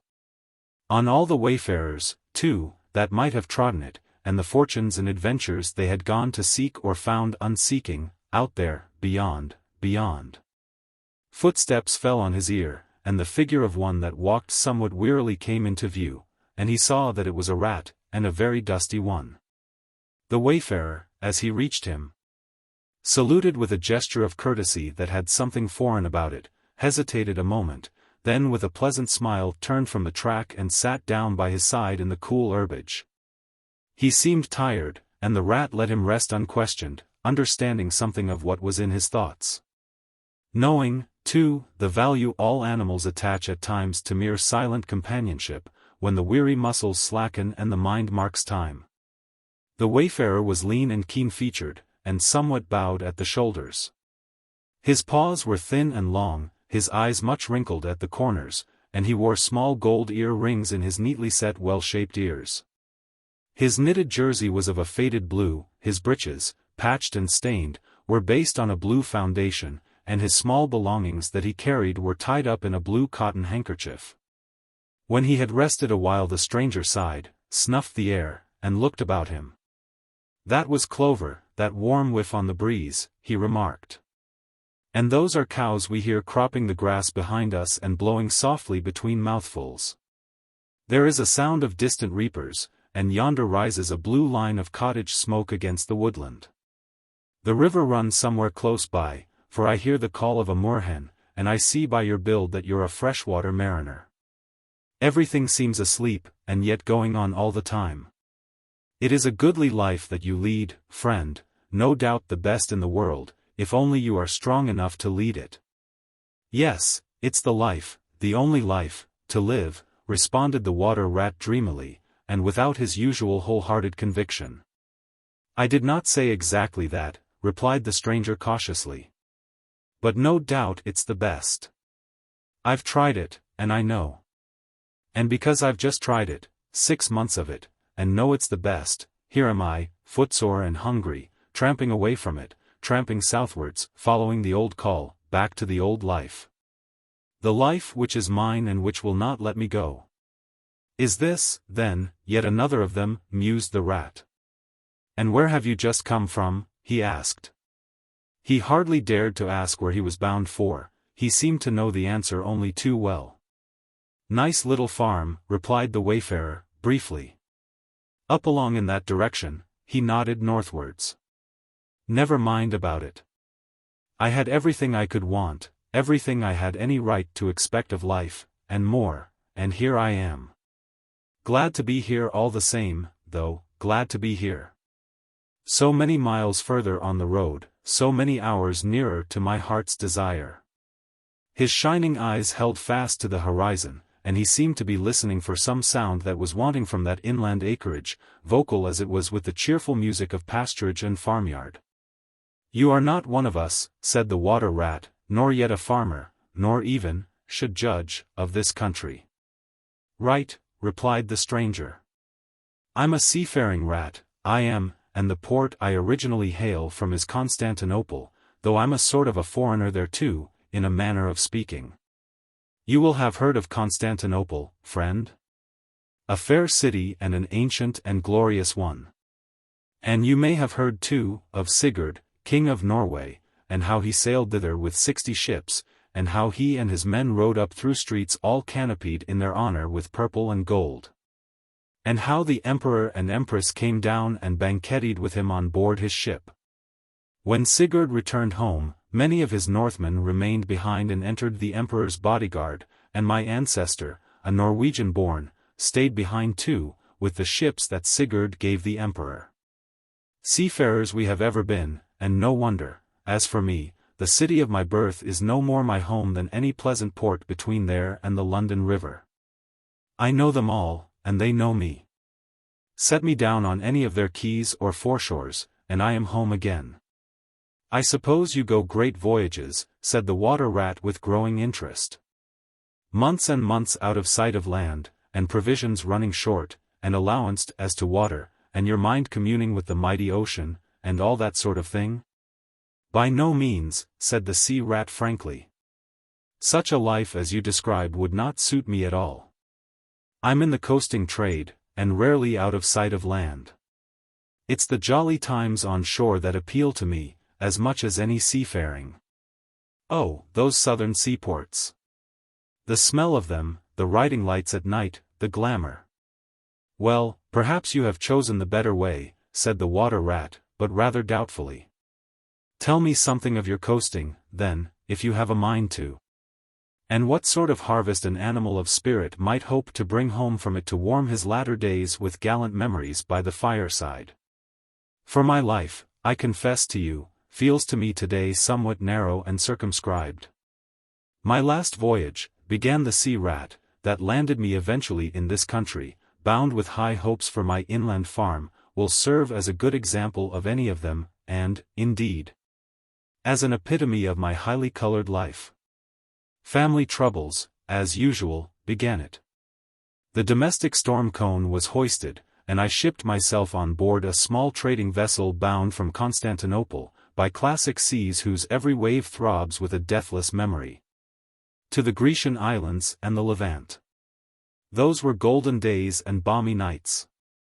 In and out of harbor all the time, old friends everywhere, sleeping in some cool temple or ruined cistern during the heat of the day, feasting and song after sundown, under great stars set in a velvet sky. Thence we turned and coasted up the Adriatic, its shores swimming in an atmosphere of amber, rose, and aquamarine. We lay in wide landlocked harbors, we roamed through ancient and noble cities, until at last one morning, as the sun rose royally behind us, we rode into Venice down a path of gold. Oh, Venice is a fine city, wherein a rat can wander at his ease and take his pleasure. Or, when weary of wandering, can sit at the edge of the Grand Canal at night, feasting with his friends, when the air is full of music and the sky full of stars, and the lights flash and shimmer on the polished steel prows of the swaying gondolas, packed so that you could walk across the canal on them from side to side. And then the food, do you like shellfish? Well, we won't linger over that now. He was silent for a time. And the water rat, silent too and enthralled, floated on dream canals and heard a phantom song pealing high between vaporous grey wave-lapped walls. Southwards we sailed again at last, continued the sea rat, coasting down the Italian shore, till finally we made Palermo, and there I quitted for a long, happy spell on shore. I never stick too long to one ship, one gets narrow-minded and prejudiced. Besides, Sicily is one of my happy hunting grounds. I know everybody there, and their ways just suit me. I spent many jolly weeks in the island, staying with friends up country. When I grew restless again I took advantage of a ship that was trading to Sardinia and Corsica. And very glad I was to feel the fresh breeze and the sea spray in my face once more. But isn't it very hot and stuffy, down in the hold, I think you call it? Asked the water rat. The seafarer looked at him with the suspicion of a wink. I'm an old hand, he remarked with much simplicity. The captain's cabin's good enough for me. It's a hard life, by all accounts, murmured the rat, sunk in deep thought. For the crew it is, replied the seafarer gravely, again with the ghost of a wink. From Corsica, he went on, I made use of a ship that was taking wine to the mainland. We made a lassio in the evening, lay to, hauled up our wine casks, and hove them overboard, tied one to the other by a long line. Then the crew took to the boats and rowed shorewards, singing as they went, and drawing after them the long bobbing procession of casks, like a mile of porpoises. On the sands they had horses waiting, which dragged the casks up the steep street of the little town with a fine rush and clatter and scramble. When the last cask was in, we went and refreshed and rested, and sat late into the night, drinking with our friends, and next morning I took to the great olive woods for a spell and a rest. For now I had done with islands for the time, and ports and shipping were plentiful.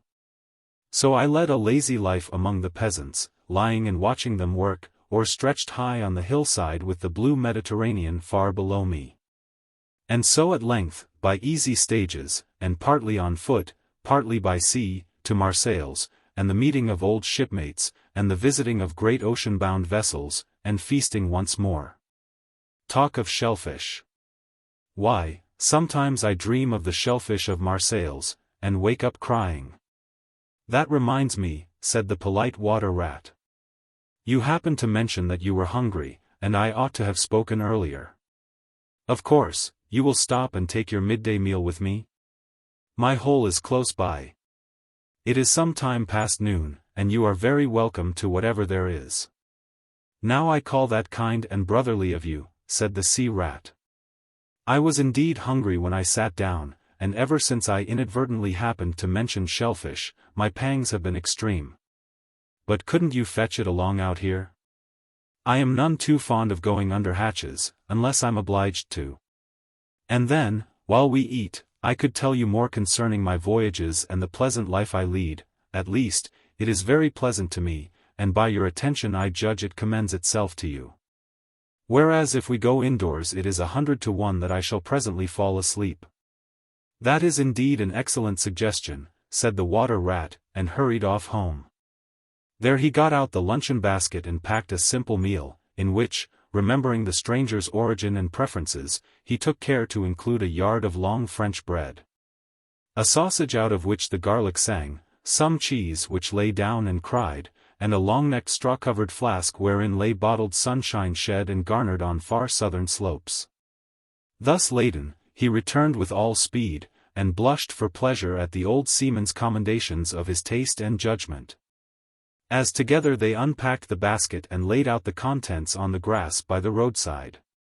The sea rat, as soon as his hunger was somewhat assuaged, continued the history of his latest voyage, conducting his simple hearer from port to port of Spain, landing him at Lisbon, Oporto, and Bordeaux, introducing him to the pleasant harbors of Cornwall and Devon, and so up the channel to that final quayside, where, landing after winds long contrary, storm-driven and weather-beaten, he had caught the first magical hints and heraldings of another spring, and, fired by these, had sped on a long tramp inland, hungry for the experiment of life on some quiet farmstead, very far from the weary beating of any sea.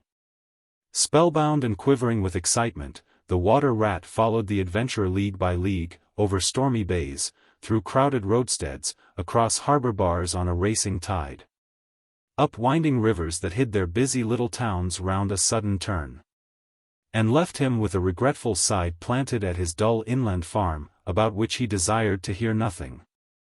By this time their meal was over, and the seafarer, refreshed and strengthened, his voice more vibrant, his eye lit with a brightness that seemed caught from some faraway sea beacon, filled his glass with the red and glowing vintage of the south, and, leaning towards the water rat, compelled his gaze and held him, body and soul, while he talked.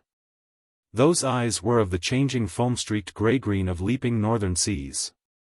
In the glass shone a hot ruby that seemed the very heart of the south, beating for him who had courage to respond to its pulsation. The twin lights, the shifting grey and the steadfast red, mastered the water rat and held him bound, fascinated, powerless. The quiet world outside their rays receded far away and ceased to be. And the talk, the wonderful talk flowed on, or was it speech entirely, or did it pass at times into song, chanty of the sailors weighing the dripping anchor, sonorous hum of the shrouds in a tearing northeaster, ballad of the fisherman hauling his nets at sundown against an apricot sky, chords of guitar and mandolin from gondola or caique? Did it change into the cry of the wind, plaintive at first, angrily shrill as it freshened, rising to a tearing whistle, sinking to a musical trickle of air from the leach of the bellying sail? All these sounds the spellbound listener seemed to hear, and with them the hungry complaint of the gulls and the sea-mews, the soft thunder of the breaking wave, the cry of the protesting shingle. Back into speech again it passed, and with beating heart he was following the adventures of a dozen seaports, the fights, the escapes, the rallies, the comradeships, the gallant undertakings. Or he searched islands for treasure, fished in still lagoons and dozed daylong on warm white sand. Of deep-sea fishings he heard tell, and mighty silver gatherings of the mile-long net.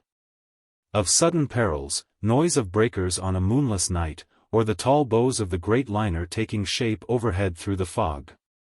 Of the merry homecoming, the headland rounded, the harbor lights opened out, the groups seen dimly on the quay, the cheery hail, the splash of the hawser, the trudge up the steep little street towards the comforting glow of red-curtained windows. Lastly, in his waking dream it seemed to him that the adventurer had risen to his feet, but was still speaking, still holding him fast with his sea-grey eyes. And now, he was softly saying, "I take to the road again, holding on southwestwards for many a long and dusty day. till at last I reached the little grey sea town I know so well, that clings along one steep side of the harbour. There through dark doorways you look down flights of stone steps, overhung by great pink tufts of valerian and ending in a patch of sparkling blue water. The little boats that lie tethered to the rings and stanchions of the old sea-wall are gaily painted as those I clambered in and out of in my own childhood. The salmon leap on the flood tide, schools of mackerel flash and play past quaysides and foreshores, and by the windows the great vessels glide, night and day, up to their moorings or forth to the open sea. There, sooner or later, the ships of all seafaring nations arrive, and there, at its destined hour, the ship of my choice will let go its anchor. I shall take my time, I shall tarry and bide, till at last the right one lies waiting for me, warped out into midstream, loaded low, her bowsprit pointing down harbour. I shall slip on board, by boat or a long hawser, and then one morning I shall wake to the song and tramp of the sailors, the clink of the capstan, and the rattle of the anchor chain coming merrily in.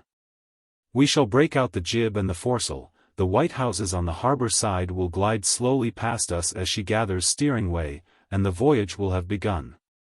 As she forges towards the headland she will clothe herself with canvas, and then, once outside, the sounding slap of great green seas as she heels to the wind, pointing south. And you will come too, young brother, for the days pass, and never return, and the south still waits for you. Take the adventure, heed the call, now ere the irrevocable moment passes. 'Tis but a banging of the door behind you, a blithesome step forward, and you are out of the old life and into the new. Then some day long hence, jog home here if you will, when the cup has been drained and the play has been played. And sit down by your quiet river with a store of goodly memories for company.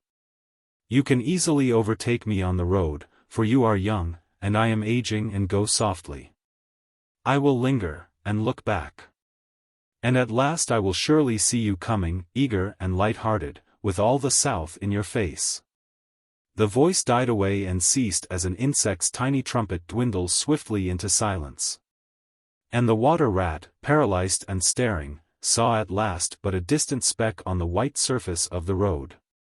Mechanically he rose and proceeded to repack the luncheon basket, carefully and without haste. Mechanically he returned home, gathered together a few small necessaries and special treasures he was fond of, and put them in a satchel. Acting with slow deliberation, moving about the room like a sleepwalker, listening ever with parted lips. He swung the satchel over his shoulder, carefully selected a stout stick for his wayfaring, and with no haste, but with no hesitation at all, he stepped across the threshold just as the mole appeared at the door. "Why, where are you off to, Ratty?" asked the mole in great surprise, grasping him by the arm. "Going south, with the rest of them," murmured the rat in a dreamy monotone, never looking at him. "Seawards first and then on shipboard, and so to the shores that are calling me." He pressed resolutely forward, still without haste, but with dogged fixity of purpose. But the mole, now thoroughly alarmed, placed himself in front of him, and looking into his eyes saw that they were glazed and set and turned a streaked and shifting grey, not his friend's eyes, but the eyes of some other animal. Grappling with him strongly he dragged him inside, threw him down, and held him. The rat struggled desperately for a few moments, and then his strength seemed suddenly to leave him, and he lay still and exhausted, with closed eyes, trembling. Presently the mole assisted him to rise and placed him in a chair, where he sat collapsed and shrunken into himself, his body shaken by a violent shivering, passing in time into an hysterical fit of dry sobbing. Mole made the door fast, threw the satchel into a drawer and locked it, and sat down quietly on the table by his friend, waiting for the strange seizure to pass. Gradually the rat sank into a troubled doze, broken by starts and confused murmurings of things strange and wild and foreign to the unenlightened mole, and from that he passed into a deep slumber. Very anxious in mind, the mole left him for a time and busied himself with household matters. And it was getting dark when he returned to the parlor and found the rat where he had left him, wide awake indeed, but listless, silent, and dejected. He took one hasty glance at his eyes. Found them, to his great gratification, clear and dark and brown again as before, and then sat down and tried to cheer him up and help him to relate what had happened to him.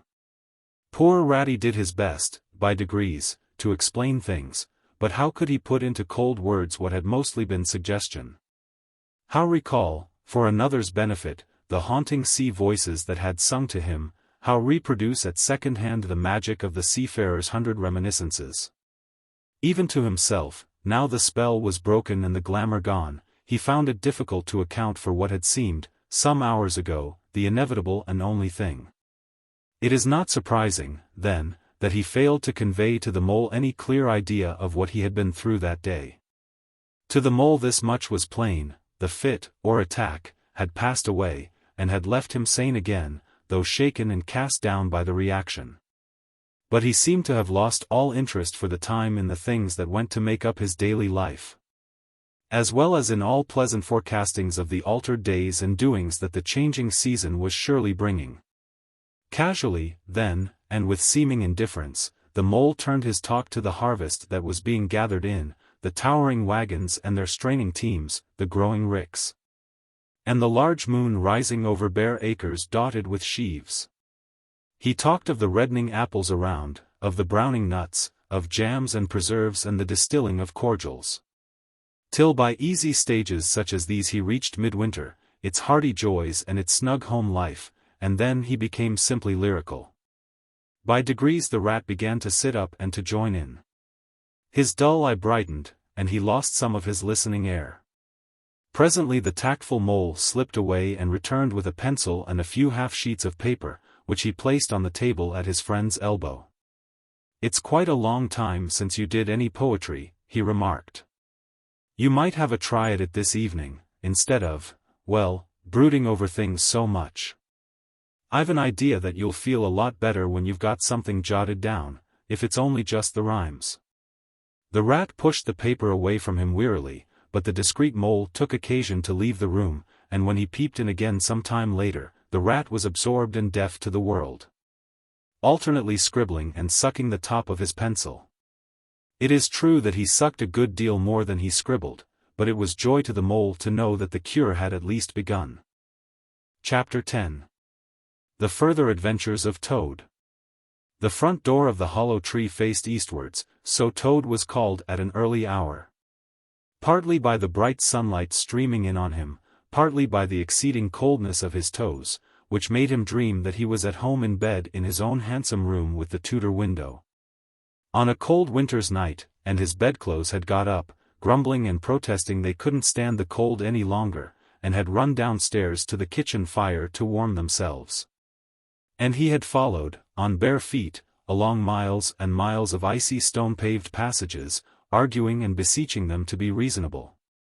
He would probably have been aroused much earlier, had he not slept for some weeks on straw over stone flags, and almost forgotten the friendly feeling of thick blankets pulled well up round the chin. Sitting up, he rubbed his eyes first and his complaining toes next, wondered for a moment where he was, looking round for familiar stone wall and little barred window. Then, with a leap of the heart, remembered everything: his escape, his flight, his pursuit, remembered, first and best thing of all, that he was free. Free! The word and the thought alone were worth 50 blankets. He was warm from end to end as he thought of the jolly world outside, waiting eagerly for him to make his triumphal entrance, ready to serve him and play up to him, anxious to help him and to keep him company, as it always had been in days of old before misfortune fell upon him. He shook himself and combed the dry leaves out of his hair with his fingers, and, his toilet complete, marched forth into the comfortable morning sun, cold but confident, hungry but hopeful. All nervous terrors of yesterday dispelled by rest and sleep and frank and heartening sunshine. He had the world all to himself, that early summer morning. The dewy woodland, as he threaded it, was solitary and still. The green fields that succeeded the trees were his own to do as he liked with. The road itself, when he reached it, in that loneliness that was everywhere, seemed, like a stray dog, to be looking anxiously for company. Toad, however, was looking for something that could talk, and tell him clearly which way he ought to go. It is all very well, when you have a light heart, and a clear conscience, and money in your pocket, and nobody scouring the country for you to drag you off to prison again. To follow where the road beckons and points, not caring whither. The practical Toad cared very much indeed, and he could have kicked the road for its helpless silence when every minute was of importance to him. The reserved rustic road was presently joined by a shy little brother in the shape of a canal, which took its hand and ambled along by its side in perfect confidence, but with the same tongue-tied, uncommunicative attitude toward strangers. "Bother them," said Toad to himself. "But, anyhow, one thing's clear. They must both be coming from somewhere, and going to somewhere. You can't get over that, Toad, my boy." So he marched on patiently by the water's edge. Round a bend in the canal came plodding a solitary horse, stooping forward as if in anxious thought. From rope traces attached to his collar stretched a long line, taut, but dipping with his stride, the further part of it dripping pearly drops. Toad let the horse pass, and stood waiting for what the fates were sending him. With a pleasant swirl of quiet water at its blunt bow, the barge slid up alongside of him, its gaily painted gunwale level with the towing path. Its sole occupant a big stout woman wearing a linen sunbonnet, one brawny arm laid along the tiller. "A nice morning, ma'am," she remarked to Toad, as she drew up level with him. "I dare say it is, ma'am," responded Toad politely, as he walked along the towpath abreast of her. "I dare say it is a nice morning to them that's not in sore trouble, like what I am. Here's my married daughter, she sends off to me post-haste to come to her at once. So off I comes, not knowing what may be happening or going to happen, but fearing the worst, as you will understand, ma'am, if you're a mother, too. And I've left my business to look after itself. I'm in the washing and laundering line, you must know, ma'am, and I've left my young children to look after themselves. And a more mischievous and troublesome set of young imps doesn't exist, ma'am. And I've lost all my money, and lost my way, and as for what may be happening to my married daughter, why, I don't like to think of it, ma'am." "Where might your married daughter be living, ma'am?" asked the barge woman. "She lives near to the river, ma'am," replied Toad.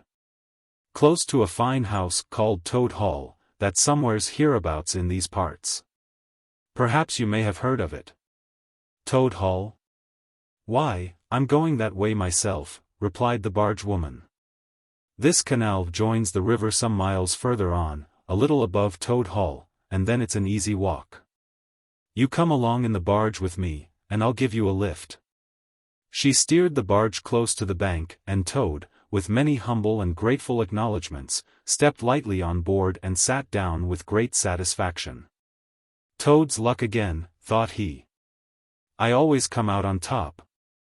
"So you're in the washing business, ma'am?" said the barge woman politely, as they glided along.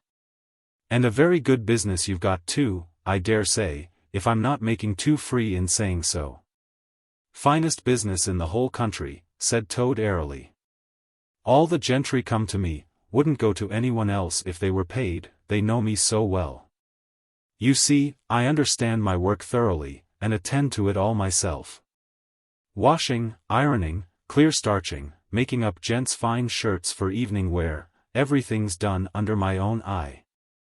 "But surely you don't do all that work yourself, ma'am?"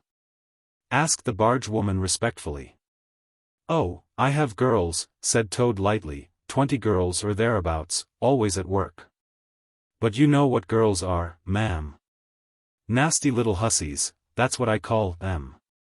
"So do I, too," said the barge woman with great heartiness. "But I dare say you set yours to rights, the idle trollops. And are you very fond of washing?" "I love it," said Toad. "I simply dote on it. Never so happy as when I've got both arms in the washtub. But, then, it comes so easy to me. No trouble at all. A real pleasure, I assure you, ma'am." "What a bit of luck, meeting you," observed the barge woman, thoughtfully. "A regular piece of good fortune for both of us." "Why, what do you mean?"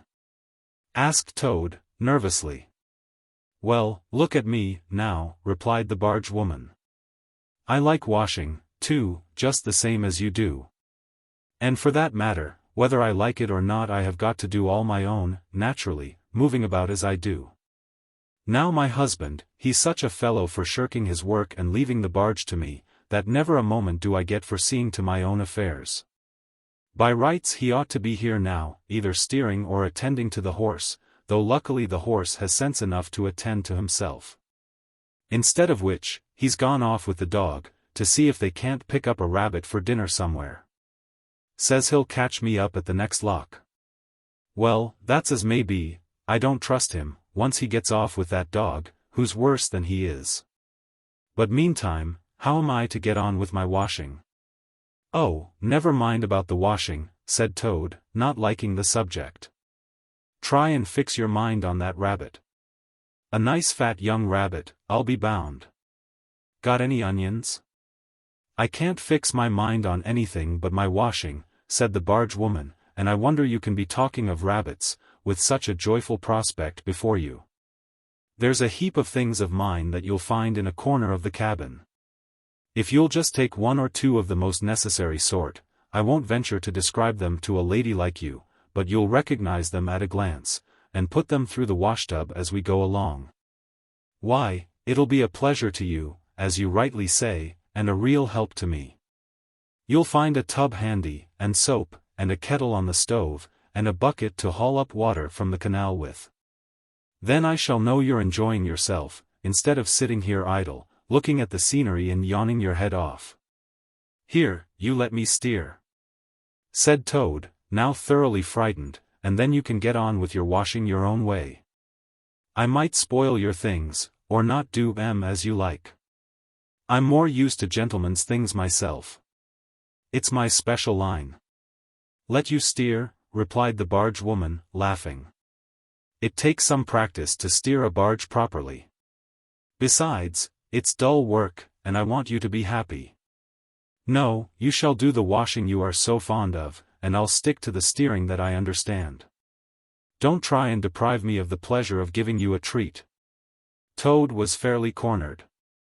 He looked for escape this way and that, saw that he was too far from the bank for a flying leap, and sullenly resigned himself to his fate. If it comes to that, he thought in desperation, I suppose any fool can wash. He fetched tub, soap, and other necessaries from the cabin, selected a few garments at random, tried to recollect what he had seen in casual glances through laundry windows, and set to. A long half-hour passed, and every minute of it saw Toad getting crosser and crosser. Nothing that he could do to the thing seemed to please them or do them good. He tried coaxing, he tried slapping, he tried punching, they smiled back at him out of the tub unconverted, happy in their original sin. Once or twice he looked nervously over his shoulder at the barge woman, but she appeared to be gazing out in front of her, absorbed in her steering. His back ached badly, and he noticed with dismay that his paws were beginning to get all crinkly. Now Toad was very proud of his paws. He muttered under his breath words that should never pass the lips of either washerwomen or toads, and lost the soap, for the 50th time. A burst of laughter made him straighten himself and look round. The barge woman was leaning back and laughing unrestrainedly, till the tears ran down her cheeks. "I've been watching you all the time," she gasped. "I thought you must be a humbug all along, from the conceited way you talked. Pretty washerwoman you are. Never washed so much as a dishclout in your life, I'll lay." Toad's temper, which had been simmering viciously for some time, now fairly boiled over, and he lost all control of himself. "You common, low, fat barge woman," he shouted, "don't you dare to talk to your betters like that. Washerwoman indeed. I would have you to know that I am a toad, a very well-known, respected, distinguished toad. I may be under a bit of a cloud at present, but I will not be laughed at by a barge woman." The woman moved nearer to him and peered under his bonnet keenly and closely. "Why, so you are," she cried. "Well, I never.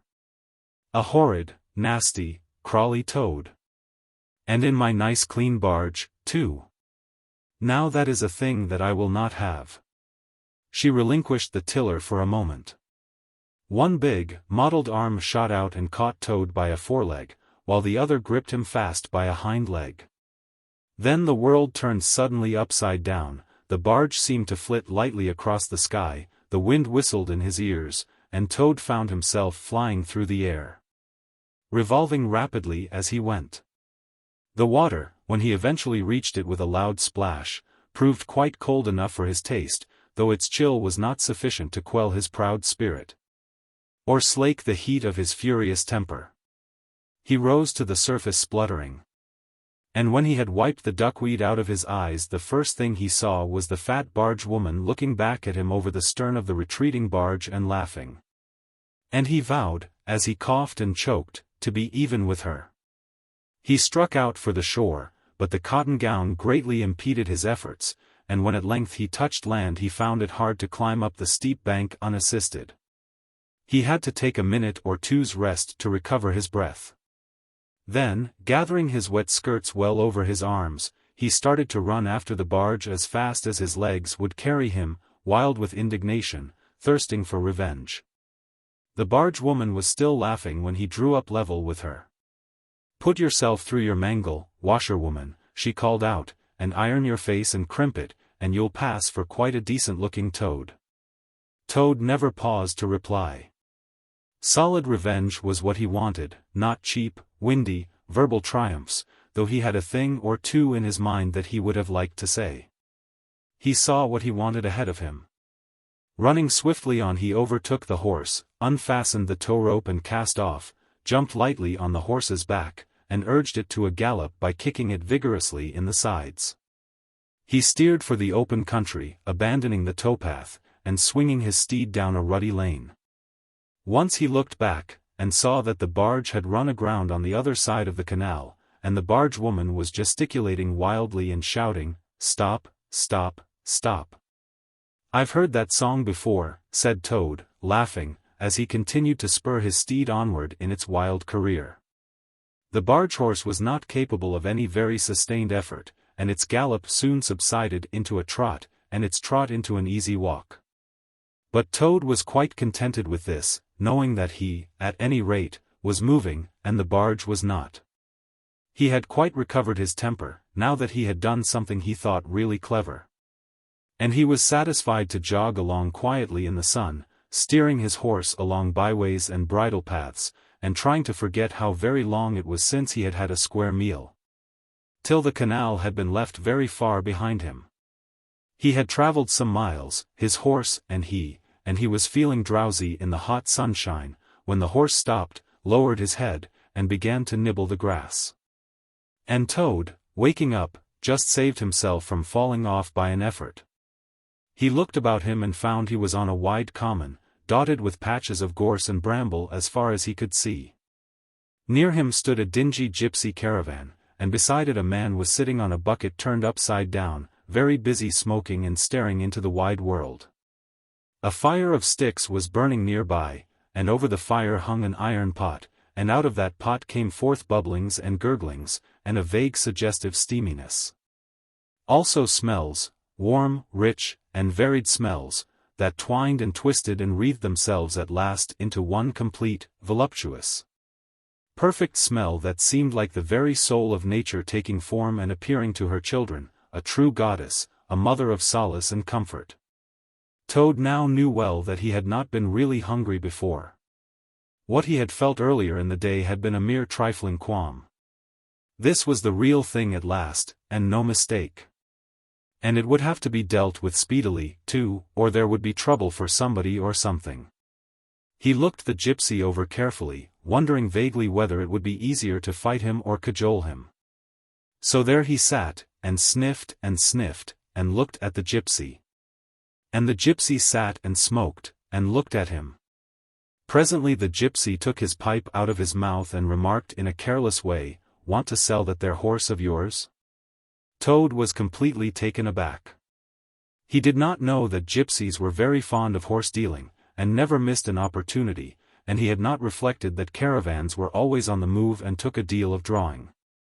It had not occurred to him to turn the horse into cash, but the gypsy's suggestion seemed to smooth the way towards the two things he wanted so badly: ready money, and a solid breakfast. "What?" he said, "me sell this beautiful young horse of mine? Oh, no, it's out of the question.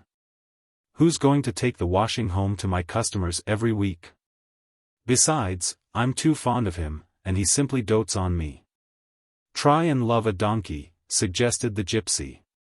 "Some people do. You don't seem to see," continued Toad, "that this fine horse of mine is a cut above you altogether. He's a blood horse, he is, partly, not the part you see, of course, another part. And he's been a prize hackney, too, in his time. That was the time before you knew him, but you can still tell it on him at a glance, if you understand anything about horses. No, it's not to be thought of for a moment. All the same, how much might you be disposed to offer me for this beautiful young horse of mine?" The gypsy looked the horse over, and then he looked Toad over with equal care, and looked at the horse again. "Shillin' a leg," he said briefly, and turned away, continuing to smoke and try to stare the wide world out of countenance. "A shilling a leg?" cried Toad. "If you please, I must take a little time to work that out, and see just what it comes to." He climbed down off his horse, and left it to graze, and sat down by the gypsy, and did sums on his fingers, and at last he said, "A shilling a leg? Why, that comes to exactly 4 shillings, and no more." "Oh, no, I could not think of accepting 4 shillings for this beautiful young horse of mine." "Well," said the gypsy, "I'll tell you what I will do. I'll make it 5 shillings, and that's 3 and 6pence more than the animal's worth. And that's my last word." Then Toad sat and pondered long and deeply. For he was hungry and quite penniless, and still some way, he knew not how far, from home, and enemies might still be looking for him. To one in such a situation, 5 shillings may very well appear a large sum of money. On the other hand, it did not seem very much to get for a horse. But then, again, the horse hadn't cost him anything, so whatever he got was all clear profit. At last he said firmly, "Look here, gypsy. I tell you what we will do, and this is my last word. You shall hand me over 6 shillings and 6pence, cash down. And further, in addition thereto, you shall give me as much breakfast as I can possibly eat, at one sitting of course. Out of that iron pot of yours that keeps sending forth such delicious and exciting smells. In return, I will make over to you my spirited young horse, with all the beautiful harness and trappings that are on him, freely thrown in. If that's not good enough for you, say so, and I'll be getting on. I know a man near here who's wanted this horse of mine for years." The gypsy grumbled frightfully, and declared if he did a few more deals of that sort he'd be ruined. But in the end he lugged a dirty canvas bag out of the depths of his trouser pocket, and counted out 6 shillings and 6pence into Toad's paw. Then he disappeared into the caravan for an instant, and returned with a large iron plate and a knife, fork, and spoon. He tilted up the pot, and a glorious stream of hot, rich stew gurgled into the plate. It was, indeed, the most beautiful stew in the world, being made of partridges, and pheasants, and chickens, and hares, and rabbits, and peahens, and guinea fowls, and 1 or 2 other things. Toad took the plate on his lap, almost crying, and stuffed, and stuffed, and stuffed, and kept asking for more, and the gypsy never grudged it him. He thought that he had never eaten so good a breakfast in all his life. When Toad had taken as much stew on board as he thought he could possibly hold, he got up and said goodbye to the gypsy, and took an affectionate farewell of the horse. And the gypsy, who knew the riverside well, gave him directions which way to go, and he set forth on his travels again in the best possible spirits. He was, indeed, a very different Toad from the animal of an hour ago. The sun was shining brightly, his wet clothes were quite dry again, he had money in his pocket once more, he was nearing home and friends and safety, and, most and best of all, he had had a substantial meal, hot and nourishing, and felt big, and strong, and careless, and self-confident. As he tramped along gaily, he thought of his adventures and escapes, and how when things seemed at their worst he had always managed to find a way out. And his pride and conceit began to swell within him.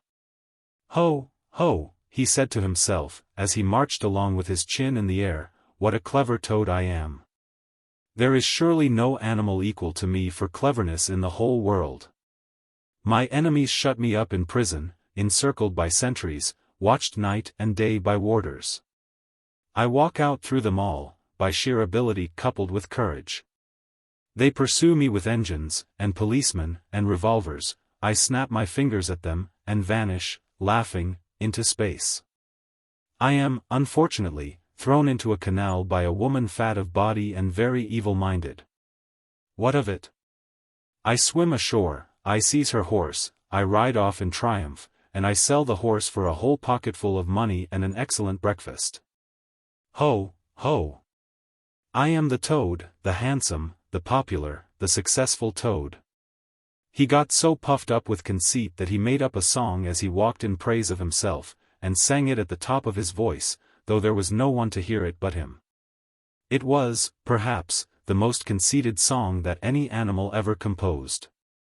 The world has held great heroes, as history books have showed, but never a name to go down to fame compared with that of Toad. The clever men at Oxford know all that there is to be knowed, but they none of them know one half as much as intelligent Mr. Toad.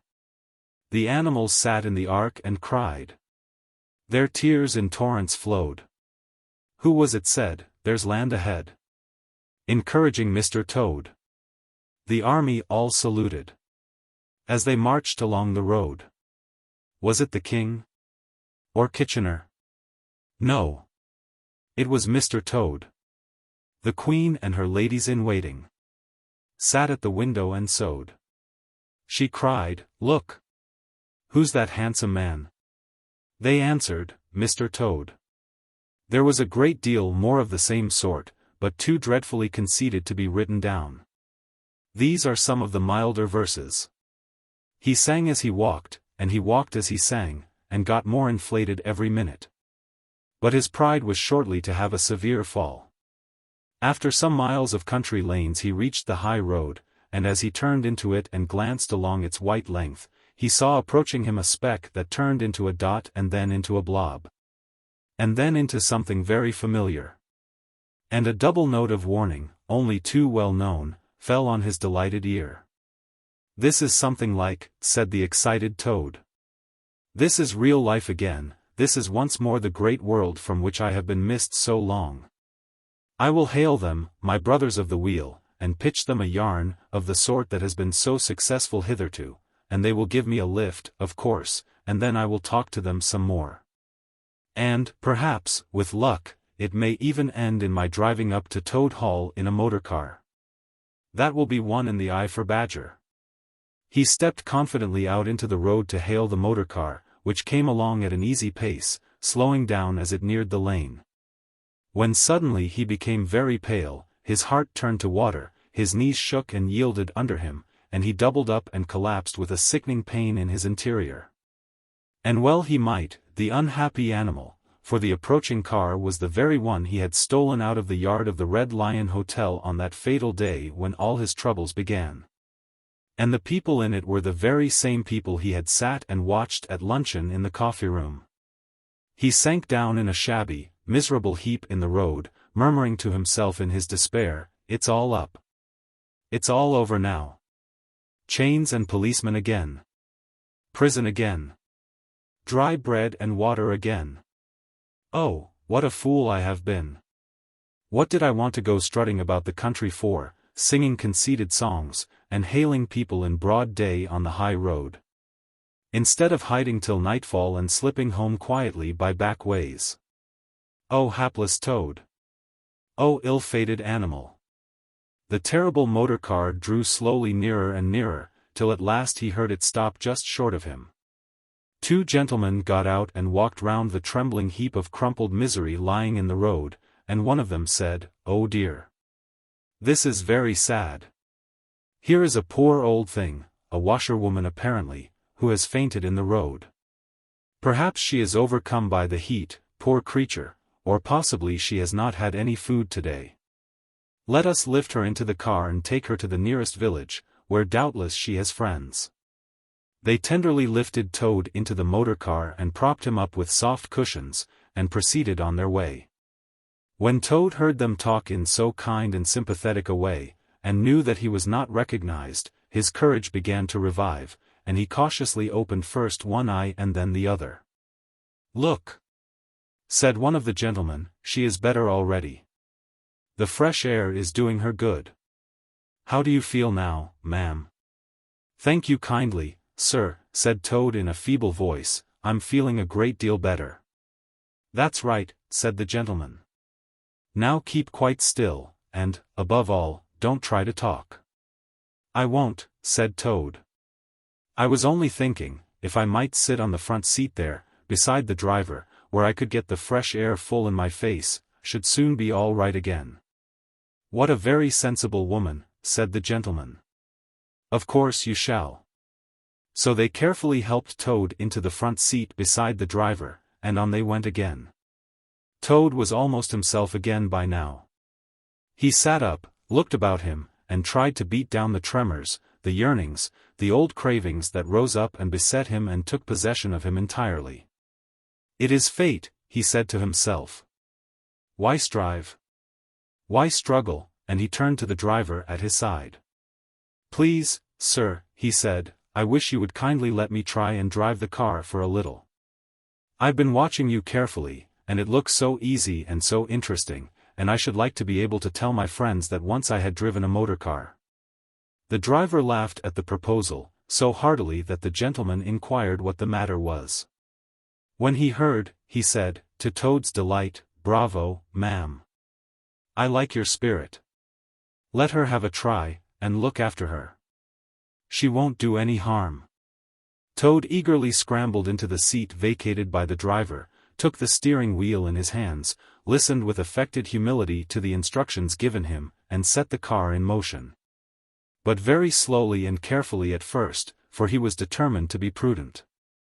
The gentlemen behind clapped their hands and applauded, and Toad heard them saying, "How well she does it. Fancy a washerwoman driving a car as well as that, the first time." Toad went a little faster, then faster still, and faster. He heard the gentleman call out warningly, "Be careful, washerwoman." And this annoyed him, and he began to lose his head.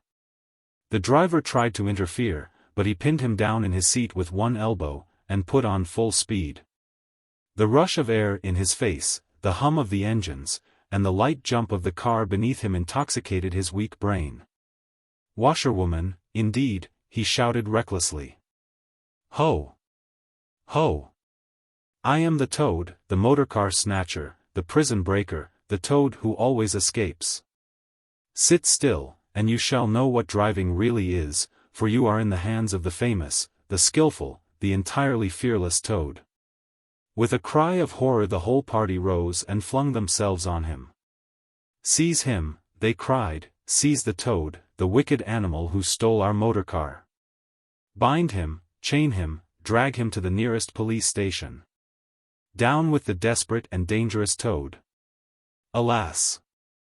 They should have thought, they ought to have been more prudent, they should have remembered to stop the motor car somehow before playing any pranks of that sort.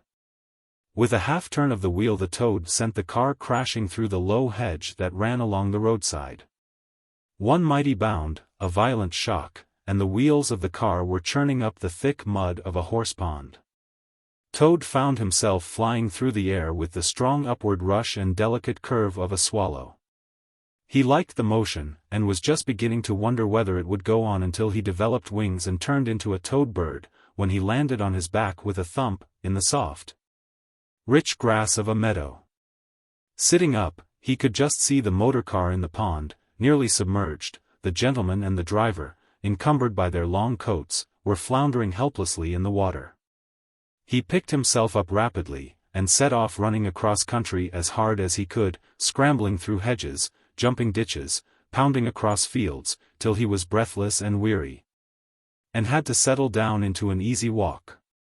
When he had recovered his breath somewhat, and was able to think calmly, he began to giggle, and from giggling he took to laughing, and he laughed till he had to sit down under a hedge.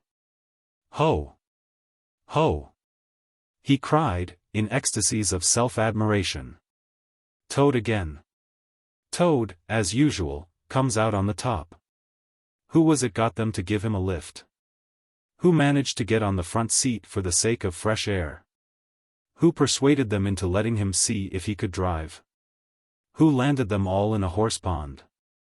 Who escaped, flying gaily and unscathed through the air, leaving the narrow-minded, grudging, timid excursionists in the mud where they should rightly be?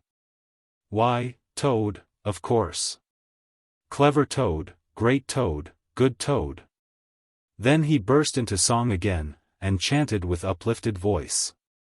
The motor car went poop poop poop as it raced along the road. Who was it steered it into a pond? Ingenious Mr. Toad. Oh, how clever I am! How clever, how clever, how very clever! A slight noise at a distance behind him made him turn his head and look. Oh horror! Oh misery! Oh despair! About 2 fields off, a chauffeur in his leather gaiters and 2 large rural policemen were visible, running towards him as hard as they could go. Poor Toad sprang to his feet and pelted away again, his heart in his mouth. "Oh, my," he gasped, as he panted along, "what an ass I am! What a conceited and heedless ass! Swaggering again! Shouting and singing songs again! Sitting still and gassing again! Oh my! Oh my! Oh my!" He glanced back, and saw to his dismay that they were gaining on him. On he ran desperately, but kept looking back, and saw that they still gained steadily. He did his best, but he was a fat animal, and his legs were short, and still they gained. He could hear them close behind him now. Ceasing to heed where he was going, he struggled on blindly and wildly, looking back over his shoulder at the now triumphant enemy, when suddenly the earth failed under his feet. He grasped at the air, and, splash! He found himself head over ears in deep water, rapid water, water that bore him along with a force he could not contend with, and he knew that in his blind panic he had run straight into the river. He rose to the surface and tried to grasp the reeds and the rushes that grew along the water's edge close under the bank, but the stream was so strong that it tore them out of his hands. "Oh my!" gasped poor Toad, "if ever I steal a motor car again. If ever I sing another conceited song," then down he went, and came up breathless and spluttering. Presently he saw that he was approaching a big dark hole in the bank, just above his head, and as the stream bore him past he reached up with a paw and caught hold of the edge and held on. Then slowly and with difficulty he drew himself up out of the water, till at last he was able to rest his elbows on the edge of the hole. There he remained for some minutes, puffing and panting, for he was quite exhausted. As he sighed and blew and stared before him into the dark hole, some bright small thing shone and twinkled in its depths, moving towards him. As it approached, a face grew up gradually around it, and it was a familiar face. Brown and small, with whiskers. Grave and round, with neat ears and silky hair. It was the water rat. Chapter 11. Like summer tempests came his tears. The rat put out a neat little brown paw, gripped Toad firmly by the scruff of the neck, and gave a great hoist and a pull. And the waterlogged Toad came up slowly but surely over the edge of the hole, till at last he stood safe and sound in the hall, streaked with mud and weed, to be sure. And with the water streaming off him, but happy and high-spirited as of old, now that he found himself once more in the house of a friend, and dodgings and evasions were over. And he could lay aside a disguise that was unworthy of his position and wanted such a lot of living up to. "Oh, Ratty," he cried. "I've been through such times since I saw you last, you can't think. Such trials, such sufferings, and all so nobly borne. Then such escapes, such disguises, such subterfuges, and all so cleverly planned and carried out. Been in prison, got out of it, of course. Been thrown into a canal, swam ashore. Stole a horse, sold him for a large sum of money. Humbugged everybody, made them all do exactly what I wanted. Oh, I am a smart toad, and no mistake. What do you think my last exploit was? Just hold on till I tell you. Toad, said the water rat, gravely and firmly, you go off upstairs at once. And take off that old cotton rag that looks as if it might formerly have belonged to some washerwoman, and clean yourself thoroughly, and put on some of my clothes. And try and come down looking like a gentleman if you can.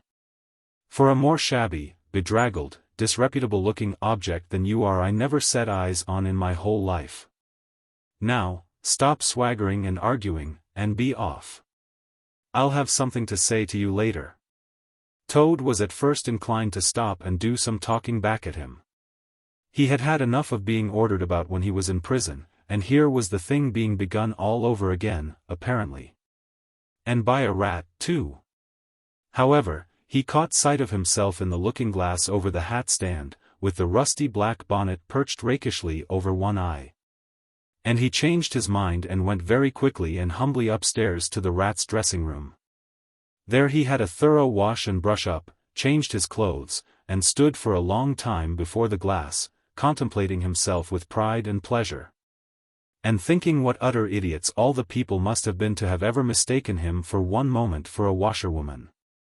By the time he came down again luncheon was on the table, and very glad Toad was to see it. For he had been through some trying experiences and had taken much hard exercise since the excellent breakfast provided for him by the gypsy.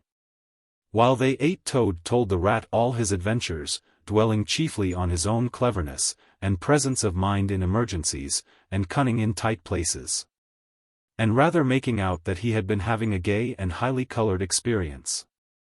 But the more he talked and boasted, the more grave and silent the rat became. When at last Toad had talked himself to a standstill, there was silence for a while, and then the rat said, "Now, Toady, I don't want to give you pain, after all you've been through already.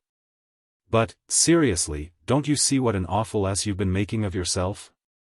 On your own admission you have been handcuffed, imprisoned, starved, chased, terrified out of your life, insulted, jeered at, and ignominiously flung into the water, by a woman, too. Where's the amusement in that? Where does the fun come in?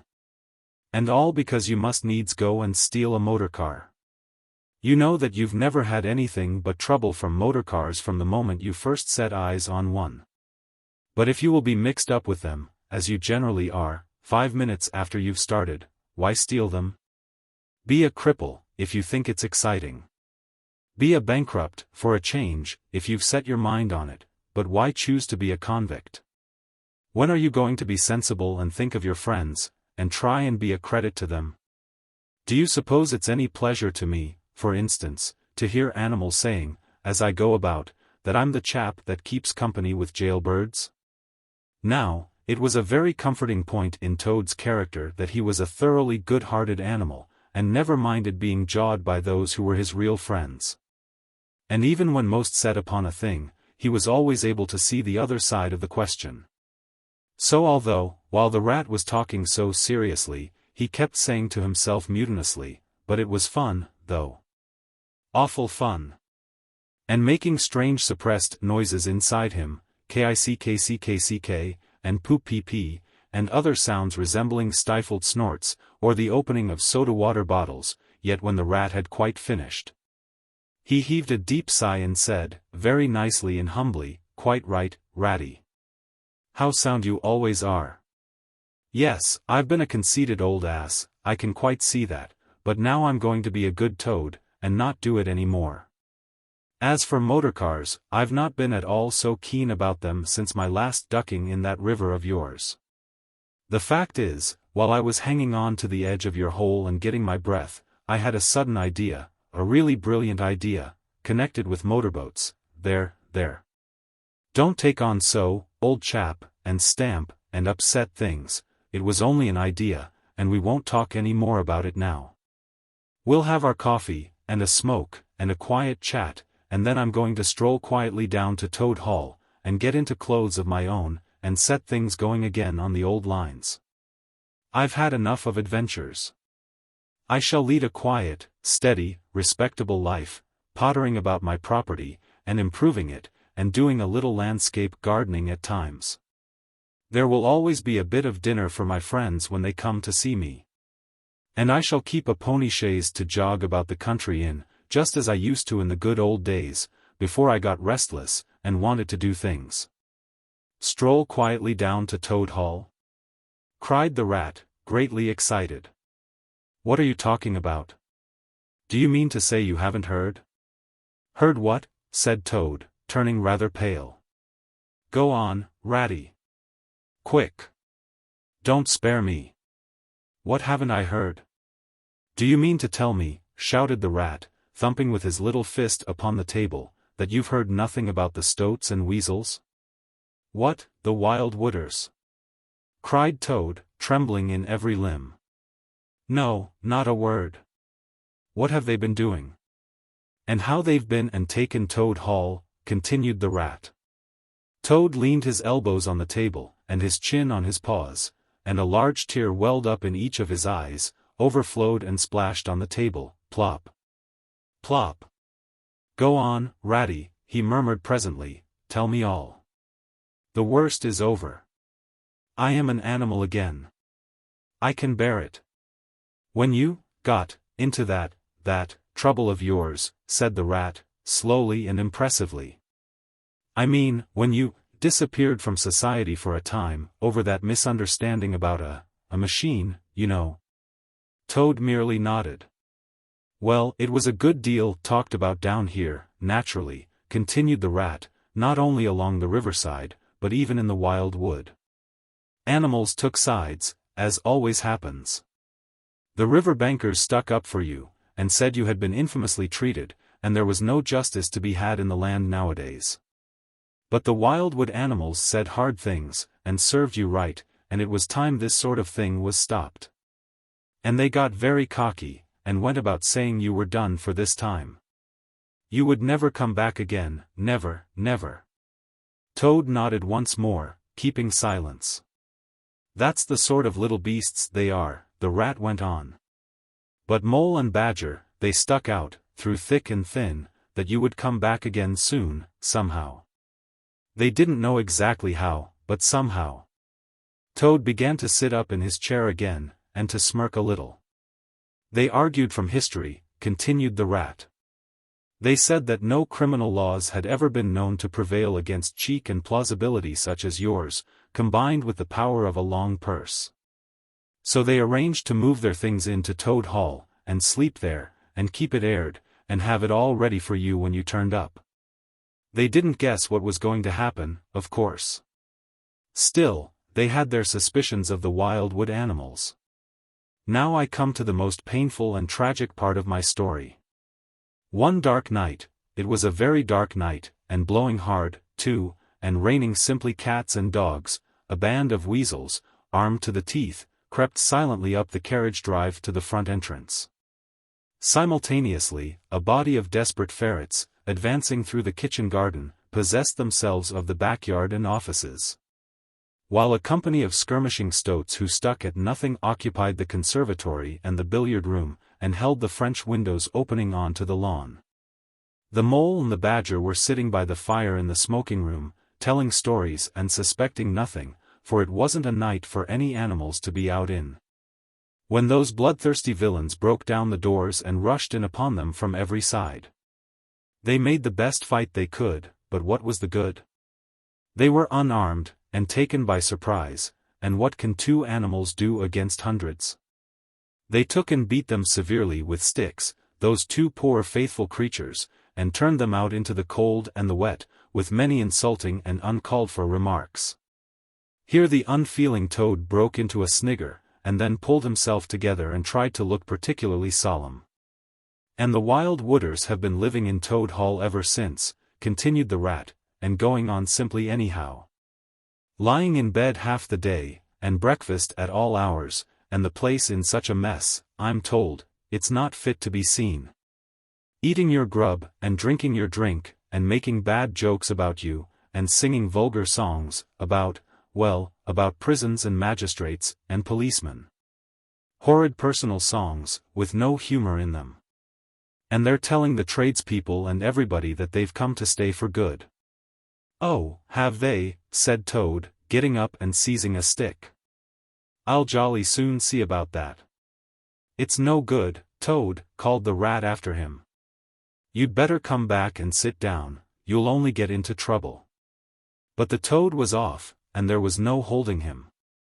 He marched rapidly down the road, his stick over his shoulder, fuming and muttering to himself in his anger, till he got near his front gate. When suddenly there popped up from behind the palings a long yellow ferret with a gun. "Who comes there?" said the ferret sharply. "Stuff and nonsense," said Toad, very angrily. "What do you mean by talking like that to me? Come out of that at once or I'll—" The ferret said never a word, but he brought his gun up to his shoulder. Toad prudently dropped flat in the road, and bang! A bullet whistled over his head. The startled Toad scrambled to his feet and scampered off down the road as hard as he could. And as he ran he heard the ferret laughing and other horrid thin little laughs taking it up and carrying on the sound. He went back, very crestfallen, and told the water rat. "What did I tell you?" said the rat. "It's no good. They've got sentries posted, and they are all armed. You must just wait." Still, Toad was not inclined to give in all at once. So he got out the boat, and set off rowing up the river to where the garden front of Toad Hall came down to the waterside. Arriving within sight of his old home, he rested on his oars and surveyed the land cautiously. All seemed very peaceful and deserted and quiet. He could see the whole front of Toad Hall, glowing in the evening sunshine, the pigeons settling by twos and threes along the straight line of the roof, the garden, a blaze of flowers. The creek that led up to the boathouse, the little wooden bridge that crossed it, all tranquil, uninhabited, apparently waiting for his return. He would try the boathouse first, he thought. Very warily he paddled up to the mouth of the creek, and was just passing under the bridge, when— crash! A great stone, dropped from above, smashed through the bottom of the boat. It filled and sank, and Toad found himself struggling in deep water.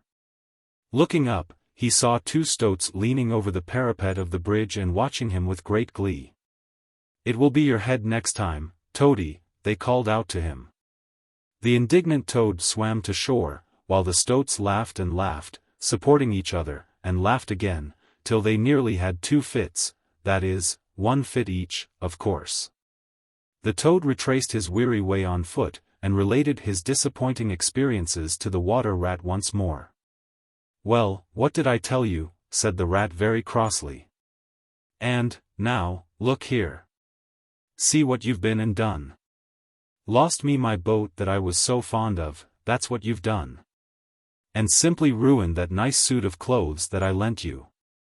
Really, Toad, of all the trying animals, I wonder you managed to keep any friends at all." The Toad saw at once how wrongly and foolishly he had acted. He admitted his errors and wrong-headedness and made a full apology to Rat for losing his boat and spoiling his clothes. And he wound up by saying, with that frank self-surrender which always disarmed his friends' criticism and won them back to his side, "Ratty, I see that I have been a headstrong and a willful Toad. Henceforth, believe me, I will be humble and submissive, and will take no action without your kind advice and full approval." "If that is really so," said the good-natured rat, already appeased, "then my advice to you is, considering the lateness of the hour, to sit down and have your supper, which will be on the table in a minute, and be very patient. For I am convinced that we can do nothing until we have seen the mole and the badger, and heard their latest news, and held conference and taken their advice in this difficult matter." "Oh, yes, of course, the mole and the badger," said Toad, lightly. "What's become of them, the dear fellows? I had forgotten all about them." "Well, may you ask," said the rat reproachfully. "While you were riding about the country in expensive motor-cars, and galloping proudly on blood horses, and breakfasting on the fat of the land. Those two poor devoted animals have been camping out in the open, in every sort of weather, living very rough by day and lying very hard by night. Watching over your house, patrolling your boundaries, keeping a constant eye on the stoats and the weasels, scheming and planning and contriving how to get your property back for you. You don't deserve to have such true and loyal friends, Toad, you don't, really. Some day, when it's too late, you'll be sorry you didn't value them more while you had them. I'm an ungrateful beast, I know, sobbed Toad, shedding bitter tears. Let me go out and find them, out into the cold, dark night, and share their hardships, and try and prove by, hold on a bit. Surely I heard the chink of dishes on a tray. Supper's here at last, hooray. Come on, Ratty. The rat remembered that poor Toad had been on prison fare for a considerable time, and that large allowances had therefore to be made. He followed him to the table accordingly, and hospitably encouraged him in his gallant efforts to make up for past privations. They had just finished their meal and resumed their armchairs, when there came a heavy knock at the door. Toad was nervous, but the rat, nodding mysteriously at him, went straight up to the door and opened it, and in walked Mr. Badger. He had all the appearance of one who for some nights had been kept away from home and all its little comforts and conveniences. His shoes were covered with mud, and he was looking very rough and tousled, but then he had never been a very smart man, the Badger, at the best of times. He came solemnly up to Toad, shook him by the paw, and said, "Welcome home, Toad." Alas! What am I saying? Home, indeed. This is a poor homecoming. Unhappy Toad. Then he turned his back on him, sat down to the table, drew his chair up, and helped himself to a large slice of cold pie. Toad was quite alarmed at this very serious and portentous style of greeting, but the rat whispered to him, "Never mind, don't take any notice, and don't say anything to him just yet. He's always rather low and despondent when he's wanting his victuals. In half an hour's time he'll be quite a different animal." So they waited in silence, and presently there came another and a lighter knock.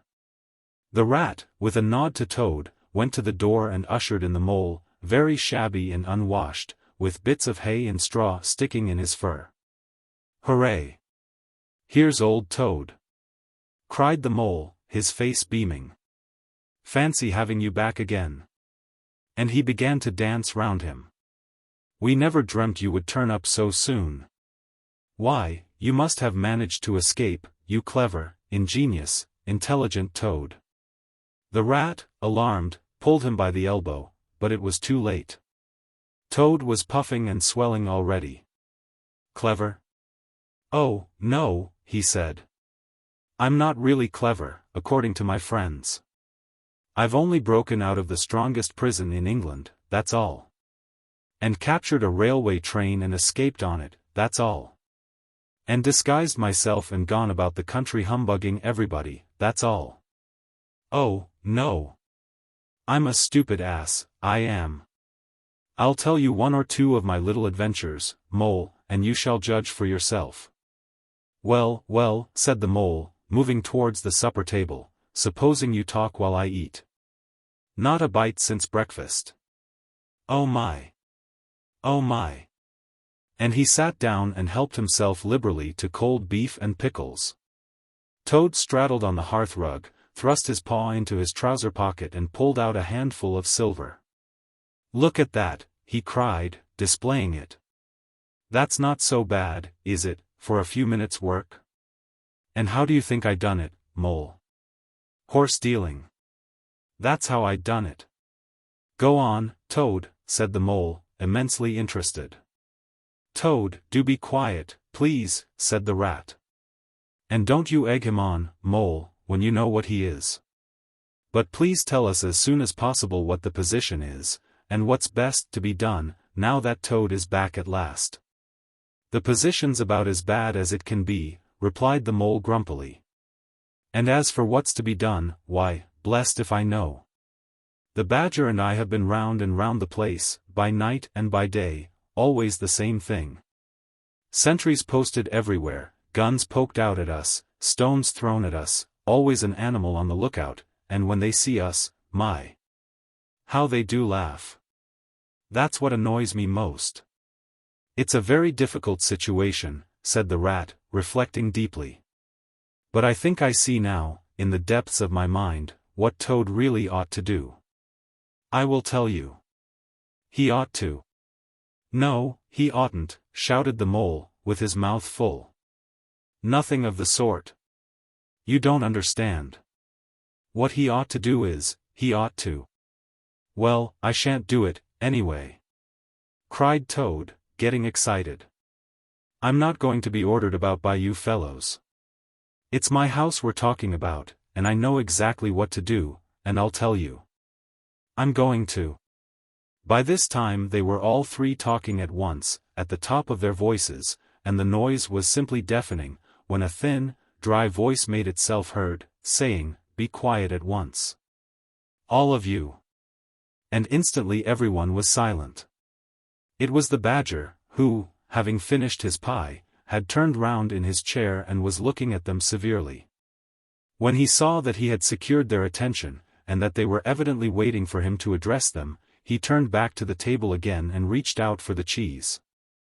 And so great was the respect commanded by the solid qualities of that admirable animal, that not another word was uttered, until he had quite finished his repast and brushed the crumbs from his knees. The Toad fidgeted a good deal, but the rat held him firmly down. When the badger had quite done, he got up from his seat and stood before the fireplace, reflecting deeply. At last he spoke. "Toad," he said severely. "You bad, troublesome little animal. Aren't you ashamed of yourself? What do you think your father, my old friend, would have said if he had been here tonight, and had known of all your goings-on?" Toad, who was on the sofa by this time, with his legs up, rolled over on his face, shaken by sobs of contrition. There, went on the badger, more kindly. "Never mind. Stop crying. We're going to let bygones be bygones, and try and turn over a new leaf. But what the mole says is quite true. The stoats are on guard, at every point, and they make the best sentinels in the world. It's quite useless to think of attacking the place. They're too strong for us." "Then it's all over," sobbed the Toad, crying into the sofa cushions. "I shall go and enlist for a soldier, and never see my dear Toad Hall any more." "Come, cheer up, Toady," said the badger. "There are more ways of getting back a place than taking it by storm. I haven't said my last word yet. Now I'm going to tell you a great secret." Toad sat up slowly and dried his eyes. Secrets had an immense attraction for him, because he never could keep one, and he enjoyed the sort of unhallowed thrill he experienced when he went and told another animal, after having faithfully promised not to. "There is an underground passage," said the badger, impressively, "that leads from the river bank, quite near here, right up into the middle of Toad Hall." "Oh, nonsense, Badger," said Toad, rather airily. "You've been listening to some of the yarns they spin in the public houses about here. I know every inch of Toad Hall, inside and out. Nothing of the sort, I do assure you." "My young friend," said the badger, with great severity, "your father, who was a worthy animal, a lot worthier than some others I know, was a particular friend of mine, and told me a great deal he wouldn't have dreamt of telling you. He discovered that passage. He didn't make it, of course. That was done hundreds of years before he ever came to live there, and he repaired it and cleaned it out, because he thought it might come in useful some day, in case of trouble or danger. And he showed it to me. 'Don't let my son know about it,' he said. 'He's a good boy, but very light and volatile in character, and simply cannot hold his tongue. If he's ever in a real fix, and it would be of use to him, you may tell him about the secret passage, but not before.'" The other animals looked hard at Toad to see how he would take it. Toad was inclined to be sulky at first, but he brightened up immediately, like the good fellow he was. Well, he said, "perhaps I am a bit of a talker. A popular fellow such as I am, my friends get round me, we chaff, we sparkle, we tell witty stories, and somehow my tongue gets wagging. I have the gift of conversation. I've been told I ought to have a salon, whatever that may be. Never mind. Go on, Badger. How's this passage of yours going to help us? I've found out a thing or two lately, continued the Badger. I got Otter to disguise himself as a sweep and call at the back door with brushes over his shoulder, asking for a job. There's going to be a big banquet tomorrow night. It's somebody's birthday, the Chief Weasel's, I believe, and all the weasels will be gathered together in the dining hall, eating and drinking and laughing and carrying on, suspecting nothing. No guns, no swords, no sticks, no arms of any sort whatever. But the sentinels will be posted as usual, remarked the Rat. Exactly, said the Badger, that is my point. The weasels will trust entirely to their excellent sentinels. And that is where the passage comes in. That very useful tunnel leads right up under the butler's pantry, next to the dining hall. Aha! That squeaky board in the butler's pantry, said Toad. Now I understand it. We shall creep out quietly into the butler's pantry, cried the Mole. With our pistols and swords and sticks, shouted the Rat. And rush in upon them, said the Badger. And whack 'em, and whack 'em, and whack 'em, cried the Toad in ecstasy, running round and round the room, and jumping over the chairs. Very well, then, said the Badger, resuming his usual dry manner, our plan is settled, and there's nothing more for you to argue and squabble about. So, as it's getting very late, all of you go right off to bed at once. We will make all the necessary arrangements in the course of the morning tomorrow. Toad, of course, went off to bed dutifully with the rest. He knew better than to refuse, though he was feeling much too excited to sleep.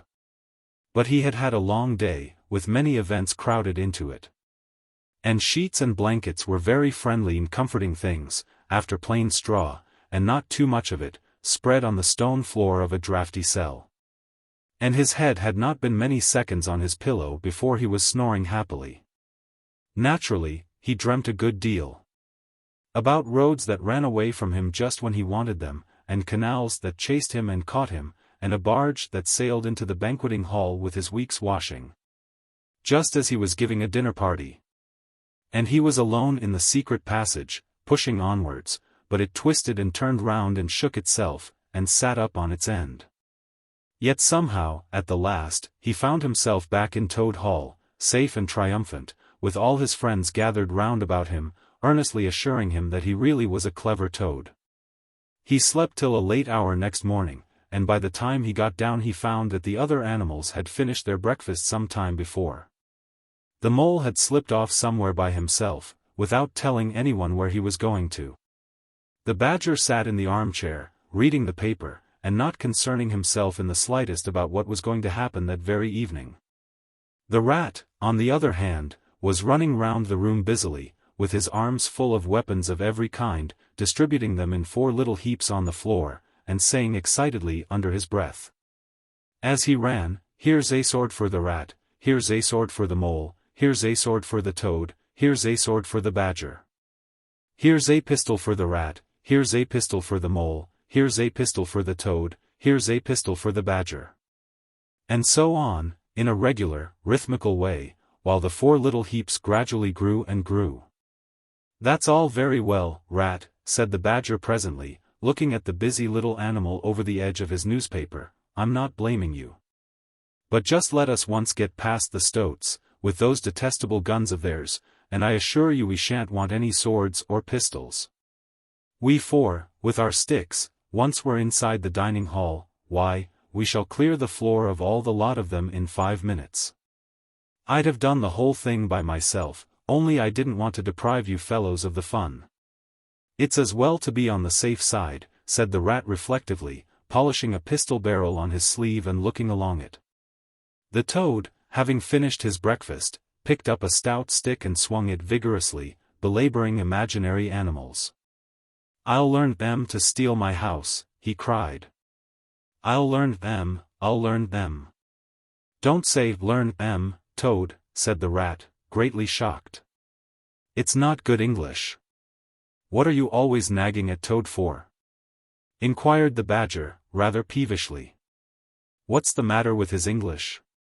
It's the same what I use myself, and if it's good enough for me, it ought to be good enough for you." "I'm very sorry," said the rat humbly. "Only I think it ought to be, teach em, not learn em." "But we don't want to teach em," replied the badger. "We want to learn em, learn em, learn em. And what's more, we're going to do it, too." "Oh, very well, have it your own way," said the rat. He was getting rather muddled about it himself, and presently he retired into a corner, where he could be heard muttering, "Learn em, teach em, learn em," till the badger told him rather sharply to leave off. Presently the mole came tumbling into the room, evidently very pleased with himself. "I've been having such fun," he began at once. "I've been getting a rise out of the stoats." "I hope you've been very careful, mole," said the rat anxiously. "I should hope so, too," said the mole confidently. "I got the idea when I went into the kitchen, to see about Toad's breakfast being kept hot for him. I found that old washerwoman dress that he came home in yesterday, hanging on a towel horse before the fire. So I put it on, and the bonnet as well, and the shawl, and off I went to Toad Hall, as bold as you please. The sentries were on the lookout, of course, with their guns and their 'Who comes there?' and all the rest of their nonsense. 'Good morning, gentlemen,' says I, very respectful. 'Want any washing done today?' They looked at me very proud and stiff and haughty, and said, 'Go away, washerwoman. We don't do any washing on duty.' 'Or any other time,' says I, ho, ho, ho. Wasn't I funny, Toad?" "Poor, frivolous animal," said Toad, very loftily. The fact is, he felt exceedingly jealous of Mole for what he had just done. It was exactly what he would have liked to have done himself, if only he had thought of it first, and hadn't gone and overslept himself. "Some of the stoats turned quite pink," continued the Mole, "and the sergeant in charge, he said to me, very short, he said, 'Now run away, my good woman, run away. Don't keep my men idling and talking on their posts.' 'Run away,' says I, 'it won't be me that'll be running away, in a very short time from now.' 'Oh Moley, how could you?' said the rat, dismayed. The badger laid down his paper. "I could see them pricking up their ears and looking at each other," went on the Mole, "and the sergeant said to them, 'Never mind her. She doesn't know what she's talking about.'" "Oh. Don't I?" said I. "Well, let me tell you this. My daughter, she washes for Mr. Badger, and that'll show you whether I know what I'm talking about. And you'll know pretty soon, too. 100 bloodthirsty badgers, armed with rifles, are going to attack Toad Hall this very night, by way of the paddock. 6 boatloads of rats, with pistols and cutlasses, will come up the river and effect a landing in the garden. While a picked body of toads, known as the diehards, or the death or glory toads, will storm the orchard and carry everything before them, yelling for vengeance. There won't be much left of you to wash, by the time they've done with you, unless you clear out while you have the chance.' Then I ran away, and when I was out of sight I hid. And presently I came creeping back along the ditch and took a peep at them through the hedge. They were all as nervous and flustered as could be, running all ways at once, and falling over each other, and everyone giving orders to everybody else and not listening. And the sergeant kept sending off parties of stoats to distant parts of the grounds, and then sending other fellows to fetch 'em back again. And I heard them saying to each other, 'That's just like the weasels. They're to stop comfortably in the banqueting hall, and have feasting and toasts and songs and all sorts of fun, while we must stay on guard in the cold and the dark. And in the end be cut to pieces by bloodthirsty badgers.'" "Oh, you silly ass, Mole," cried Toad, "you've been and spoilt everything." "Mole," said the badger, in his dry, quiet way, "I perceive you have more sense in your little finger than some other animals have in the whole of their fat bodies. You have managed excellently, and I begin to have great hopes of you. Good Mole. Clever Mole." The Toad was simply wild with jealousy, more especially as he couldn't make out for the life of him what the Mole had done that was so particularly clever. But, fortunately for him, before he could show temper or expose himself to the badger's sarcasm, the bell rang for luncheon. It was a simple but sustaining meal, bacon and broad beans, and a macaroni pudding. And when they had quite done, the badger settled himself into an armchair, and said, "Well, we've got our work cut out for us tonight. And it will probably be pretty late before we're quite through with it. So I'm just going to take 40 winks, while I can." And he drew a handkerchief over his face and was soon snoring. The anxious and laborious rat at once resumed his preparations, and started running between his 4 little heaps, muttering, "Here's a belt for the rat, here's a belt for the mole. Here's a belt for the toad, here's a belt for the badger." And so on, with every fresh accoutrement he produced, to which there seemed really no end. So the mole drew his arm through Toad's, led him out into the open air, shoved him into a wicker chair, and made him tell him all his adventures from beginning to end. Which Toad was only too willing to do. The mole was a good listener, and Toad, with no one to check his statements or to criticize in an unfriendly spirit, rather let himself go. Indeed, much that he related belonged more properly to the category of what might have happened had I only thought of it in time instead of 10 minutes afterwards. Those are always the best and the raciest adventures, and why should they not be truly ours, as much as the somewhat inadequate things that really come off? Chapter 12. The Return of Ulysses.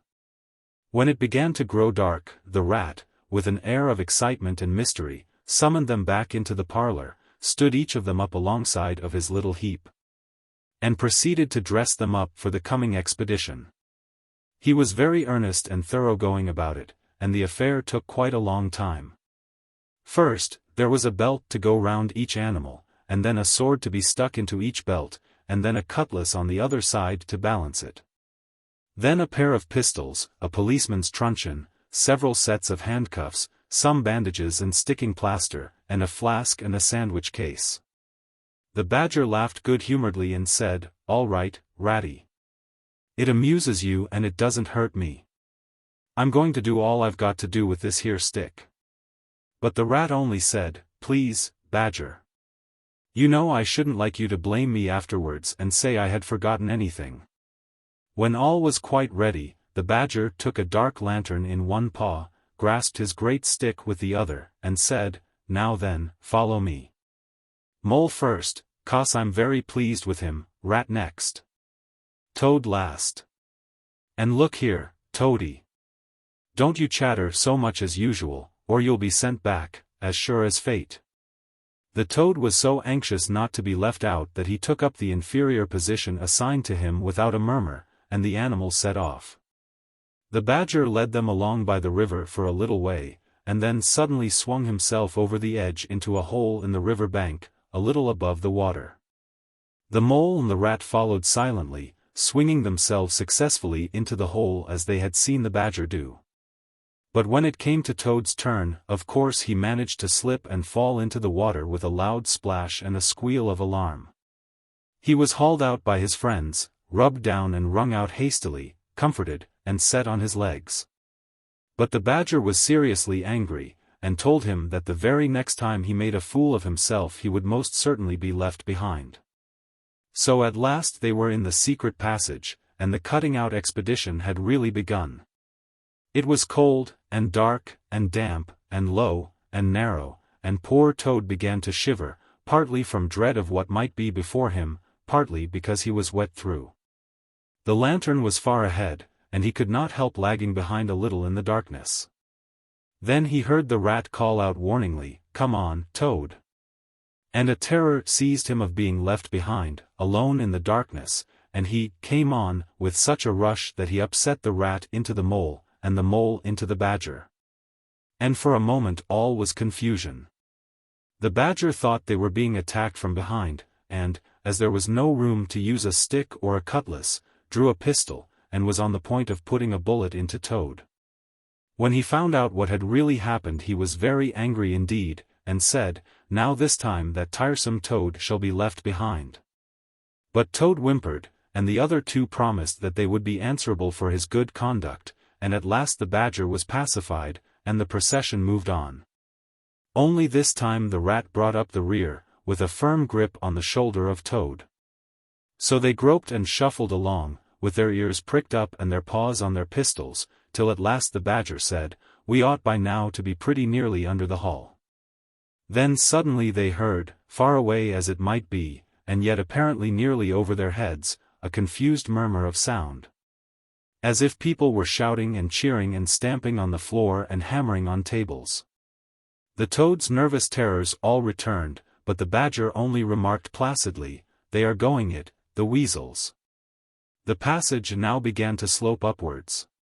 They groped onward a little further, and then the noise broke out again, quite distinct this time, and very close above them. "Oh, hooray, hooray, hooray, hooray!" they heard, and the stamping of little feet on the floor, and the clinking of glasses as little fists pounded on the table. "What a time they're having," said the Badger. "Come on." They hurried along the passage till it came to a full stop, and they found themselves standing under the trapdoor that led up into the butler's pantry. Such a tremendous noise was going on in the banqueting hall that there was little danger of their being overheard. The Badger said, "Now, boys, all together." And the four of them put their shoulders to the trapdoor and heaved it back. Hoisting each other up, they found themselves standing in the pantry, with only a door between them and the banqueting hall, where their unconscious enemies were carousing. The noise, as they emerged from the passage, was simply deafening. At last, as the cheering and hammering slowly subsided, a voice could be made out saying, "Well, I do not propose to detain you much longer." Great applause. "But before I resume my seat," renewed cheering, "I should like to say one word about our kind host, Mr. Toad. We all know Toad." Great laughter. "Good Toad, modest Toad, honest Toad." Shrieks of merriment. "Only just let me get at him," muttered Toad, grinding his teeth. "Hold hard a minute," said the Badger, restraining him with difficulty. "Get ready, all of you. Let me sing you a little song," went on the voice, "which I have composed on the subject of Toad." Prolonged applause. Then the Chief Weasel, for it was he, began in a high, squeaky voice. Toad he went a-pleasuring gaily down the street. The Badger drew himself up, took a firm grip of his stick with both paws, glanced round at his comrades, and cried, "The hour is come. Follow me," and flung the door open wide. My! What a squealing and a squeaking and a screeching filled the air. Well might the terrified weasels dive under the tables and spring madly up at the windows. Well might the ferrets rush wildly for the fireplace and get hopelessly jammed in the chimney. Well might tables and chairs be upset, and glass and china be sent crashing on the floor, in the panic of that terrible moment when the four heroes strode wrathfully into the room. The mighty Badger, his whiskers bristling, his great cudgel whistling through the air, Mole, black and grim, brandishing his stick and shouting his awful war cry, "A mole! A mole!" Rat, desperate and determined, his belt bulging with weapons of every age and every variety. Toad, frenzied with excitement and injured pride, swollen to twice his ordinary size, leaping into the air and emitting toad whoops that chilled them to the marrow. Toad he went a-pleasuring. He yelled, "I'll pleasure them," and he went straight for the Chief Weasel. They were but four in all, but to the panic-stricken weasels the hall seemed full of monstrous animals, gray, black, brown and yellow, whooping and flourishing enormous cudgels. And they broke and fled with squeals of terror and dismay, this way and that, through the windows, up the chimney, anywhere to get out of reach of those terrible sticks. The affair was soon over. Up and down, the whole length of the hall, strode the four friends, whacking with their sticks at every head that showed itself, and in 5 minutes the room was cleared. Through the broken windows the shrieks of terrified weasels escaping across the lawn were borne faintly to their ears. On the floor lay prostrate some dozen or so of the enemy, on whom the Mole was busily engaged in fitting handcuffs. The Badger, resting from his labors, leant on his stick and wiped his honest brow. "Mole," he said, "you're the best of fellows. Just cut along outside and look after those stoat sentries of yours, and see what they're doing. I've an idea that, thanks to you, we shan't have much trouble from them tonight." The mole vanished promptly through a window. And the badger bade the other two set a table on its legs again, pick up knives and forks and plates and glasses from the debris on the floor, and see if they could find materials for a supper. "I want some grub, I do," he said, in that rather common way he had of speaking. "Stir your stumps, Toad, and look lively. We've got your house back for you, and you don't offer us so much as a sandwich." Toad felt rather hurt that the badger didn't say pleasant things to him, as he had to the mole, and tell him what a fine fellow he was, and how splendidly he had fought. For he was rather particularly pleased with himself and the way he had gone for the chief weasel and sent him flying across the table with one blow of his stick. But he bustled about, and so did the rat, and soon they found some guava jelly in a glass dish, and a cold chicken, a tongue that had hardly been touched, some trifle, and quite a lot of lobster salad. And in the pantry they came upon a basketful of French rolls and any quantity of cheese, butter, and celery. They were just about to sit down when the mole clambered in through the window, chuckling, with an armful of rifles. "It's all over," he reported. "From what I can make out, as soon as the stoats, who were very nervous and jumpy already, heard the shrieks and the yells and the uproar inside the hall. Some of them threw down their rifles and fled. The others stood fast for a bit, but when the weasels came rushing out upon them they thought they were betrayed. And the stoats grappled with the weasels, and the weasels fought to get away, and they wrestled and wriggled and punched each other, and rolled over and over, till most of them rolled into the river. They've all disappeared by now, one way or another, and I've got their rifles. So that's all right." "Excellent and deserving animal," said the badger, his mouth full of chicken and trifle. "Now, there's just one more thing I want you to do, mole, before you sit down to your supper along of us. And I wouldn't trouble you only I know I can trust you to see a thing done, and I wish I could say the same of everyone I know. I'd send Rat, if he wasn't a poet. I want you to take those fellows on the floor there upstairs with you, and have some bedrooms cleaned out and tidied up and made really comfortable. See that they sweep under the beds, and put clean sheets and pillowcases on, and turn down one corner of the bedclothes, just as you know it ought to be done. And have a can of hot water, and clean towels, and fresh cakes of soap, put in each room. And then you can give them a licking apiece, if it's any satisfaction to you, and put them out by the back door, and we shan't see any more of them, I fancy. And then come along and have some of this cold tongue. It's first rate. I'm very pleased with you, mole." The good-natured mole picked up a stick, formed his prisoners up in a line on the floor, gave them the order, "Quick march," and led his squad off to the upper floor. After a time, he appeared again, smiling, and said that every room was ready and as clean as a new pin. "And I didn't have to lick them either," he added. "I thought, on the whole, they had had licking enough for one night, and the weasels, when I put the point to them, quite agreed with me, and said they wouldn't think of troubling me.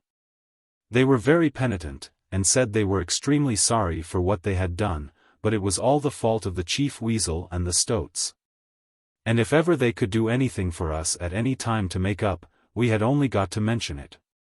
So I gave them a roll apiece, and let them out at the back, and off they ran, as hard as they could." Then the mole pulled his chair up to the table, and pitched into the cold tongue. And Toad, like the gentleman he was, put all his jealousy from him, and said heartily, "Thank you kindly, dear mole, for all your pains and trouble tonight. And especially for your cleverness this morning." The badger was pleased at that, and said, "There spoke my brave Toad." So they finished their supper in great joy and contentment, and presently retired to rest between clean sheets, safe in Toad's ancestral home, won back by matchless valor, consummate strategy, and a proper handling of sticks. The following morning, Toad, who had overslept himself as usual, came down to breakfast disgracefully late, and found on the table a certain quantity of eggshells, some fragments of cold and leathery toast, a coffee pot 3/4 empty, and really very little else. which did not tend to improve his temper, considering that, after all, it was his own house. Through the French windows of the breakfast room he could see the mole and the water rat sitting in wicker chairs out on the lawn, evidently telling each other stories, roaring with laughter and kicking their short legs up in the air. The badger, who was in an armchair and deep in the morning paper, merely looked up and nodded when Toad entered the room. But Toad knew his man, so he sat down and made the best breakfast he could, merely observing to himself that he would get square with the others sooner or later. When he had nearly finished, the badger looked up and remarked rather shortly, "I'm sorry, Toad, but I'm afraid there's a heavy morning's work in front of you. You see, we really ought to have a banquet at once, to celebrate this affair. It's expected of you, in fact, it's the rule." "Oh, all right," said the Toad, readily. "Anything to oblige. Though why on earth you should want to have a banquet in the morning I cannot understand. But you know I do not live to please myself, but merely to find out what my friends want, and then try and arrange it for them, you dear old badger." "Don't pretend to be stupider than you really are," replied the badger, crossly, "and don't chuckle and splutter in your coffee while you're talking, it's not manners. What I mean is, the banquet will be at night, of course, but the invitations will have to be written and got off at once, and you've got to write them. Now sit down at that table, there's stacks of letter paper on it, with Toad Hall at the top in blue and gold, and write invitations to all our friends. And if you stick to it we shall get them out before luncheon. And I'll bear a hand, too, and take my share of the burden. I'll order the banquet." "What?" cried Toad, dismayed. "Me stop indoors and write a lot of rotten letters on a jolly morning like this, when I want to go around my property and set everything and everybody to rights, and swagger about and enjoy myself? Certainly not. I'll see you, stop a minute though. Why, of course, dear badger. What is my pleasure or convenience compared with that of others? You wish it done, and it shall be done. Go, badger, order the banquet, order what you like, then join our young friends outside in their innocent mirth, oblivious of me and my cares and toils. I sacrifice this fair morning on the altar of duty and friendship." The badger looked at him very suspiciously, but Toad's frank, open countenance made it difficult to suggest any unworthy motive in this change of attitude. He quitted the room, accordingly, in the direction of the kitchen, and as soon as the door had closed behind him, Toad hurried to the writing table. A fine idea had occurred to him while he was talking. He would write the invitations. And he would take care to mention the leading part he had taken in the fight, and how he had laid the chief weasel flat. And he would hint at his adventures, and what a career of triumph he had to tell about. And on the flyleaf he would set out a sort of a program of entertainment for the evening, something like this, as he sketched it out in his head. Speech by Toad. There will be other speeches by Toad during the evening.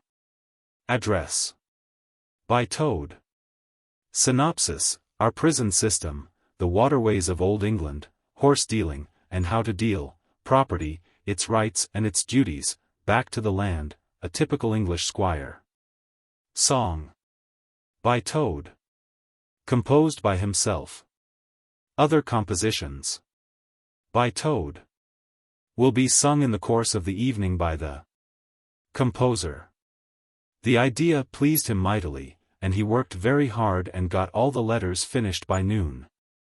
At which hour it was reported to him that there was a small and rather bedraggled weasel at the door, inquiring timidly whether he could be of any service to the gentleman. Toad swaggered out and found it was one of the prisoners of the previous evening, very respectful and anxious to please. He patted him on the head, shoved the bundle of invitations into his paw, and told him to cut along quick and deliver them as fast as he could, and if he liked to come back again in the evening. Perhaps there might be a shilling for him, or, again, perhaps there mightn't. And the poor weasel seemed really quite grateful, and hurried off eagerly to do his mission.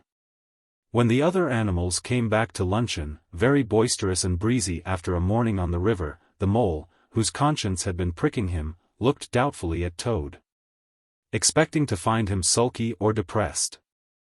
Instead, he was so uppish and inflated that the mole began to suspect something, while the rat and the badger exchanged significant glances. As soon as the meal was over, Toad thrust his paws deep into his trouser pockets, remarked casually, "Well, look after yourselves, you fellows. Ask for anything you want," and was swaggering off in the direction of the garden, where he wanted to think out an idea or two for his coming speeches, when the rat caught him by the arm. Toad rather suspected what he was after, and did his best to get away, but when the badger took him firmly by the other arm he began to see that the game was up. The two animals conducted him between them into the small smoking room that opened out of the entrance hall, shut the door, and put him into a chair. Then they both stood in front of him, while Toad sat silent and regarded them with much suspicion and ill humor. "Now, look here, Toad," said the rat.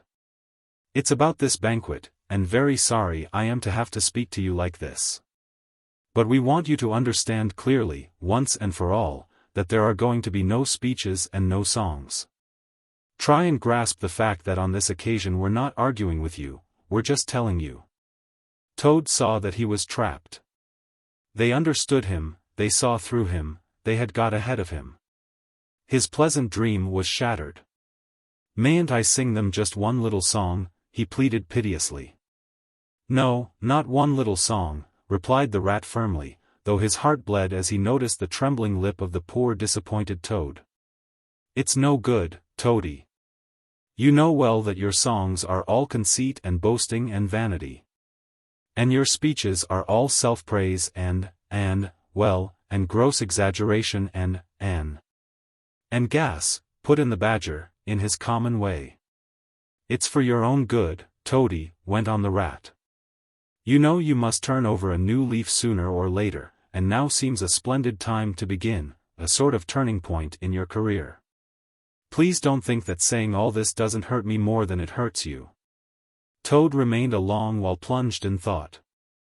At last he raised his head, and the traces of strong emotion were visible on his features. "You have conquered, my friends," he said in broken accents. "It was, to be sure, but a small thing that I asked, merely leave to blossom and expand for yet one more evening. To let myself go and hear the tumultuous applause that always seems to me, somehow, to bring out my best qualities. However, you are right, I know, and I am wrong. Henceforth I will be a very different Toad. My friends, you shall never have occasion to blush for me again. But, oh dear, this is a hard world." And, pressing his handkerchief to his face, he left the room, with faltering footsteps. "Badger," said the rat, "I feel like a brute. I wonder what you feel like." "Oh, I know, said the badger gloomily. "But the thing had to be done. This good fellow has got to live here, and hold his own, and be respected. Would you have him a common laughingstock, mocked and jeered at by stoats and weasels? Of course not," said the rat. "And, talking of weasels, it's lucky we came upon that little weasel, just as he was setting out with Toad's invitations. I suspected something from what you told me, and had a look at one or two. They were simply disgraceful. I confiscated the lot, and the good mole is now sitting in the blue boudoir, filling up plain, simple invitation cards." At last the hour for the banquet began to draw near, and Toad, who on leaving the others had retired to his bedroom, was still sitting there, melancholy and thoughtful. His brow resting on his paw, he pondered long and deeply. Gradually his countenance cleared, and he began to smile long, slow smiles. Then he took to giggling in a shy, self-conscious manner. At last he got up, locked the door, drew the curtains across the windows, collected all the chairs in the room and arranged them in a semicircle, and took up his position in front of them, swelling visibly. Then he bowed, coughed twice, and, letting himself go, with uplifted voice he sang. To the enraptured audience that his imagination so clearly saw. Toad's last little song. The Toad came home. There was panic in the parlors and howling in the halls. There was crying in the cowsheds and shrieking in the stalls. When the toad came home. When the toad came home. There was smashing in of window and crashing in of door. There was chivying of weasels that fainted on the floor. When the toad came home. Bang! Go the drums. The trumpeters are tooting and the soldiers are saluting. And the cannon they are shooting and the motorcars are hooting. As the hero comes. Shout, hooray! And let each one of the crowd try and shout it very loud. In honor of an animal of whom you're justly proud. For it's Toad's great day. He sang this very loud, with great unction and expression, and when he had done, he sang it all over again. Then he heaved a deep sigh, a long, long, long sigh. Then he dipped his hairbrush in the water jug, parted his hair in the middle, and plastered it down very straight and sleek on each side of his face. And, unlocking the door, went quietly down the stairs to greet his guests, who he knew must be assembling in the drawing-room. All the animals cheered when he entered, and crowded round to congratulate him and say nice things about his courage, and his cleverness, and his fighting qualities. But Toad only smiled faintly, and murmured, "Not at all." Or, sometimes, for a change, on the contrary. Otter, who was standing on the hearth-rug, describing to an admiring circle of friends exactly how he would have managed things had he been there, came forward with a shout. Threw his arm round Toad's neck, and tried to take him round the room in triumphal progress. But Toad, in a mild way, was rather snubby to him, remarking gently, as he disengaged himself, Badger's was the master-mind, the mole and the water rat bore the brunt of the fighting. I merely served in the ranks and did little or nothing. The animals were evidently puzzled and taken aback by this unexpected attitude of his. And Toad felt, as he moved from one guest to the other, making his modest responses, that he was an object of absorbing interest to everyone. The Badger had ordered everything of the best, and the banquet was a great success. There was much talking and laughter and chaff among the animals, but through it all Toad, who of course was in the chair, looked down his nose and murmured pleasant nothings to the animals on either side of him.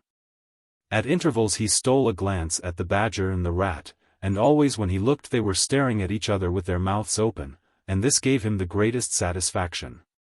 Some of the younger and livelier animals, as the evening wore on, got whispering to each other that things were not so amusing as they used to be in the good old days. And there were some knockings on the table and cries of, "Toad! Speech! Speech from Toad! Song! Mr. Toad's song!"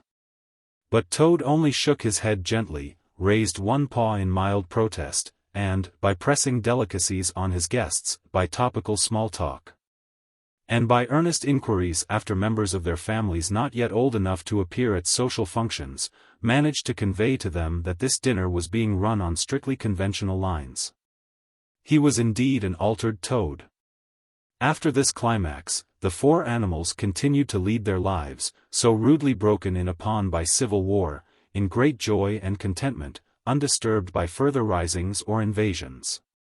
Toad, after due consultation with his friends, selected a handsome gold chain and locket set with pearls, which he dispatched to the jailer's daughter, with a letter that even the Badger admitted to be modest, grateful, and appreciative. And the engine-driver, in his turn, was properly thanked and compensated for all his pains and trouble. Under severe compulsion from the Badger, even the barge woman was, with some trouble, sought out and the value of her horse discreetly made good to her. Though Toad kicked terribly at this, holding himself to be an instrument of fate, sent to punish fat women with mottled arms who couldn't tell a real gentleman when they saw one. The amount involved, it was true, was not very burdensome, the gypsy's valuation being admitted by local assessors to be approximately correct. Sometimes, in the course of long summer evenings, the friends would take a stroll together in the wild wood, now successfully tamed so far as they were concerned. And it was pleasing to see how respectfully they were greeted by the inhabitants, and how the mother weasels would bring their young ones to the mouths of their holes, and say, pointing, "Look, baby. There goes the great Mr. Toad. And that's the gallant water rat, a terrible fighter, walking along him. And yonder comes the famous Mr. Mole, of whom you so often have heard your father tell. But when their infants were fractious and quite beyond control, they would quiet them by telling how, if they didn't hush them and not fret them, the terrible grey Badger would up and get them. This was a base libel on Badger, who, though he cared little about society, was rather fond of children, but it never failed to have its full effect.